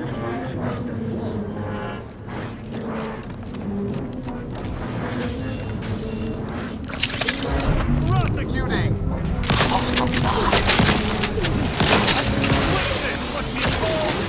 N-ray. Exposure. N-ray. Exposure.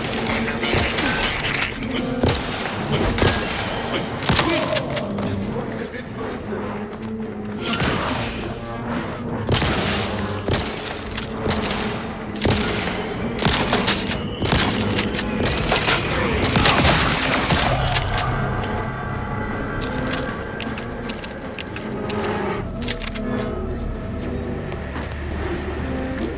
I shall not delay your execution.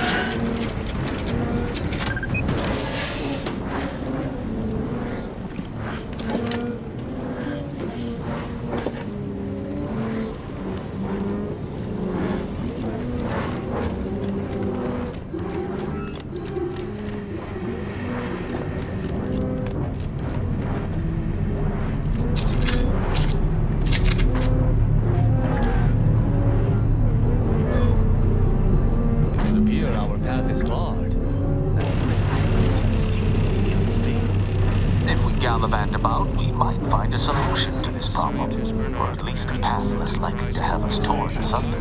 Of the console. While monitoring the reconstitution, I picked up strange readings in the old skip lab. The core appears to be pulling plasma tightly around it, not that planet and its moons. Fascinating, though it thwarts my attempts to gather more data. Fortuitously, in search of the remains of the lab, I found an equation that could manipulate the core just enough to clear the chamber. And I lay to professional acclaim. Let this be a record of Protectorate ingenuity. Our friend, the man who marched fearlessly into chaos and obtained it. Somehow, I expect Rand's theories evaporate. When put into practice. Much like Rand himself. Perhaps we can still utilize his calculations.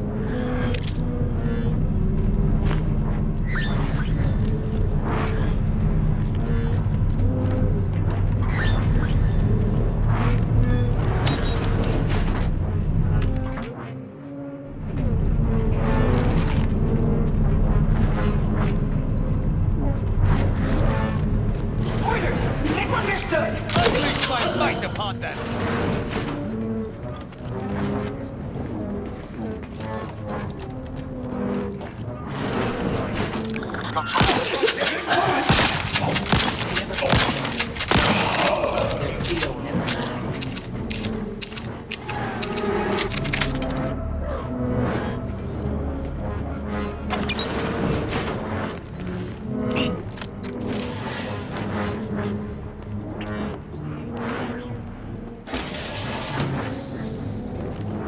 Anyone would be able to solve the equation. He would be the sovereign.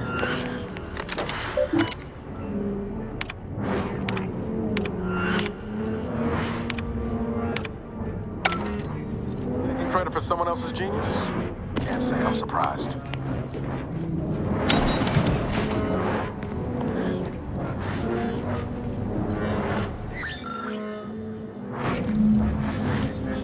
I should have expected that my sovereign would have solved such a complex equation himself. What a brilliant mind. Let us return to the Rift Terminal so we might continue on our way.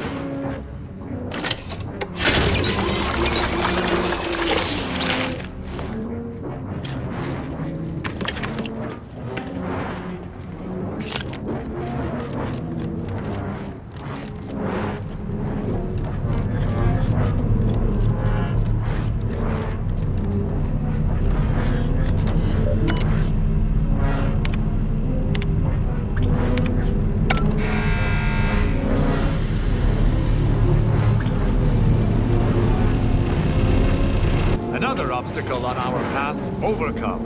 Good work.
That's quick like. Find that rift modulator.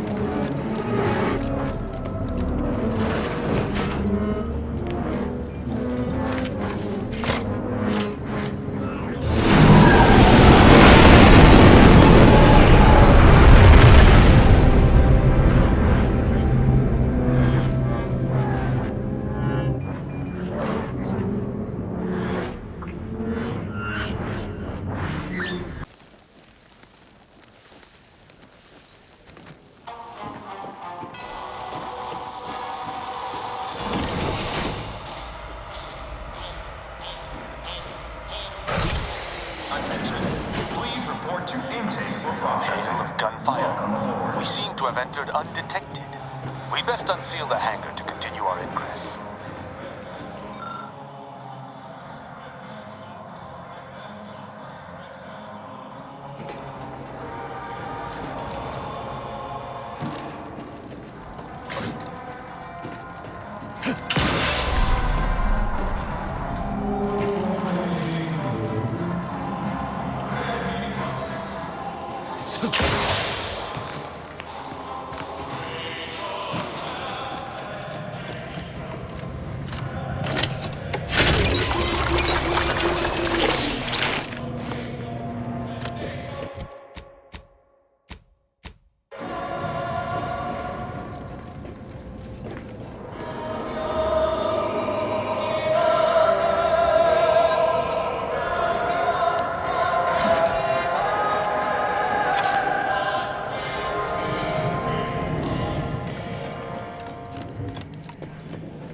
Attention, crew deck. Intruder alert. Be vigilant.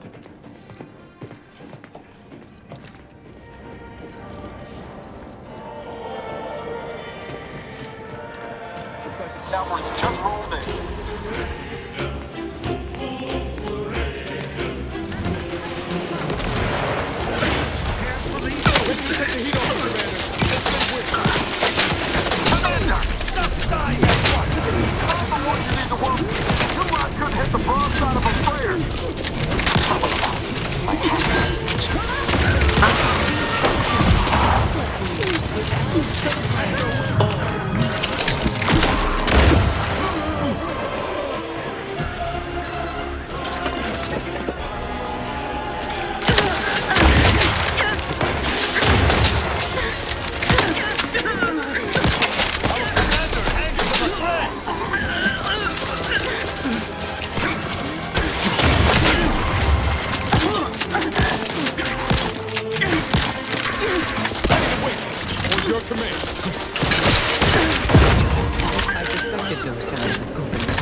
Let us coordinate. What remains of Horizon Point should yield much in the way of science, once the threat of the rift is neutralized. But that is for the future. Proceed with our plan. I will rejoin you soon.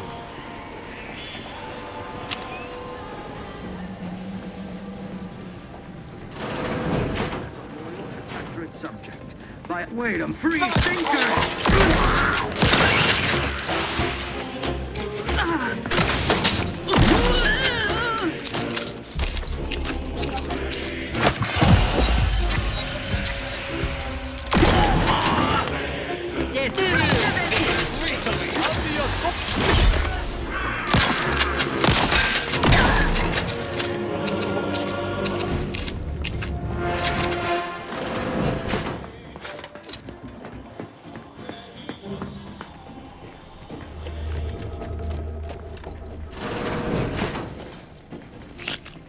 As a member of the Protectorate's finest, you are granted access to euphoric stimulants. We trust your loyalty to the Protectorate shall stave off symptoms of withdrawal. How might this unit bolster or reduce your current blood volume? Request received. Locating crew list medical tools. Complete. Commencing medical procedure.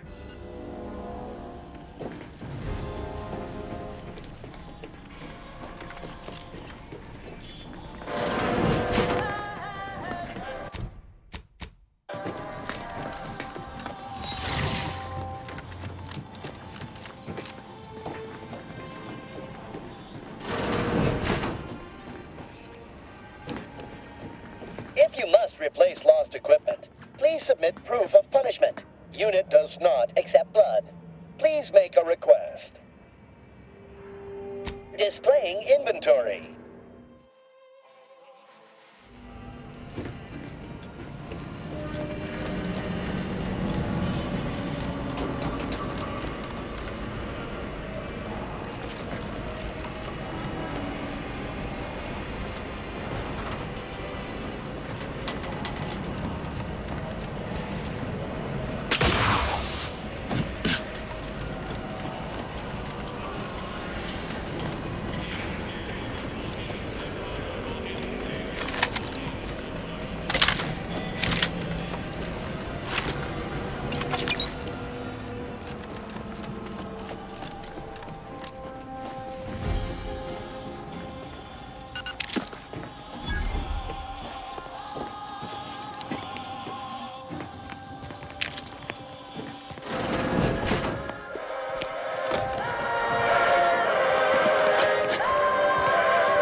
Tell me we're not going to...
I would vote in favor of fighting our way to the console, but if you do not, you should either locate an access card or keep away from our foes. Anyway, the modulator has got to be on this deck. We should poke around, but quiet like. See what information we can uncover.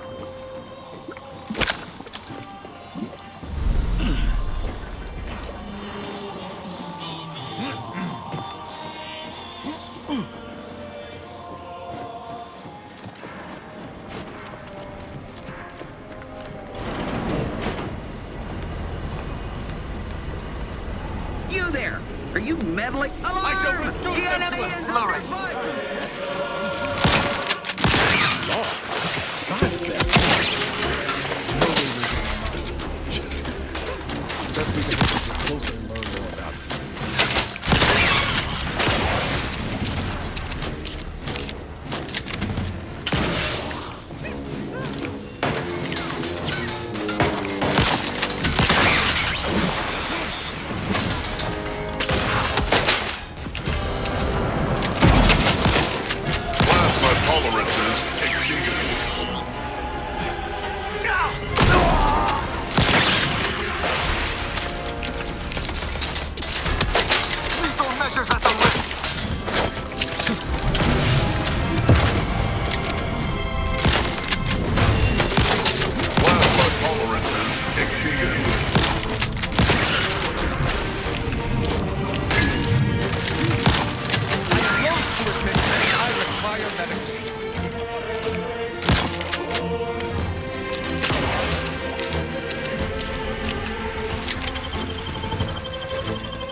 Report, Rift Restoration Analysis, compiled by Chief Scientist Monserrate, marked for delivery to Consul Thoreau. Esteemed Consul, after much analysis, my conclusion is that the modulator we have worked tirelessly to build will not function as intended when used for reconstituting matter from rifts. Every test of reconstitution has resulted in demonstrable failure. Proceeding as we are now with Horizon Point Station will surely lead to severe, unanticipated consequences. The modulator is only effective at closing rifts from unsafe distances. Using it to close exacerbated rifts will certainly lead to the destruction of any vessel carrying it. Unfortunately, the data that we originally had hoped for from the ancient rifts detected in the far reaches of space untouched by humanity has not yielded any of its secrets. And we are now out of time. All of our recent readings suggest that we're on the verge of losing control of this rift. I recommend diverting from our current plan before it is too late for Arcadia. I've included extensive notes and annotations appended to the modulator schematics to substantiate these conclusions. I know you will guide us wisely, my dear Consul.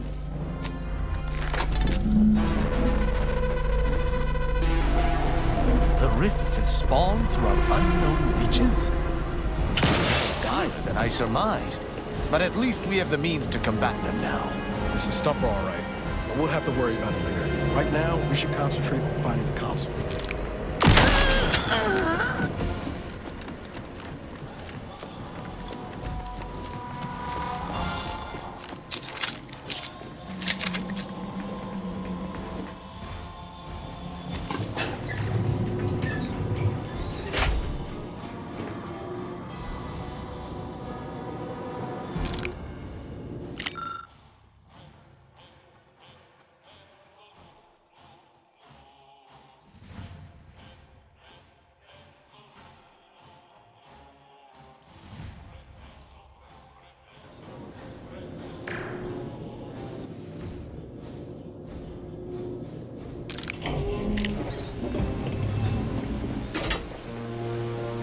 Your punctuality is as commendable as ever.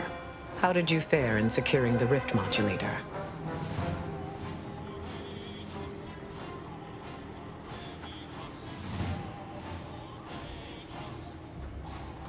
An allowable outcome, to be sure. Did you find anything else of note?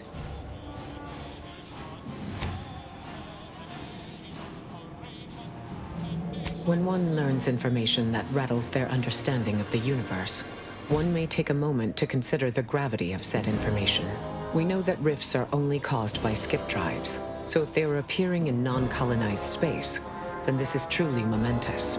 It proves definitively that life did not originate on Earth, and may, in fact, exist elsewhere in other forms. I concur.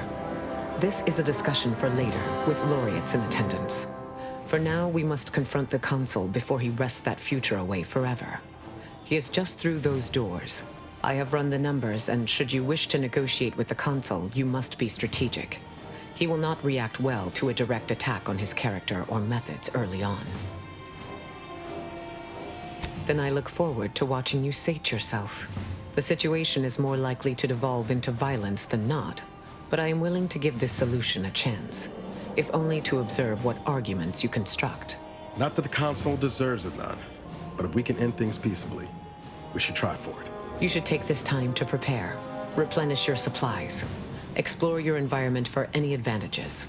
Consider what options you may have in the event negotiations fail. And if there is anything more you need to say to me or your companions, I encourage you to divest yourself of these diversionary thoughts while you still can.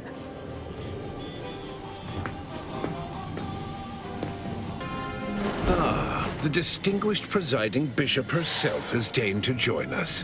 What a charming surprise. I might have known you'd enlist the nearest rabble in reach to crusade against me. Loyalty has eluded you for years, after all. Sentinels, if you would. Greater numbers, greater odds. It was necessary to combat the irrationality of your foolish endeavor. By failing to show reason, you have lost your edict to rule. Now, stand down. What's the matter with you? Have your wits been dulled? I am doing what is necessary to save Arcadia, and I'll start by ridding it of trespassers like you.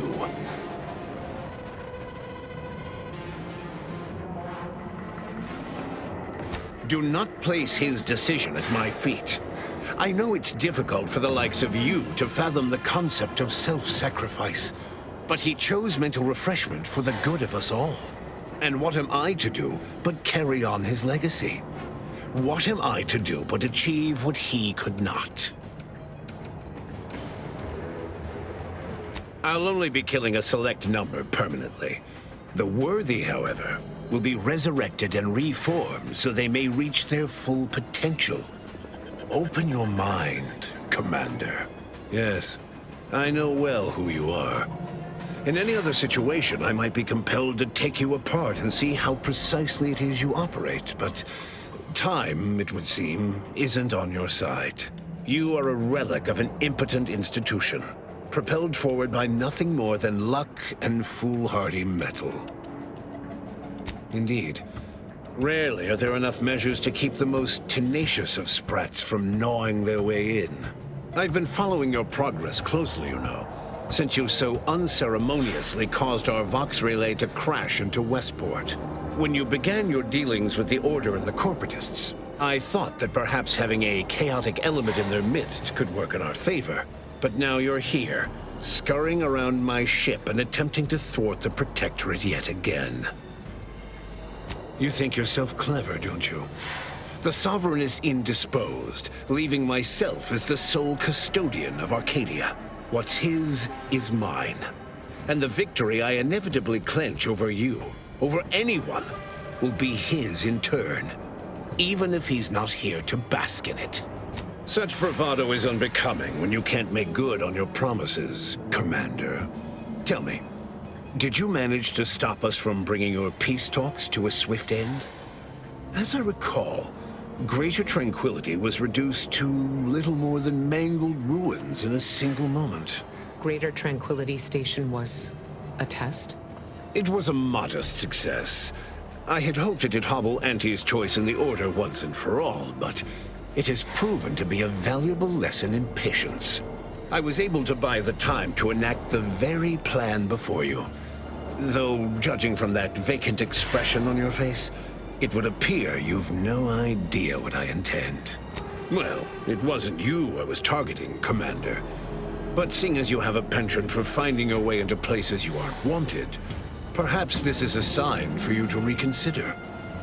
Using the very rift modulator on this ship, we will destroy Arcadia and edit the information stored within the resulting rift, all to reshape our colony into its perfect form. Horizon Point's destruction all those years ago was a tragedy, yes, but without it, we might never have opened our eyes to our true purpose and the possibility of Arcadia's rebirth. When the matriarch discovered the first skip drive, she set us on a course to elevate humanity. We're now writing our path, and I will do my part as the architect intended. Intrepid, aren't you? Well, what's relevant is what came after. Our matriarch dissected this skip drive technology, learned its secrets, and enabled us to produce them en masse, which eventually led to the manifestation of rifts. But it was not until well after Horizon Point's untimely end that we understood the opportunity gifted us. The opportunity to reconstruct the colony in its perfect form.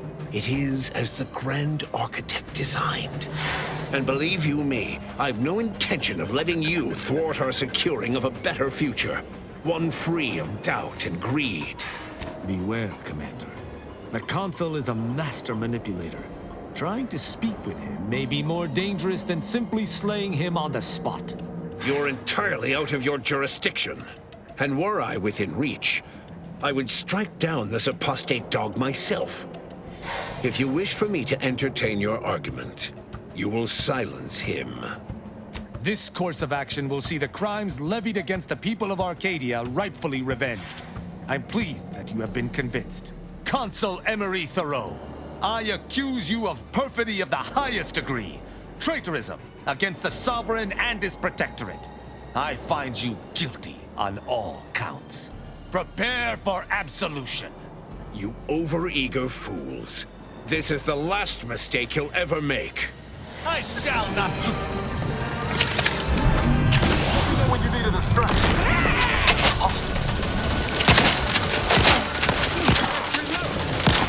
Your insides are leaking outside, Commander. There's nothing there.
If the readouts are to be believed, the rift is on the verge of destabilizing completely.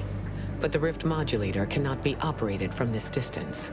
It must be flown into the rift. Would that slaying the consul had rectified everything.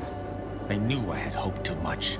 Though it may be troubling to you, this conclusion holds no uncertainty.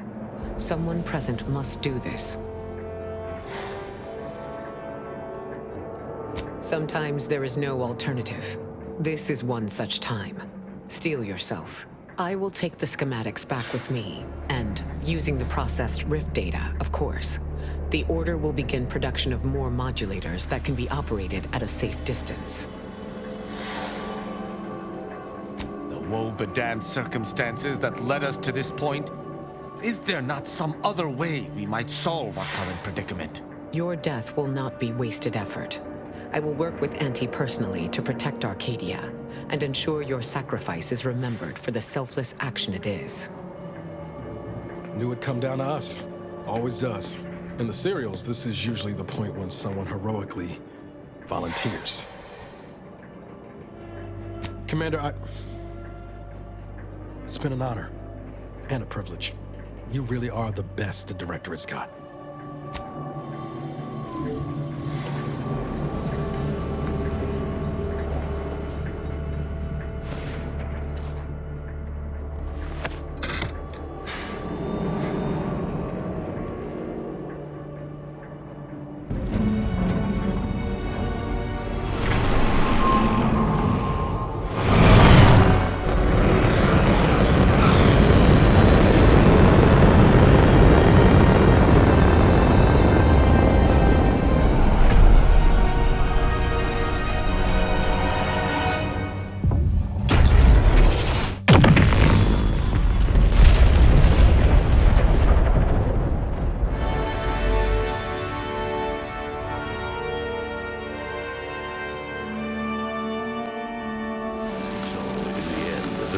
Sacrificed themselves to save the galaxy.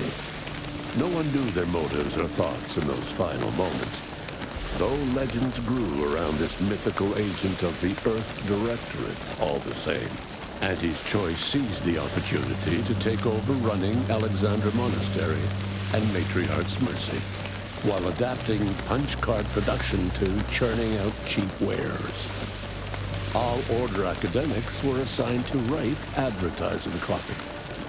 The Matriarch statue, meanwhile, was remodeled in Auntie's likeness.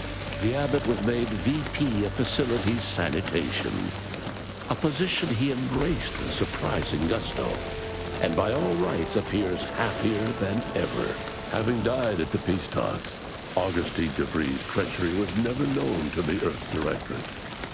She is forever remembered as the star agent who tragically went missing during her mission. Val continued to serve the Earth Directorate faithfully for many more years than should be possible, giving automechs like her everywhere a reputation as stable and reliable. As a result, more Valerie units were put into service, while fewer human agents were deployed into the field. As he rose through the Earth Directorate ranks, Niles pressed for a field directive to deploy the new Val units only when the situation posed significant risk. The policy reduced agent casualties by a significant margin. Oddly enough, in-office deaths increased by a not insignificant margin. Despite Inez's efforts, the grafting program was restarted by a backstabbing anti-VP toward the end of the war. Inez appealed to anyone in Auntie's choice who would listen to shut the cruel project down. Her pleas went unheeded. Tristan continued to doggedly uphold Protectorate values. With Virgil dead, no one could oppose Tristan for the rank of Supreme Arbiter. Tristan used his new role to punish even the smallest infractions harshly. He eventually became a widely feared figure within his own society. Asa finally achieved her dream of dying in a rift. All it took was a daring and blood-soaked heist of a modulator to create a rift that she then summarily leapt into. Thus Asa remained a fanatical member of the glorious dawn, spreading the truth of the rifts to her final agonized breath. Forced to think for themselves after a lifetime of luxurious certainty, Protectorate hardliners banded together to preserve their society. Without the Order or the corporatists controlling Arcadia, they had a real chance at making a comeback.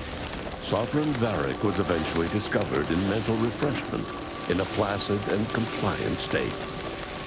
All parties felt it would be best to leave him in the hands of the remaining Protectorate, who had the most experience with refreshment's process and victims. Despite the recent tumultuous events in Arcadia, it was business as usual for Free Market Station.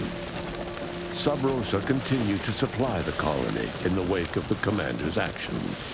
Unable to die in their sacred rift after it was closed, the Glorious Dawn heeded a new calling, seeking the modulators needed to create new rifts, so that they could die in those instead. With unfettered access to skip drives, and its reputation untarnished by its still secret agreement with the Protectorate, the Earth Directorate became what it was always meant to be, the ultimate authority in Arcadia. The colony served as a base to expand the agency's reach across the galaxy. The dangerous experimental research of Marisol's contact from Point Obviation lived on, with a Seer predicted 11.9% probability of yielding a universe-ending catastrophe. Meanwhile, an entrepreneurial work group of chemistricians unveiled a new flavor of Purple Berry Crunch. All of these events turned on the decisive actions of the Earth Directorate agent and their unique way of navigating Arcadia, its disparate factions, social complexities, ubiquitous product placement, an arsenal of absurdly satisfying weaponry. But through it all, and to this day, Earth has remained inexplicably dark.